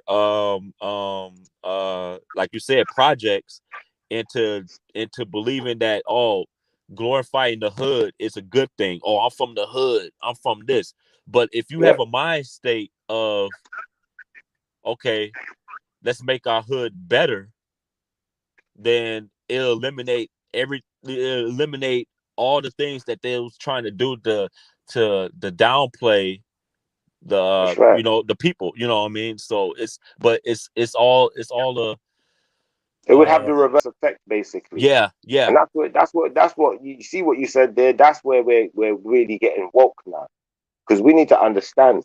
A lot of people, I've heard a lot of people say this. I've said it myself. Don't think I'm not privy to saying this as well. But people say I'm a victim of my circumstance, and had this gone this way and had that gone that way, I'd be in a better position. I might not be the same person today. Right. But one day your environment, correct. All right. But you see what? One day I woke up and I said, you see what? Every single decision I made, if I had chose to make the exact opposite decision, what position would I be in now? And when I sat down and I thought about it logically, I said, you know what? I'd be in a much stronger position right now.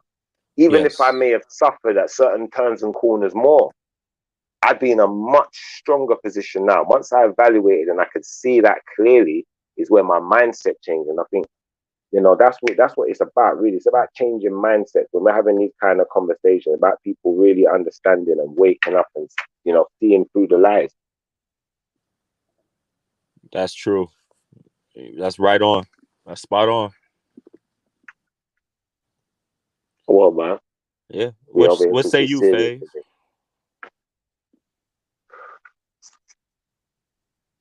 Sorry, I was letting the dogs in. Yeah, I thought so. One thing I want to say is, like, when you were talking about like the evil and everything, you guys, you remember how that Nas X video came out and everybody was freaking out because of like oh my but God. You remember how everybody was freaking out because of like the devil and like how he was being like, what everybody was saying about it. I've still not watched it for that reason. For that reason, I'm not watching it. I don't want to see I don't want to see that.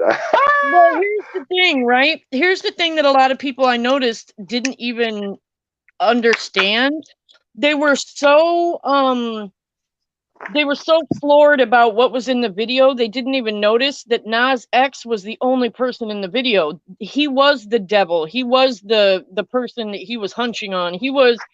Every person in that video was him. Wow.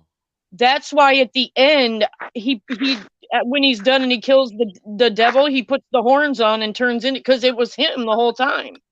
Wow. Yeah, so like, plot twist, huh? Faye, do you know what though? You know what I'm gonna say though, Faye? Yeah? Although I get the concept of all of the characters being played by himself and him turning into the devil that he saw in himself, what I would say to you is this, Faye. I watched The Nutty Professor, and I watched Coming to America, and I saw Eddie Murphy play many different characters, but I still took each character as an individual character. I didn't take them all as the same person, regardless of knowing that Eddie Murphy was playing all of these different characters. So that's true. The concept is still the same, if that makes sense. Even though I see what he's tried to do, but we have to understand the industry. The industry tries to put clothing on its argument. That's what it tries to do. It tries to mask its whole record. Right. So, I think it's blatantly saying what it's saying. And, that's just the rhetoric they're going to put with it to make it seem more acceptable. That when someone starts talking about it, we can say something to, calm and ease the moans of the people.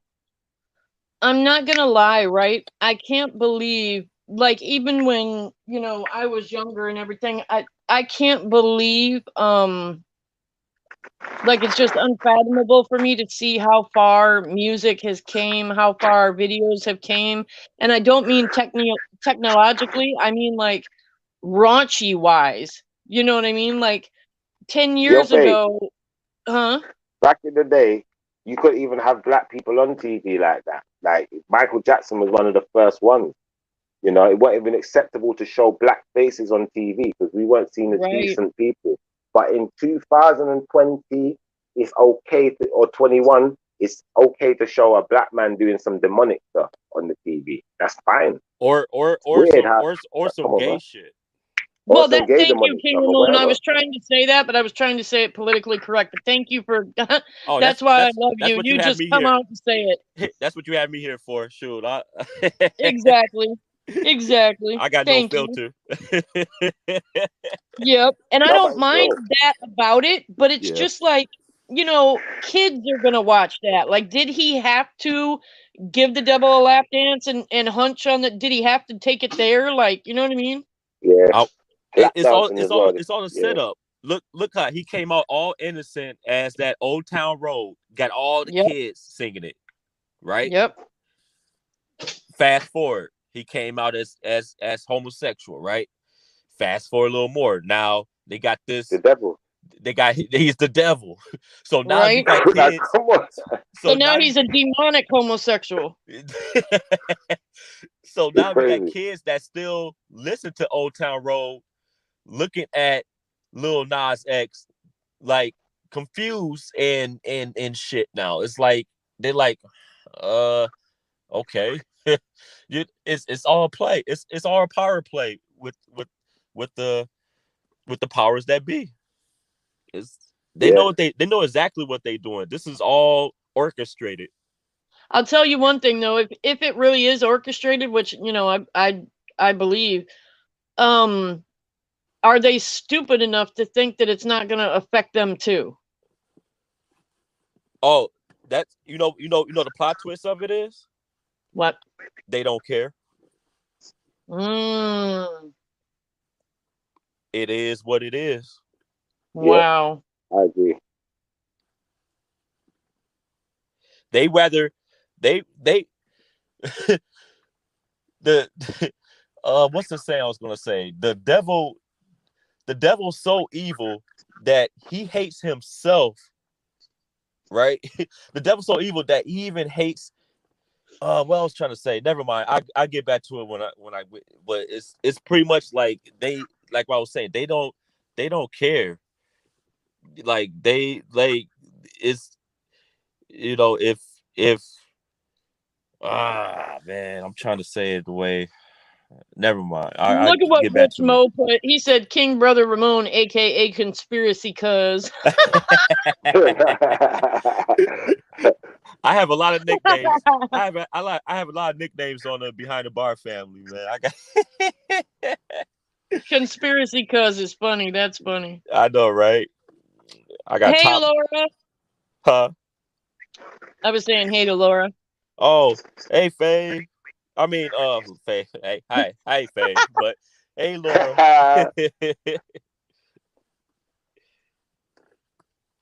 I don't know. I'm just, I don't, like I said, I'm not sure. I don't scare easily, but, and I don't know if scared is the right word, but I'm definitely very apprehensive and very, scared basically of like what in the hell is going to be, you know, around in maybe 5 years, 10 years. Like, if it doesn't change, like I don't know.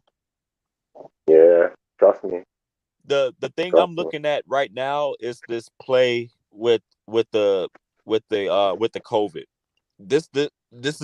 This is what I'm really looking at very carefully, because all the rhetoric I'm hearing is passports, COVID-19 passports, verification of this. I put before they even implemented this strategy, right when COVID was hitting, I put on Instagram, I was like, in the past it was no shoes, no shirt, no service. In the present is no vaccination, no service. And in the future is the future I said no vaccination, no service, and the present I said something else, but it's pretty much that's what's, you know what I'm saying, that's what I'm looking at right now. Is that going to be the play? Is that going to be the play? You know what I mean? Right. I like what Faye said though, because like when you look at this thing, like this whole music thing, you're right in a way. Like it is kind of becoming very, very dubious. Like, you know, all this demonic stuff. Like I even before this, what's the guy's name you said before? The devil dancing in laps and all of that. Even before that, I saw this video, yeah, and there's this guy. There's two guys that. What's the one that snitched? What's his name? 6ix9ine, yeah, so 6ix9ine. That was the first one. Like when I saw this guy, I thought, nah, this is all weird now. So this guy literally looked like a real life troll. Like remember little dollies you get in back in the day, the trolls with the hair. So he was like the real life troll. And then you had this other guy, and I think they might have even had a beef or something. Is it Tippy Red or something like that? But Yeah. Oh, Red yeah. Trippy Yep. Red. like a demon. Yeah. Yeah. So Tippy Red looks like a demon. It's like he's trying to be a demon. And he's got this whole look about him, his face, like even his pictures on his album covers or whatever. And then only reason I knew about this guy is because I'm like, you know, I'm investigating. I'm like, what is your new music or whatever? And I'm watching this video which showing me about what's the guy's name? There's a guy from London. He's in America now. He's I can't remember his name. But he was just showing me a few of the new rappers, Little Uzi and all these guys that wear handbags and stuff. And I'm freaked out. I'm weirded out. And then I've looked at this video and it's called, I think it's called Topanga or something like that, yeah.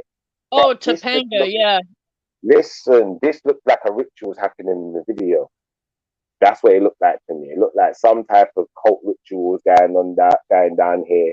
And I'm thinking to myself, if that's what's happening with music now, like, and I'm a music man, like it made me not even want to be part of music no more for a minute. It was like, am I sure I really even, you know? And then I thought to myself, you know, as long as my music, you know, got a message and you know it's going down the lines of who I am and not who they are, then you know I'm cool with that. But you know, I'm not about all of this. That just weirded me out. Like, why would you be doing cult ritual in your music video? And you know, kids, like you said, you know, young people, they're going to be watching these kind of things. They're going to investigate. Some of them are going to get involved. Yep. They thought it was cool. Like, I call it recruiting. You see it? That's how I saw it. It's recruiting, isn't it? I like it. Well, and then also at the same time, even if like a lot of parents, even if you know your child does something wrong, ever since like you know CPS is so involved, and you've got so many kids that are, oh, if you touch me, I'm gonna call the people on you. Like, you know, it's like it's almost like a lot of parents feel like they can't even discipline their own children. So what happens when you've got all these younger children watching shit like that and not listening to, you know, any parents? Oh, he fell off, King Ramon. Oh no.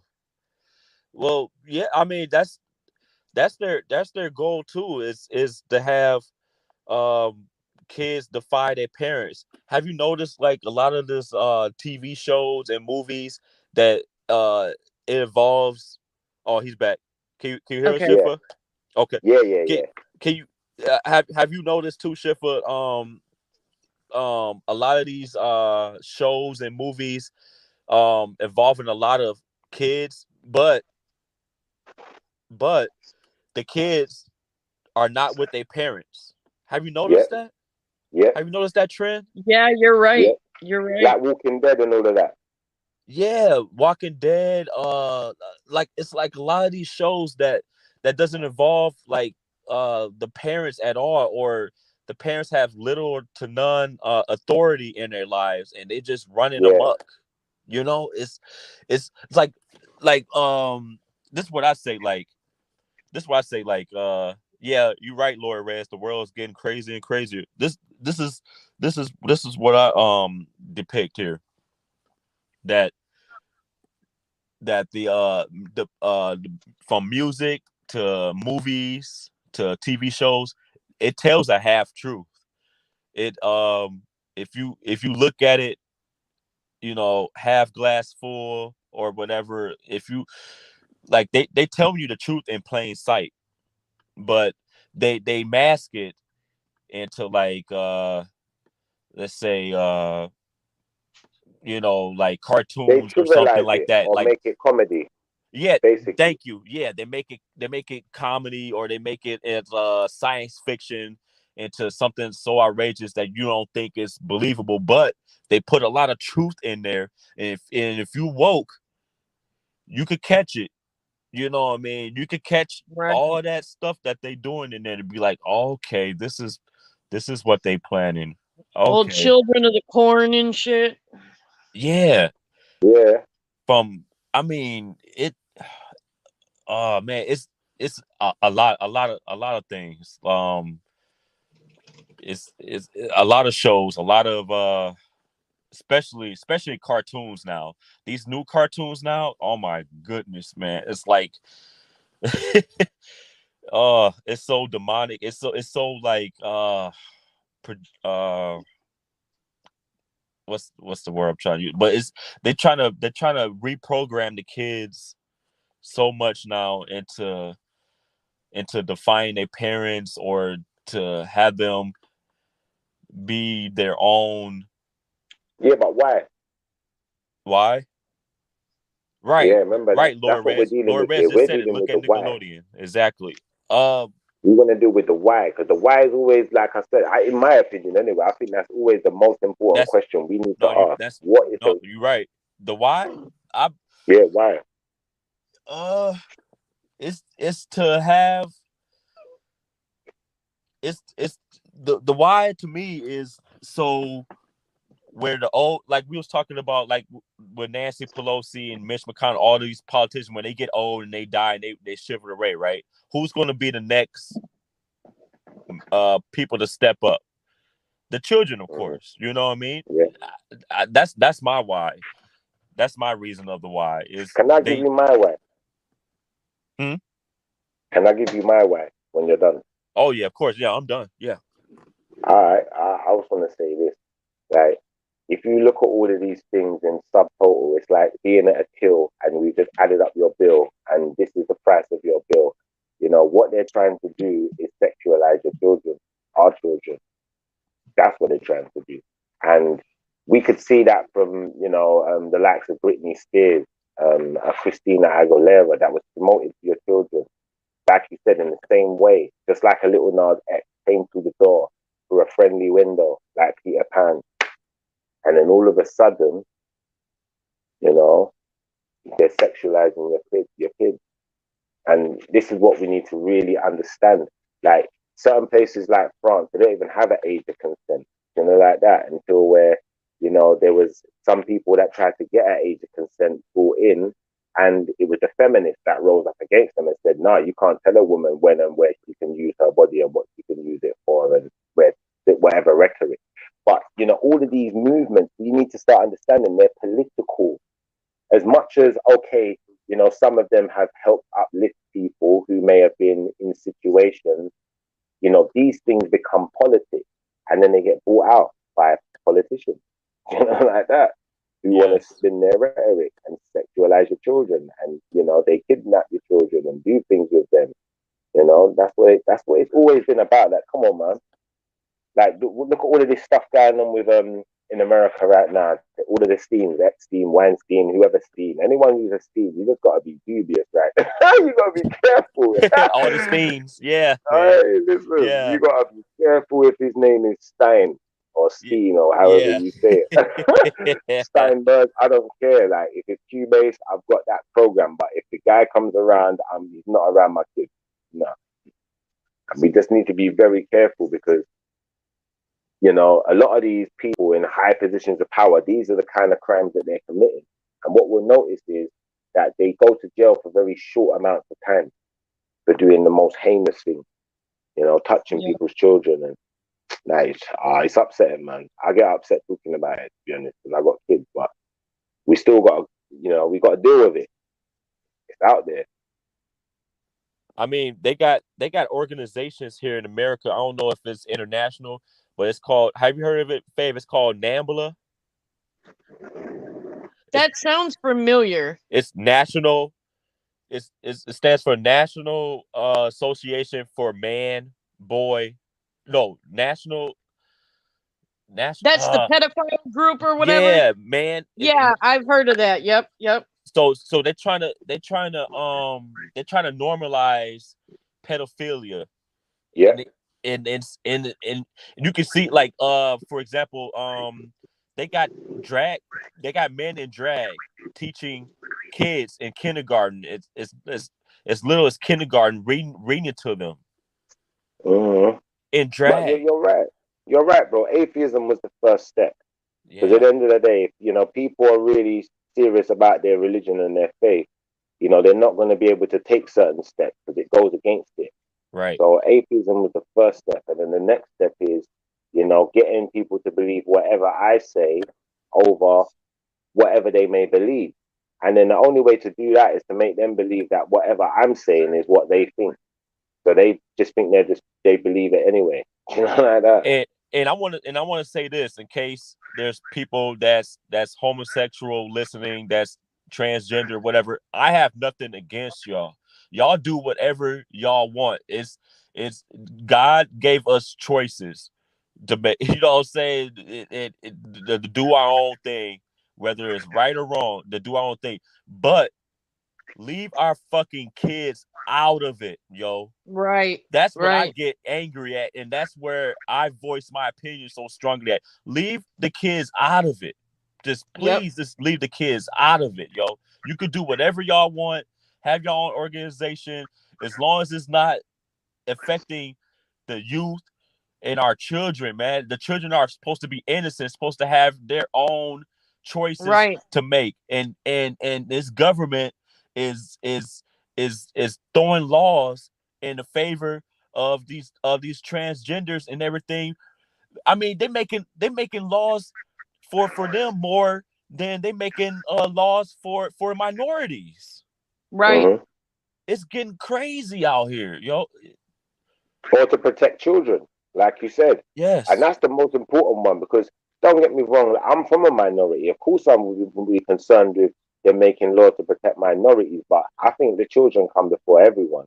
Thank you. And like, what's that film? I watched this film the other day. Yeah, it's called Sleepers. Yeah, and if you ever watch this film, it's sickening. Absolutely, like, it's abhorrent. Sleepers. Like, it's called Sleepers. Yeah, and it's got what's the guy's name? You probably know the guy's name. Kevin Bacon. Yeah. It's got a few like big names in there. But you see, after I watched this film, like, people, and the thing is, when you watch at the end of the film, there's a bit of writing where it says that the people who worked in the institution or whatever, they deny that any of this happened. But the person who's obviously they're getting the story from, it's obviously saying it's a real story. These things was really happening. So this is like, these young men have gone to jail and they're in like a boys' home, and the people who's supposed to be the guards and looking after them and making sure they're okay are raping them and beating the hell out of them, killed one of them, and all sorts of things are happening. And it's like, for them to, like, for the system, if that happened, and we know the system covered something like that up and didn't let the information be shared, and make sure that everyone was convicted and the rest of it, the system's complicit, and right. I just feel laughing. It's messed up, but like, until we start to deal with the bigger issues and look at them in a certain way, they're always going to be swept under the carpet, isn't it? Oh man! Oh, another point. Okay, I remember. Yeah, that's true. And the piggyback with the entertainment industry. When y'all have y'all ever seen the movie It, or the Freddy Krueger movies? Yeah. So have you, Faye? The movie It, Freddy Krueger, man. Yeah, the It movies. If you ain't seen Freddy Krueger, you ain't been alive. I read the book and watched the movie. Okay. So what do y'all get out of that movie? And I tell you what I got out of it and what I think of it. I think it's, there's pedophilia in there, obviously. Oh, man, see that? Simple, man, you the man, bro. There's this whole thing of, these kids exhibiting very adult-like behaviors. Yes. There's this whole thing of, the and you see how boogeyman, everything ties in. Yes. Something hiding in the closet and all of this type of things, and getting used to the idea of the boogeyman kind of thing. I think there's a lot in there still. There's a lot. Thank you. Shouldn't let kids watch it, definitely. And see, you guys should read the book. It goes into even more detail. Oh yeah, especially the new version of it. Oh my gosh, like I'm so woke now. Like me and my wife so woke now. Like we caught on to that as soon as we seen the new version of the It movies. I was like, this movie is so pedophilia. Like I couldn't. That's crazy. See, I haven't seen it yet. I haven't seen the new one. Go ahead. No, I was just saying I haven't seen the new one yet. Yeah, it's yeah. If you so it's worth watching. It's worth watching if you want to like. If it's worth watching if you want to like see what's really if you want to see if you want to know like what's going on, like as far as like opening your mind to come on, bro. My mind's been open from day one. Like I was one of those kids. I wouldn't sit on Santa's lap. Like not you couldn't pay me to sit on no man's lap.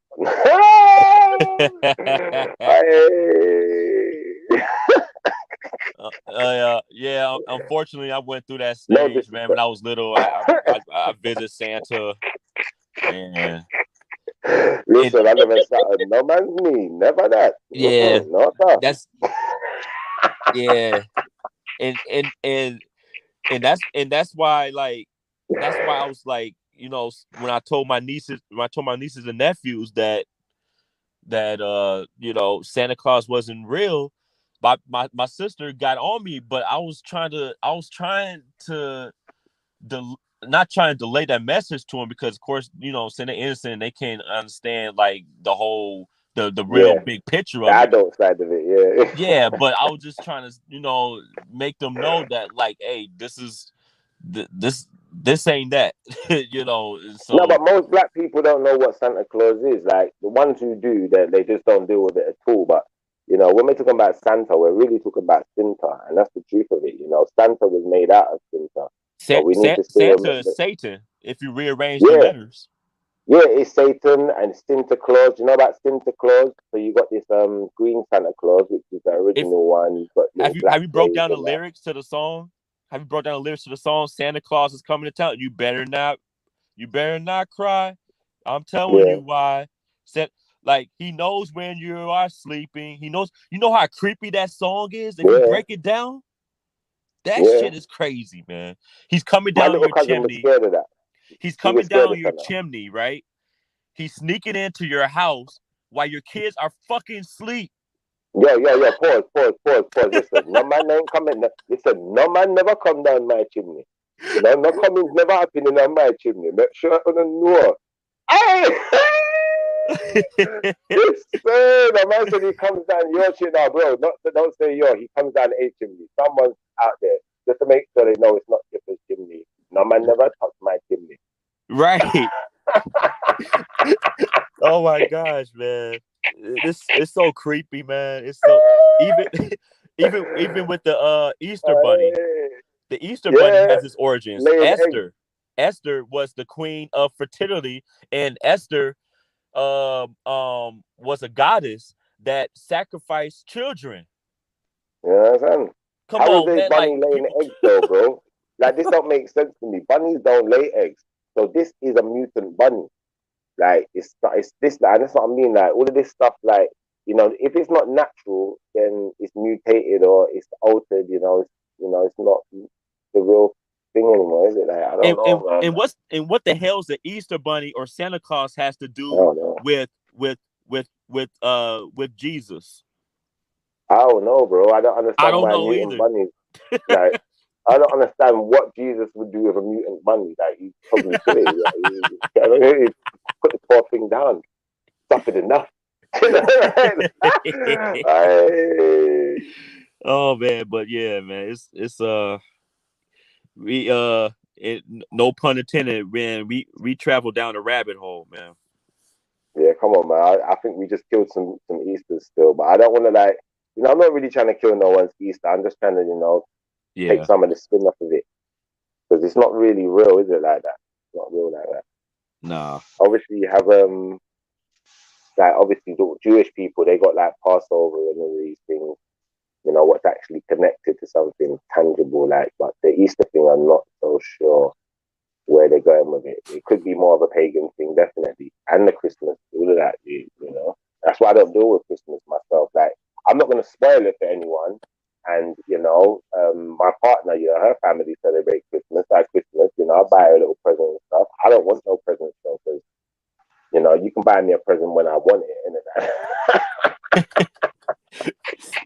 innit? Why have I got to wait till Christmas? Like, come on, man. And Faith, all this. Oh, you there, Faith? Yeah.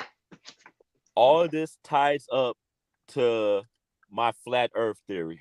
Why I believe why the Earth is flat, because if the world government, if the powers that be would lie about even the shape of the world and lie about space, what else are they lying about?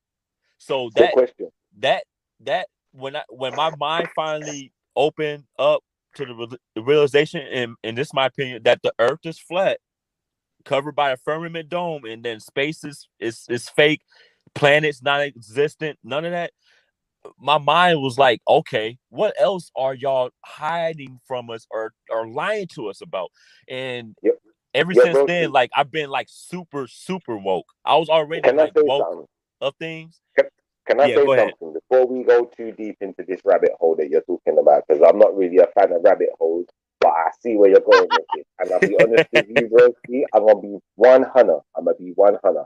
There was a time when Schiffer may have spat similar rhetoric to what you're spitting right now, and then realized that it's not good enough argument, And then what made me realize that it wasn't a good enough argument wasn't the fact that I'm just saying it's not a good enough argument, is that I said, okay, well, if these people here that we're learning from today, the scientists saying the world is round and they've lied about so many other things, they could be lying, but what did the people before them say the world is like? And then I looked at it and I said, this whole flat earth theory, this is one thing that's out there, but where does it stem from? Who came up with the idea of flat earth, basically? And I realized it's still a concept that's coming from them. And I said, all right, cool.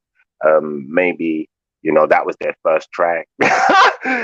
So as far as the earth being round, like King Mansa Musa, his scepter, the earth was round, like that. So we can go back before him and, there was kings, in ancient Africa and, such places who identified the planet was round.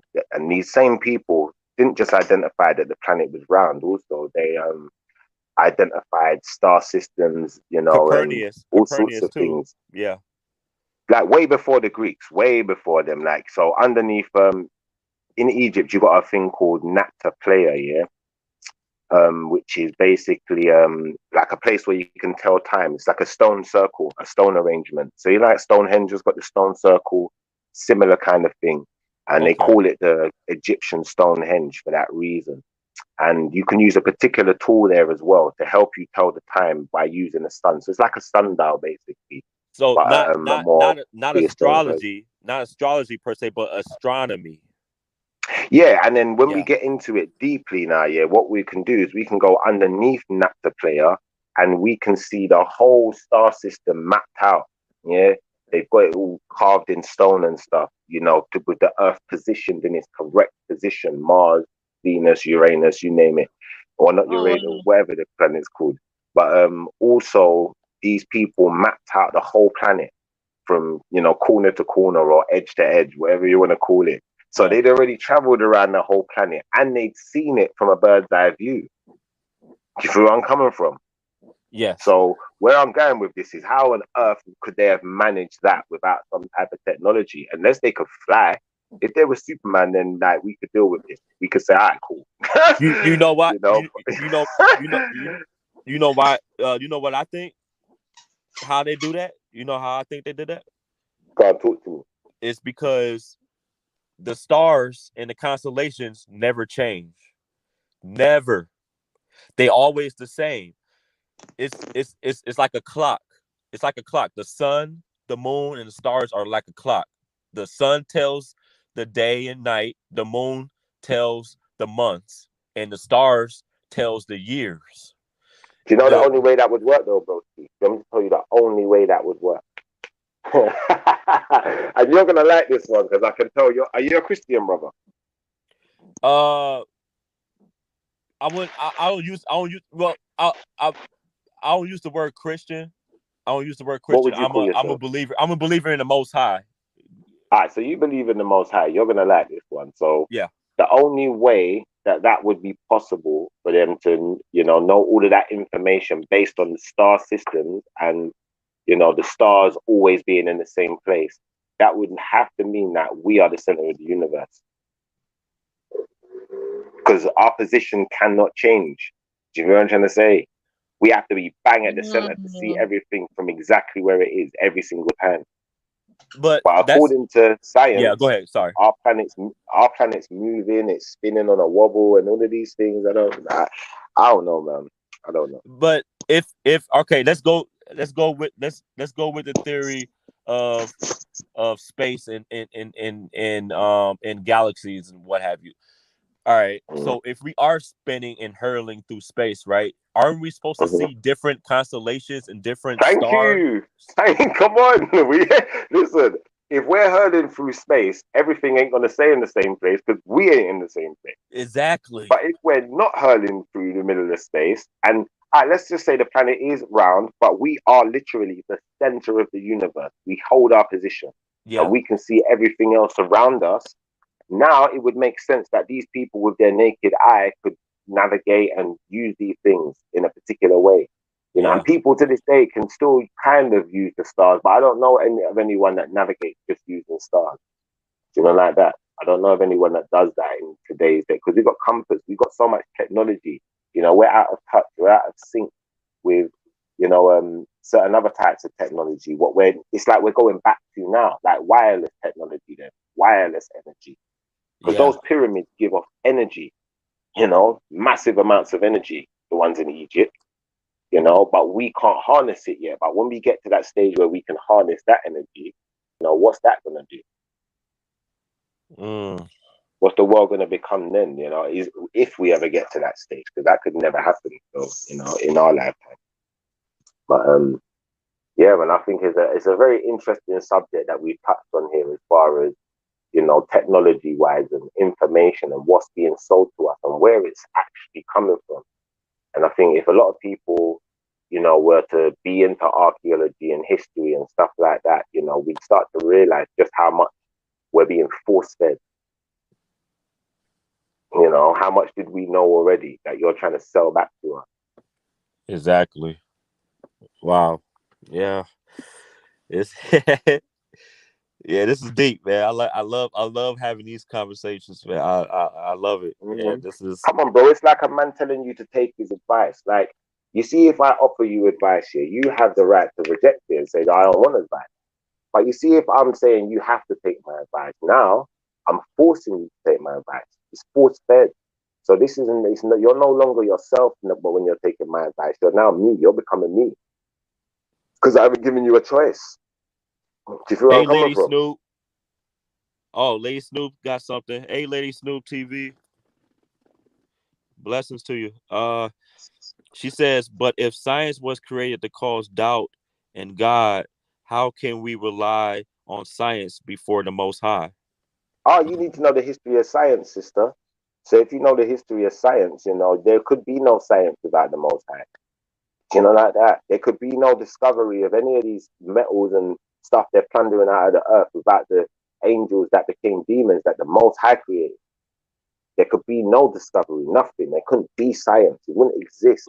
All of the greatest scientists of history, majority of them, believed in the Most High, and their faith drove them on to make these discoveries or to, when we say discovery as well, like, I think that's an interesting word because you see, when someone discovers something, that means someone had already done it. You just discovered it. Like that. You know, a lot of people like to talk about invention and inventing things, but a lot of things that we think are invention really are a matter of discovery, not invention. And that's the weird thing, you know? Like, when we, like, that's what I think is important. Like, I don't want to talk too much because if we're going to do a history lesson, we need to have paperwork. You know, that documentation. Yeah, that's true. Yeah, Right. yeah, documentation. Yeah. So that is certified, isn't it? There's no arguing with this, in it. We can show you that. For instance, like, you know, I'll bring up one thing then, you know, that somebody showed me, and you know, I'll be honest with you, I can't absolutely prove it because I've not had the document in my hand, but I've seen something. I see someone showed me a video, and it was on YouTube, and it was about the submarine, and it was saying that the German scientists were looking at a Hindu or some kind of manuscript, Sanskrit or something like that, and it had this design, this schematic, which looks surprisingly, it resembles exactly, in fact, what a submarine is. In fact, it's a perfect representation of what a submarine is. And when I saw that, I thought to myself, but someone invented a submarine, didn't they? Or did they discover this? And then we can start to understand the difference between invention and discovery. Do you see where I'm coming from? But a lot of people are pushing things as inventions that are discoveries. Like, for instance, running water. You know, I never knew this until I think I was in college, and I was having a conversation with one of the lecturers, and we were talking about ancient Americans. And, you know, he was a black man, and he was talking about America, saying that a lot of America was black before any white person got there. And, you know, they sell us this rhetoric that it was all Indians, but there was enough black people, and, you know, there's a lot of our history there, X, Y, Z. And he started telling me about, you know, in Europe, they didn't even have running water back in the day. When Europeans got to America, they're seeing things like running water. They lost their mind. I said, what do you mean running water? He said, this king had running water, like they built pipes out of like wood or like some kind of bamboo or something. I don't know. They did some way they had running water, coming from hot springs straight into our man's yard. So he's kicking back running hot water and from way back when, before they even got to America. Like, come on, bro. I believe that. Like, come on, bro. Yep. Like, you look at things like, for instance, I live in London. I grew up in London, sorry. You look at that River Thames, people used to drink out of that River Thames. Yeah? The same River Thames that they piss, shit, and dash all sorts of whatever in there.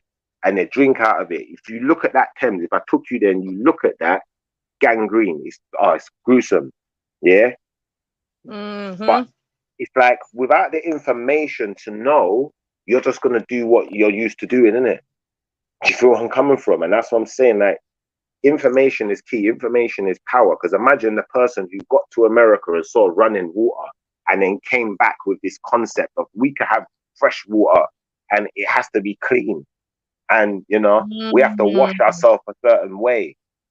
You know, like all of these things. And when you go into like a lot of historical teachings, like religious wise or X, Y, Z, you know, spiritual teachings, like a lot of these things, they focus quite heavily on these things, like cleanliness is next to godliness and all of these things. So I think like a lot of the time what people do is they look at these things in a way where it's like, well, I'm not supporting that because how does it help me?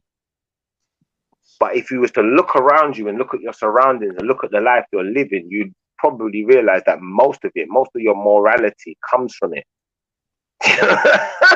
It's crazy. It's like I had this conversation with an atheist, and you know, his argument to me was that, you know, he's more moral than religion. Religion steps out of line in places and where, and I had to ask him that question: where does the moral system you live by come from? Like, what is it rooted in? Where is it? What is the origins?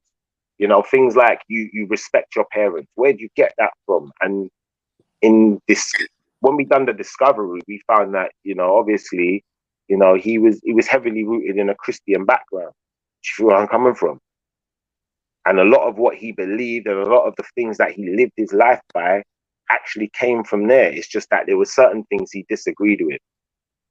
Do you feel where I'm Right. coming from? Or there were certain stories he didn't understand it, didn't understand, you know, his interpretation of it. More to the point, because interpretation is key. Like, you know, if I said to you, a man walked into a bar and shot a man clean in it, like straight in the head, and walked out, and he had a smile on his face, you know, you'd be thinking to yourself, this is some type of monster. But if I said to you, a man saw his whole family get murdered, yeah, so his daughters get raped, sons get raped, and then by that somehow, man. and then all of them got killed, and somehow he managed to survive. They thought he was dead. So he's come back and he's seen the man, he's found the man, and he just got a bullet in his head. Yeah. You're going to have a whole different way you're taking that in now. You're going to take it so differently. You feel where I'm coming from? It's like, if someone, say for instance, if I was to lie to you, yeah, and I was to go to, you know, I was to tell you a lie, you know, depending on who I am, you might not believe the lie. But let's say, like, for instance, I'm in court and I'm lying and I'm a priest. And I'm someone who, you know, like, I'm swearing on oath. I'm swearing to God. People, this will shock people if I was lying now. Like, it's like, nah, would he really do that? You know, they think that I'm telling the truth, innit? Because I'm swearing to God and I'm the priest. And I really believe this. I live it. Come on. Everything's an illusion, man. You know what's scary too is think about nowadays how quickly and how often people swear on God, swear on their kids, swear on, you know what I mean, for something stupid, knowing they're lying. Yeah. Well, my belief in that is certain people swear on their kids or they swear to God because they either, and they know they lying, is because they don't believe in God, or they just don't give a shit about their kids. That's my right. That's my boy down to the point. It's like you know, it's like why else would you do that? That's like an atheist. That's like an atheist saying to you, "I swear to God that I'm telling the truth." Well, how? You an atheist, motherfucker. I hear you, but brother, I think we don't want to take it too far out of context, innit? Let's look at, like I said, when we're dealing with why, let's be logistically fair. When a person tells a lie, relatively, it's because they don't want you to know the truth. And obviously, if a person's telling a lie and they're swearing to God and all of these things, let's say a man cheated and his relationship's about to break up, his whole family is going to be, you know, split apart, you know, and he's like, you know what? Nah, I swear to God, I didn't do it. I didn't do it, babe. I swear I love you. And I swear to God. Because he's trying to save something. He's trying to save that relationship. He's trying to save her some face. He's trying to save her from her feelings. But also, he's trying to save himself, most importantly. Well, that's the person he's trying to save most, isn't it? From being in a situation of, you know, losing everything that he's built up around him, you know, over this one night that he spent and maybe had a bit of fun, but it wasn't important to him. But, you know, in the same respect, I get where you're coming from. If you really believe in God like that, you know, maybe it could be detrimental to you, innit? Like when you're judged, when the day of judgment comes in, right? You know, it's kind of like on the dollar bill, on money. And God we trust. Well, what type of God are you talking about? What type of God are you trusting? Because you're not trusting. There's a license plate in Florida, and on the bottom, that's what it says. Really? In God we trust? Yep. Wow. There's I didn't notice that. Yeah, there's like 20 different kinds of license plates you can choose from down here, right? And check this out. A lot of people go with the license plate that says "In God We Trust," because if you're going to pull a lick or if you're going to do something, you know, you shouldn't be doing, when on the bottom where normally it would say the county you live in, whether it's like Broward or, you know, Sarasota or where that normally would be, instead is "In God We Trust." That way, if the police get behind you, they don't really know what county or that you're out of county if you're doing a lick somewhere or whatever. So a lot of people actually get that plate to do dirt. But yeah, it does say "In God We Trust" right on it. Yeah, Lady Snoop TV, you right. You know, that's my belief in science and reality. It all works. It's all works of the Most High. Yeah, it's, you know, I mean, there's like the term said, there's nothing new under the sun. Yeah, of course. Oh, yep. Oh, and that's brother, another flat Earth clue. There's nothing do new you, under the sun. How if yeah, Oh, the Earth King is Ramon. if the Earth is a I got globe, you. how can the sun be under us? I got you. But what I was gonna say to you though, bro, yeah, like, oh, I lost it. Yeah, What was we I'm talking about sorry, again? but how can the sun be under us if the world is a globe? Should it be Oh, around us? Is nothing new around the sun? Hello? Mhm. Why they say I hear under the you. sun? Because the sun is literally under us. Oh, on But top of us, you mean on top of us? well, hold on. No. That's right. There's nothing new under the sun because we're under it. We're underneath Yeah, it. you see it. Yeah, Yeah, we're underneath the sun. Yeah, I thought I said it. I thought I had it wrong. I was like, hold on. No. I see you try to do. I tried not to, but you did it I again. know, right? Uh, I know it's late, but oh man. But now we get you. There's nothing new under the sun in it. So that would, when you're saying flat Earth, obviously, if we're under the sun, that means the sun's on top of us and we must be underneath it, which would indicate that the Earth could be definitely flat. Then I get you. I'm getting you, bro. hold on, Lacey said I would have to say it's discovery. There are comedic blueprints for chess games, airplanes, and even power plants. There's nothing new under the sun, just contemporary. Yeah. Well, here's what I don't get, right?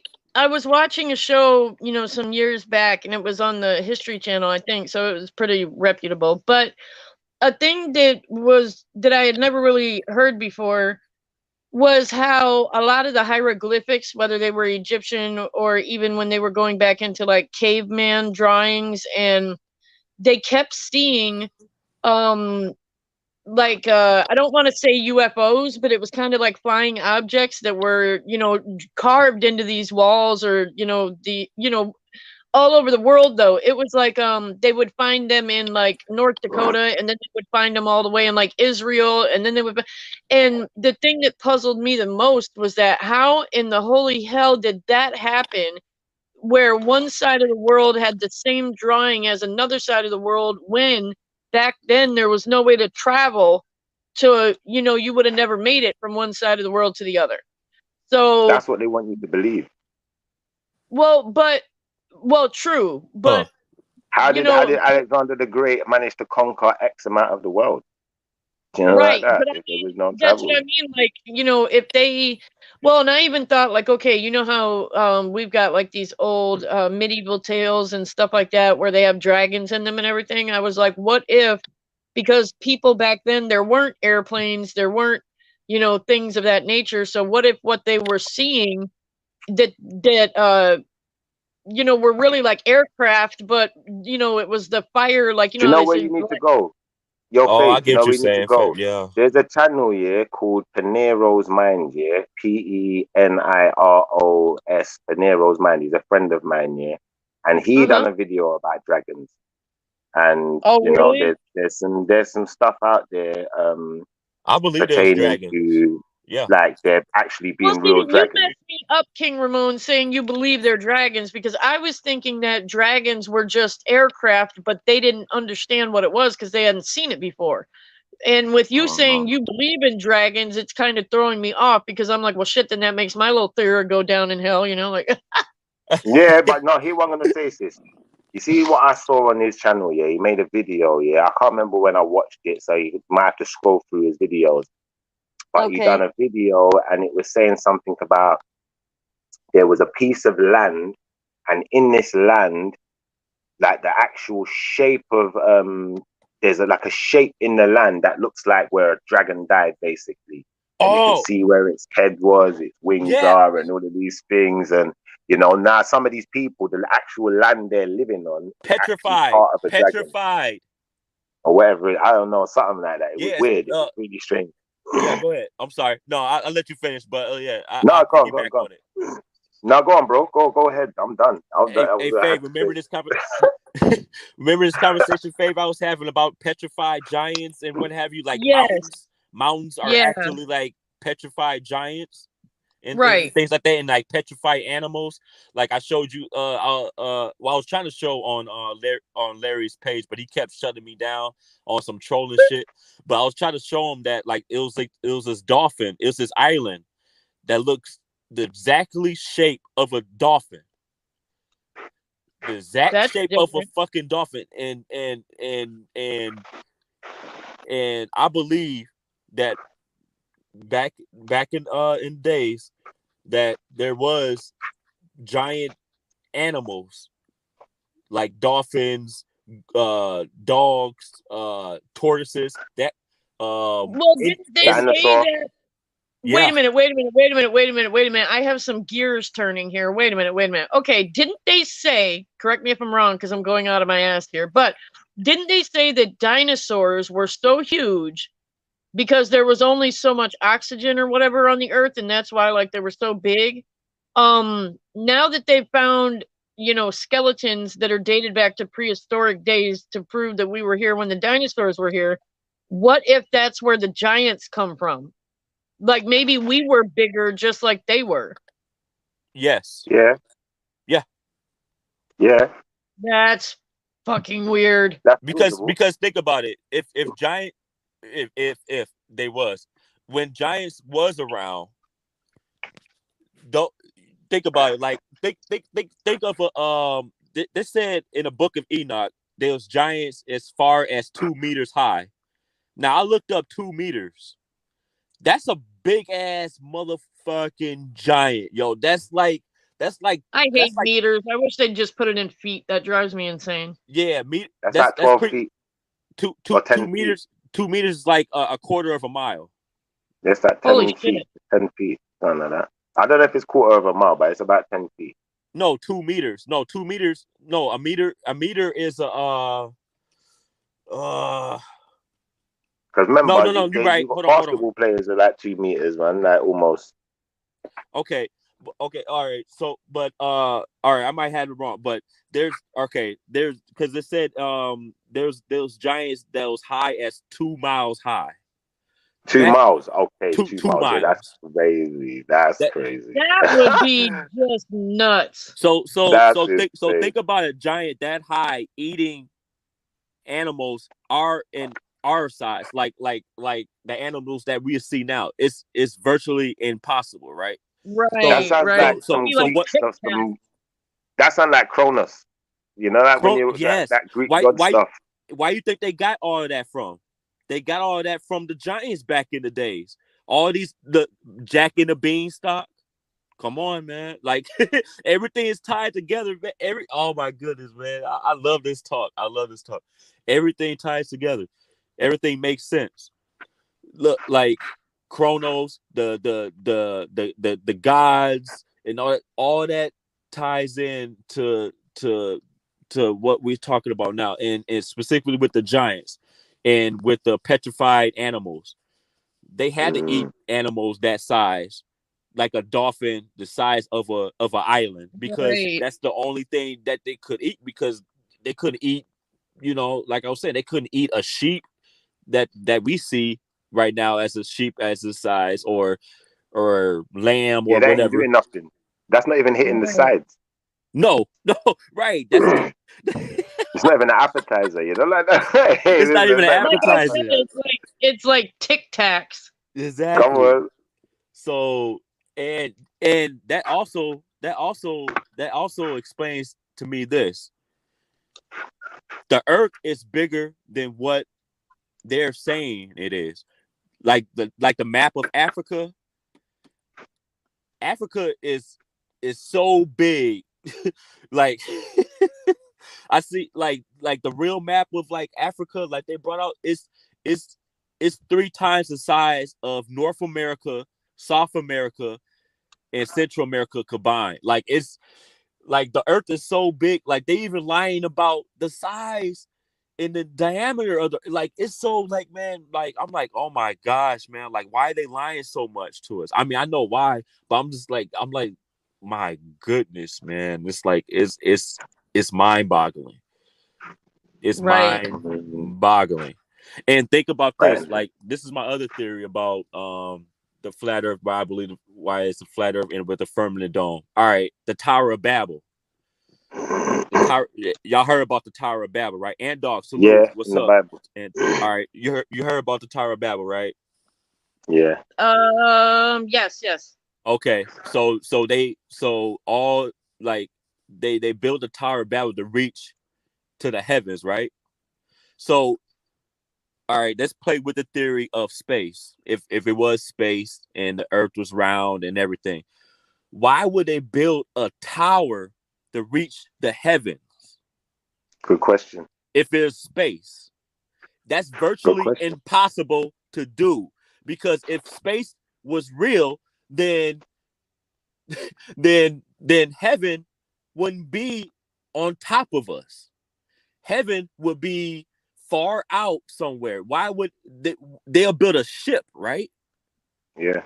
So why would they build a tower? Because with my belief is the firmament dome, and then there's heaven on top of the firmament dome. God said he uses the earth as his footstool. Now, if you break down a footstool, what is a footstool? A footstool has a flat surface, a cushion, but it's flat with pillars, with corners, like what's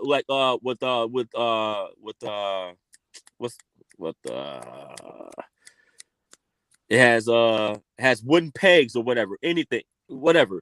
It's a footstool.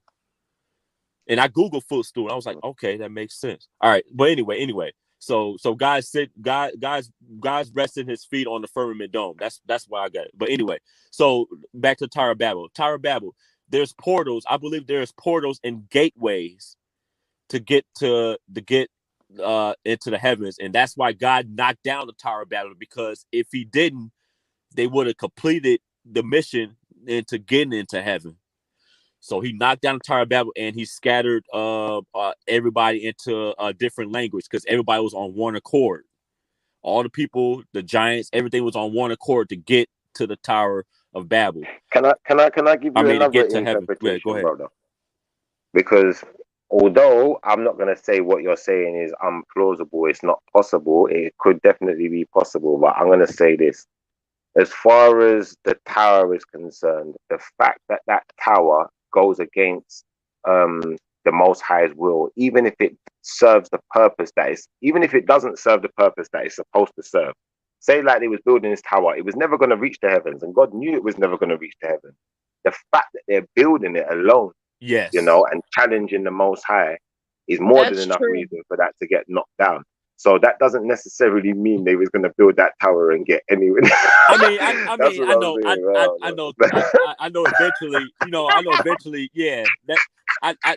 I know that, because God's looking down like, really? You see it? Like, really? Come on, like, what are you not doing? Y'all really doing this? Like, y'all really trying to break the firmament? Y'all really trying to get into? Okay, all right. That's a good try. That's good.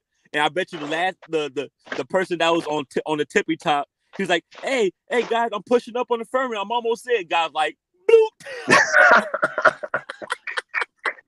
This is what I'm saying. When we say God as well, like even when we were saying earlier about swearing to God, I think that when we say the word God is a cop out, Yeah. And even like the Muslims, they say Allah, but Allah just means God. It's still a cop out. Like no one wants to call his name, and that's why they don't want to call his name. That's why they will swear to God so freely, because I could just say God is the governmental ordinance department, and that's God. Like that. And now we've got a God that's right here on earth that you can go and visit tomorrow. But when we're dealing with the Most High, it's a whole different thing. And even saying the Most High still isn't calling his name. So it's cop out. Like that. And people don't want to call his name. And if they call his name, this is the problem now with that. Well, I wouldn't say it's a problem for everyone. It's just a problem for me that I have with religion, that people don't want to call his name, but they want to demonize other people and what they're doing and how they're doing it. But no one wants to call his name. That makes sense to me, bro. Call the name, innit? If you really believe in something, call the name. And there's power in the name, you know. And that's the thing. Like, the fact I know there's power in the name, that's what keeps my faith stronger, probably, than like some people who, you know, they don't know that power. They've never called the name. You feel where I'm coming from? You gotta call his name. Right. Like, you can't just say I swear to God. That don't mean nothing. Who's God? Right. You know where I'm coming from? Even, but like I said, the Most High, that's just a reference to, it's not the name. You're not calling on the power yet. You feel me? You gotta call on that power. Hey, Faye, You know, did you just move me away from you? I'm sorry. Did you just move me away from you? No. Listen, I did.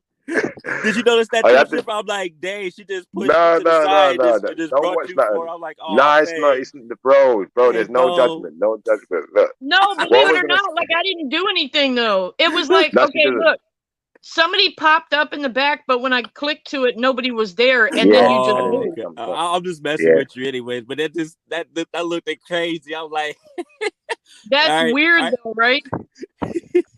Can I give you a revelation though, my brother? You know, time to go. Can I give you a quick revelation? Yeah. Like, every time I call on the name, yeah, like, things happen. Like if I really want something to happen, I call on the name, and it's going down. Like, I mean, like, even if I'm calling on the name on someone else's behalf, it will go down as long as I really mean it. It's going down. Like, I do it for my missus. I do it for my girl. Like, you know, she was working for people and, you know, working in restaurants and stuff. I called on his name. I said to her as well, I said, nah, you can't do this forever because you're qualified in things. You've got skills. You do people's hair. Do you know how much people want their hair done? People love their hair, you know. They cherish it. So before you stay in that restaurant working the rest of your days, quit that job and just, like, you know what? If I have to support you myself and pay all the bills, I don't care. Until you start making money, you know, I've got you in it.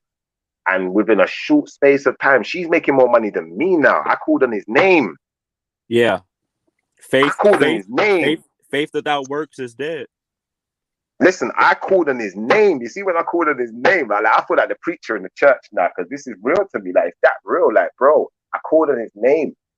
Like, she making more money than me now, bro. Like, it makes me like, and I started like, you know, you got a little flutter in your chest, like, whoa, she's too powerful now, man. She making more money than me. And I thought, nah, you know what? It's my money too, man. Yeah. You can buy me stuff now. Yeah, you take my black ass out, buy me a pair of trainers. True. You know, like that. Take me to church, marry me, lock me up, throw away the key. I shouldn't laugh, but that's where it is. When you call on the name, you know, I'm telling you, like, anyone who does it, you're more than likely gonna see results. As long as you're good people. If you're bad people, you're bad-minded, you're gonna have to change your ways, and then it's still possible. You know, like that. I don't know about wicked and evil, heinous people. You know, if you're like some kind of pedophile or, you know, mass murderer or something like along those lines, I don't know if the Lord loves you anymore. I'm gonna be honest. I don't know. Only He knows. Right. You know, just like I don't know if you can be forgiven. I don't know if the person you done the crime to forgive you. I don't know if they do.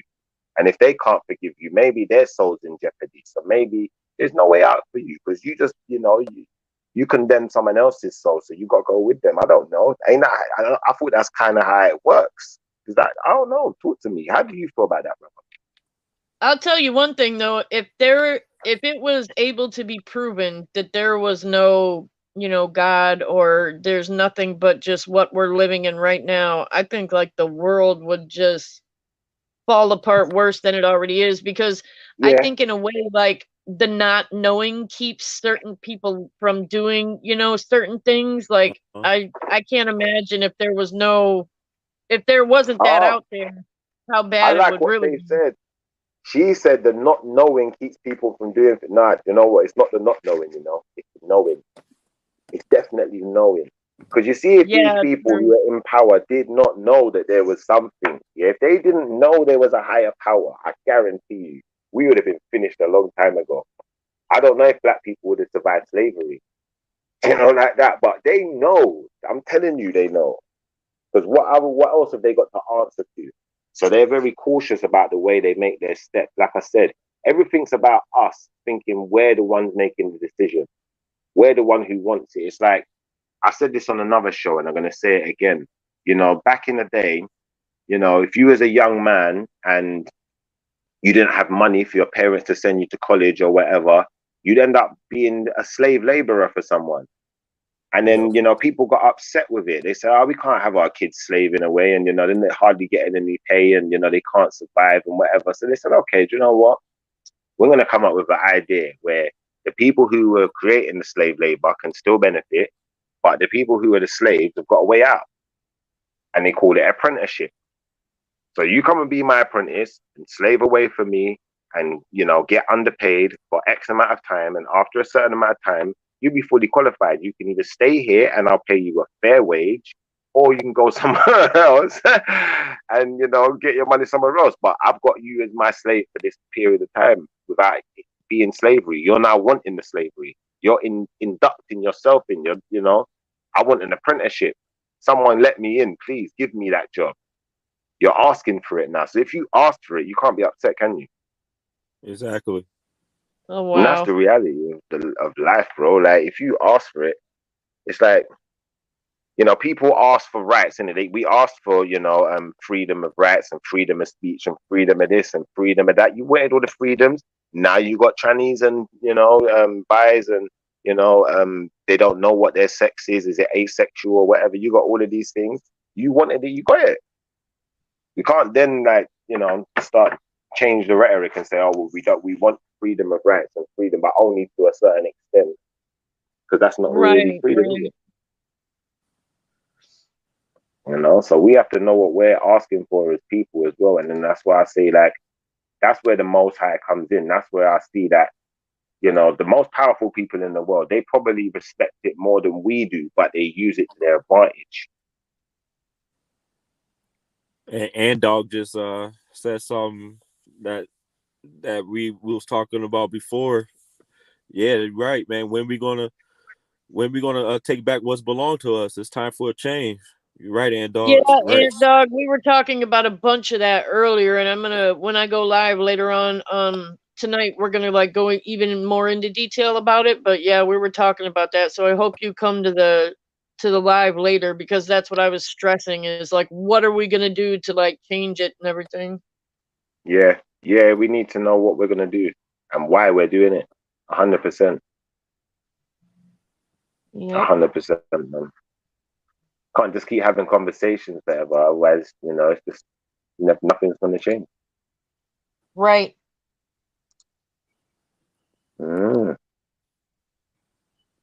Oh yeah, guys, I'm about to jump off because I gotta go and plan.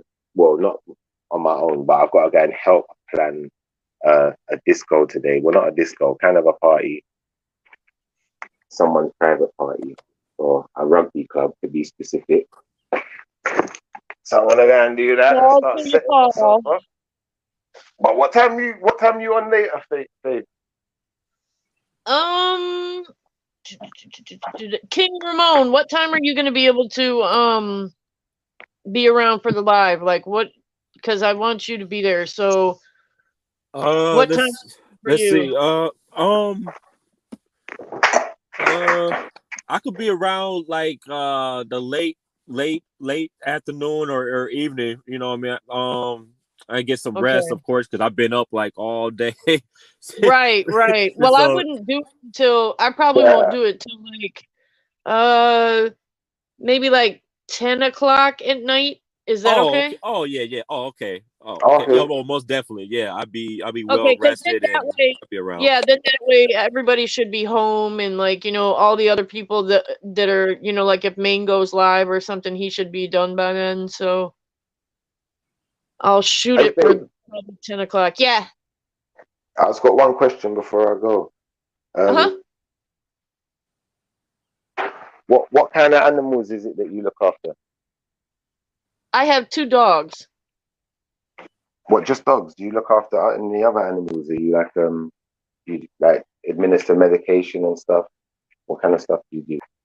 Have you ever done surgery? Oh, you're talking about like, no, I'm not like a veterinarian, no. Oh, he crazy, man. I thought you was a vet. You the female army vet.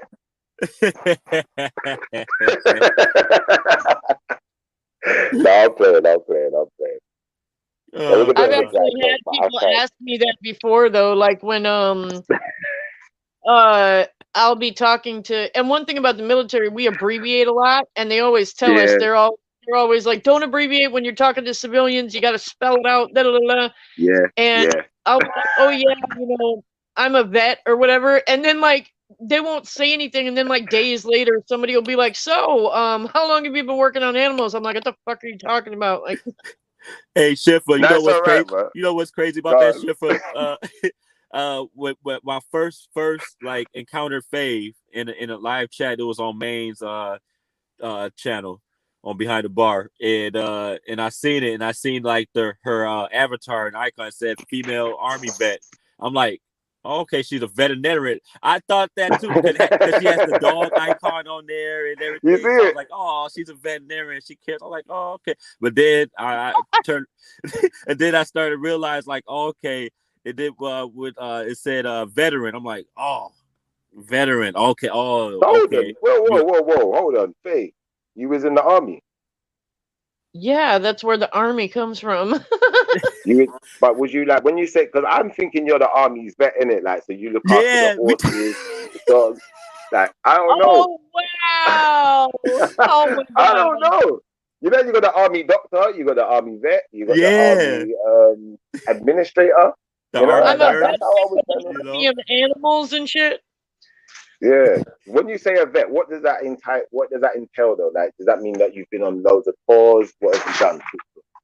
Oh god, we're gonna get into that later on tonight. Because if I start with that, I'm gonna be going and going and going. If that's okay with you. Have you killed anyone? Oh my god! Stop being the typical civilian and asking that question. Huh? That's like the number one question we hate to be asked. All right. Have you ever fired a drone? Done a drone? Fired the drone or shot something with drone. Well, oh my gosh. Do you mean like, well, yeah, but like not like actually, hurt somebody with one or anything like that, but trained with them. Okay, training. But you haven't gone and like blown up any silos or any like that 007 type stuff. Not with a drone, no. Like I've worked around with C4 and mines and stuff like that, but I've never. Whoa, C4! Hey, you're serious stuff then. She has them all. Yeah, she has them all around her yard. Yeah, I know. Whoa. So yeah, you know a really cool thing about C4? You can actually boil C4 and it won't detonate. So you're like that guy in that film. Nice. Do you remember this film? Yeah, with Jamie Foxx, yeah, and it's got a white guy in it, and he gets himself locked up in prison, and he's getting out of prison and killing people and doing all sorts of mad stuff. What's it called? Collateral? Is it Collateral? No. Are you talking about when he blew up the judge on the phone? Something like that. Law-abiding citizen. That's it. Law-abiding citizen. Yeah. That movie was badass. Yeah. Jeremy Butler. Yeah. Yeah, that guy was dangerous. He was there, and he knows how to use all the C4, all of that stuff. Hey, Dave, I'm not messing with you, man. We're friends, right? So if someone yeah, Faith had me in her bear trap when I was down in Florida, but I managed to escape. That's why I'm here now. You know what I mean? So hold on, Faith, you got gun license? Yeah. How good are you at hitting the target from 300 yards? Oh, extremely good. I could hit you running in the rain from about 500 yards, probably. Woo! Listen, all right. So if I come to America, yeah, like I'm coming to America like Eddie, and I will need protection. So come to America like Eddie. I got you. Don't make me laugh. I don't need a gun, man. I need a gun woman. You understand? There you go. Women are more efficient. Come on, women are more efficient. And I know if you can handle yourself amongst these, trained army veterans, as you're one of them, and a lot of them are big, muscular, massive, and powerful and dangerous guys. I'm assuming you're a really good shot. Really good shot. Oh, it was funny. I remember that when I was in basic training, and we were firing up the M16A2 on this day, but every time that we fired about 20 rounds, the sergeant would go down there and they would mark where you would hit the target with a highlighter. And every time we did a different set of rounds, we were using the same target, and so they would use a different color. And I remember that the guy next to me got in trouble because the sergeant was all like, "Why does it look like I threw a bag of Skittles at the target? Your shit's all over the place." And then he goes over to me and he's like, you know, I almost said my dang name, but he was like, "Where in the hell did you learn to shoot like this?" I don't know. But yeah. Dave. Is your arm very muscular? My arm? Yeah. I mean, it's not like, I'm not like, what do you call those people? I don't look like a bodybuilder. Yeah, you say I haven't got bodybuilding arms, but you are quite strong. You got quite strong arms. Yeah. Can we see your arm? You got the GI Jane. You got the GI Jane built. I didn't see that movie. Remember King Ramon? Oh, right. I still gotta watch that. Can we see your arm? Maybe I'll look that up when we get off of here and watch it, because I'm pretty sure it's somewhere on YouTube. I'm imagining if I see you in real life, you're gonna be like, you know, like Sarah Connor. You know, she got them pumped up arms. Oh, like yeah. She's ready to punch someone in the face. I'll be careful. I will be careful. I'm gonna stop playing with you now, Faith, because I know you got that.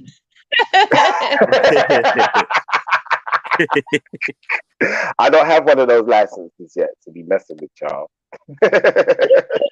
Sarah, yeah, I thought it was if you want to live.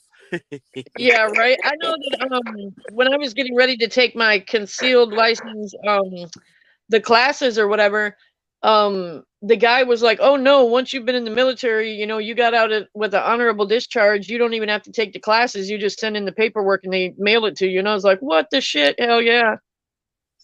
Gang. Oh, look at you. I know, right? I was like, "Whoo, hey!" Right, I had to take my classes and shit. It's all good. As you should. As you should. I know, right? I won't be allowed to handle a gun because I got a criminal record, but that's another story. I wonder, oh boy, I don't want to get into that because we're going to be on here forever. I was just going to say, like, I know that over here, if you have a domestic violence on your record, you can't, I don't know if it's you can't carry or I don't know, but it's something like that. Over there, if you have any kind of record at all, are you allowed to, but you guys can't have guns at all, right? We can have guns. You can? You've got a gun license, yeah. Okay. So it's like as long as you've got a that was like a reason for it. Yeah, you can have you can have guns. You can't have guns in public places though. Oh, okay. So if it's private land, like say if you're a rich guy, got a bit of private land, you want to do some clay pigeon shooting, you're allowed to own rifles and stuff, but you got to have a license and it has to be approved, innit? So it's not open carry. Right. No, it's not open carry. You can't just walk around the street with a gun. If you was like, say like you was some type of like close security kind of guy, you know, I'd imagine there's avenues where you could have a gun, but most of these guys are going to be ex-military or coming out of police, like they've obviously, and you know they've right. You know, we do that. A lot of us. I did security for a while. It's weird though. There are some security places where they don't carry, and I think that's depending on your duties, I guess. Like if you're just sitting around watching a building or something, you know, but. Yeah, if you gotta protect the president, you gotta have your gun today. Like, we top flight security, Craig. The world. Oh, the world. Oh, the world, Craig. We are gonna make our own security business there, King Ramon. I know, right? And then Schiffer will be part of the international. Yes, he'll be the UK branch. Yeah. Yeah, man, I'll get you some security. My cousin does security. And one of my friends, my producer, he does security. I got a load of security guys. Right. Yeah, I've never really been into securing things myself. I prefer like someone secure me, man. Let me be I'll be the vulnerable one. I'll happily be vulnerable. You lot can secure me, you know, make sure I'm getting my bread. Hey, nobody won't see Faye. nobody won't see Faith because she be 500 yards away. You know what I'm saying? So I'm not messing with Faith. Listen, anyone who can shoot someone running and moving from 500 yards, I ain't messing with you. Like, we friends. Listen, we are friends. In the rain as well. Listen, we more than friends. Like, I'll do something for you. I'll do you favors. What do you need? Shit. Right. A fave for a fave. A fave for a fave. I'll do you favors. Shit. That sounds like a non-profit. A fave for a fave. You know like that? Yeah, it's real. You can hire Fave for a favor. We're calling this Favor Bank. This is Favor Bank over here. Careful, Favor Bank. King Ramon's gonna get into the 50-50 talk pretty soon. Oh nah, he don't know nothing. I don't think Chipper knows nothing about that. Nah, he don't even know nothing about that tonight. That's a whole different that's a whole different show, right? Yeah, that's a way different conversation. Oh hell no. Oh no. But I'm glad to hear that. I'm gonna make a reminder to you guys, okay, Shifa, let me see. If it's 10 o'clock our time, it would be who's that? 4 o'clock. That's the popo. I know that. I was saying which one of you guys was with the noise. Yeah, it was me. Sorry. Okay. Yeah, it'd be about what? Like 6 in the morning? No, like 3 or 4, I think, his time. He's like 5 hours ahead of us, I think. Oh, okay. Yeah, it'd be about 4. It'd be about 4 or 5. Something. Okay, I'll is get that up early anyway. I don't know if I might arrive late, but I'll do my best to make an arrival because I enjoy you it. can come late. That's fine. I just don't want you to miss it because I know it's going to be it'll be a knockout, drag out, bring everything out type of thing. Oh yeah, we'll do a recap for you. I'm gonna stay up now because you said it's gonna be a knockout. I'm gonna stay up because you know what? Like, I was supposed to do Freestyle Friday yesterday, so I took a night off and I said I'm gonna do this party today. But I'm sure when I get back, my missus, she's gonna be tired anyway. She's just gonna want to sleep. So I'll jump on and chat with you guys. Why not? Yay! Play some Call of Duty while I wait or something. I can do that. Okay. Do you play Call of Duty, Faye? Huh? Do you play Call of Duty? Yeah, of course. Of course. So you're not? Are you one of these? Are you very girly girl? Or are you quite what's the word? Like tomboyish? Yeah, but that's the word, tomboyish. Are you a bit tomboyish? What kind of girl would you describe yourself as? I kind of think I'm like, I was just gonna say 50-50, but I kind of think that. I kind of think I'm a little bit of both because I love dressing up, like you say you got heels, right? High heels. Do my hair. Your hair did on that, yeah. But at the same time, like I can rock like a tank top and some basketball shorts too. So like it's it goes both ways. Yeah. My missus is like that as well. She plays Call of Duty too. She's not an army veteran, but she can handle the gun on the game pretty well. Yes. But I'm yet to push her down that avenue because you could always do with an extra bodyguard. Right.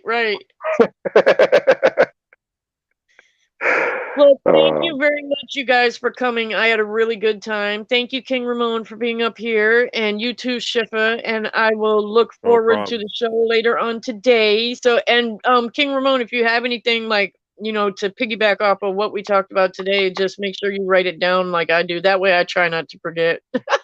Okay. I got a photographic memory, so I'm lucky.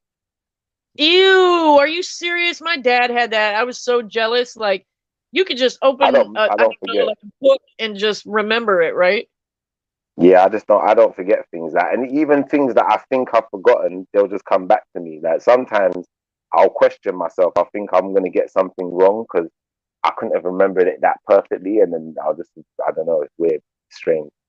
That's so interesting. That is so crazy. Oh, I envy that. Like, if I could just, like, during school days, like, oh my gosh.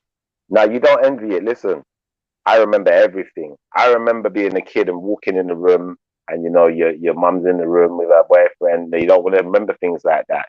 You don't want to remember that. There's a lot to not remember. There's a lot. Trust me, I've just given you one example, but I'm going to leave it there You know, we quieting down, we winding the show down. Thank you for having me. No problem. We'll talk about that when we bring up King Ramon's 50-50. I say no more. Well, thank you guys again for coming, and I will talk to you guys soon. Thank you, everybody that came through in the chat. Thank you, King Ramon, and everybody that donated. I had a great time. So me too. Thank you, Faye. Yes, no Great problem. show. I will look forward to seeing everybody later. And I guess good morning and good night. Right. Yes, Mrs. Right, Respect Shipper, and manners. Respect and manners, my brother. Bless her. Bless her. Make sure y'all like, share, subscribe, save. Oh, and, yes. Thank you. I tend to forget Come that on. part. If you didn't hit that like button, you're a waste, man. You need to wake up. Yes, what he said. Thanks again, Faye. All right, bye, you guys. Bless.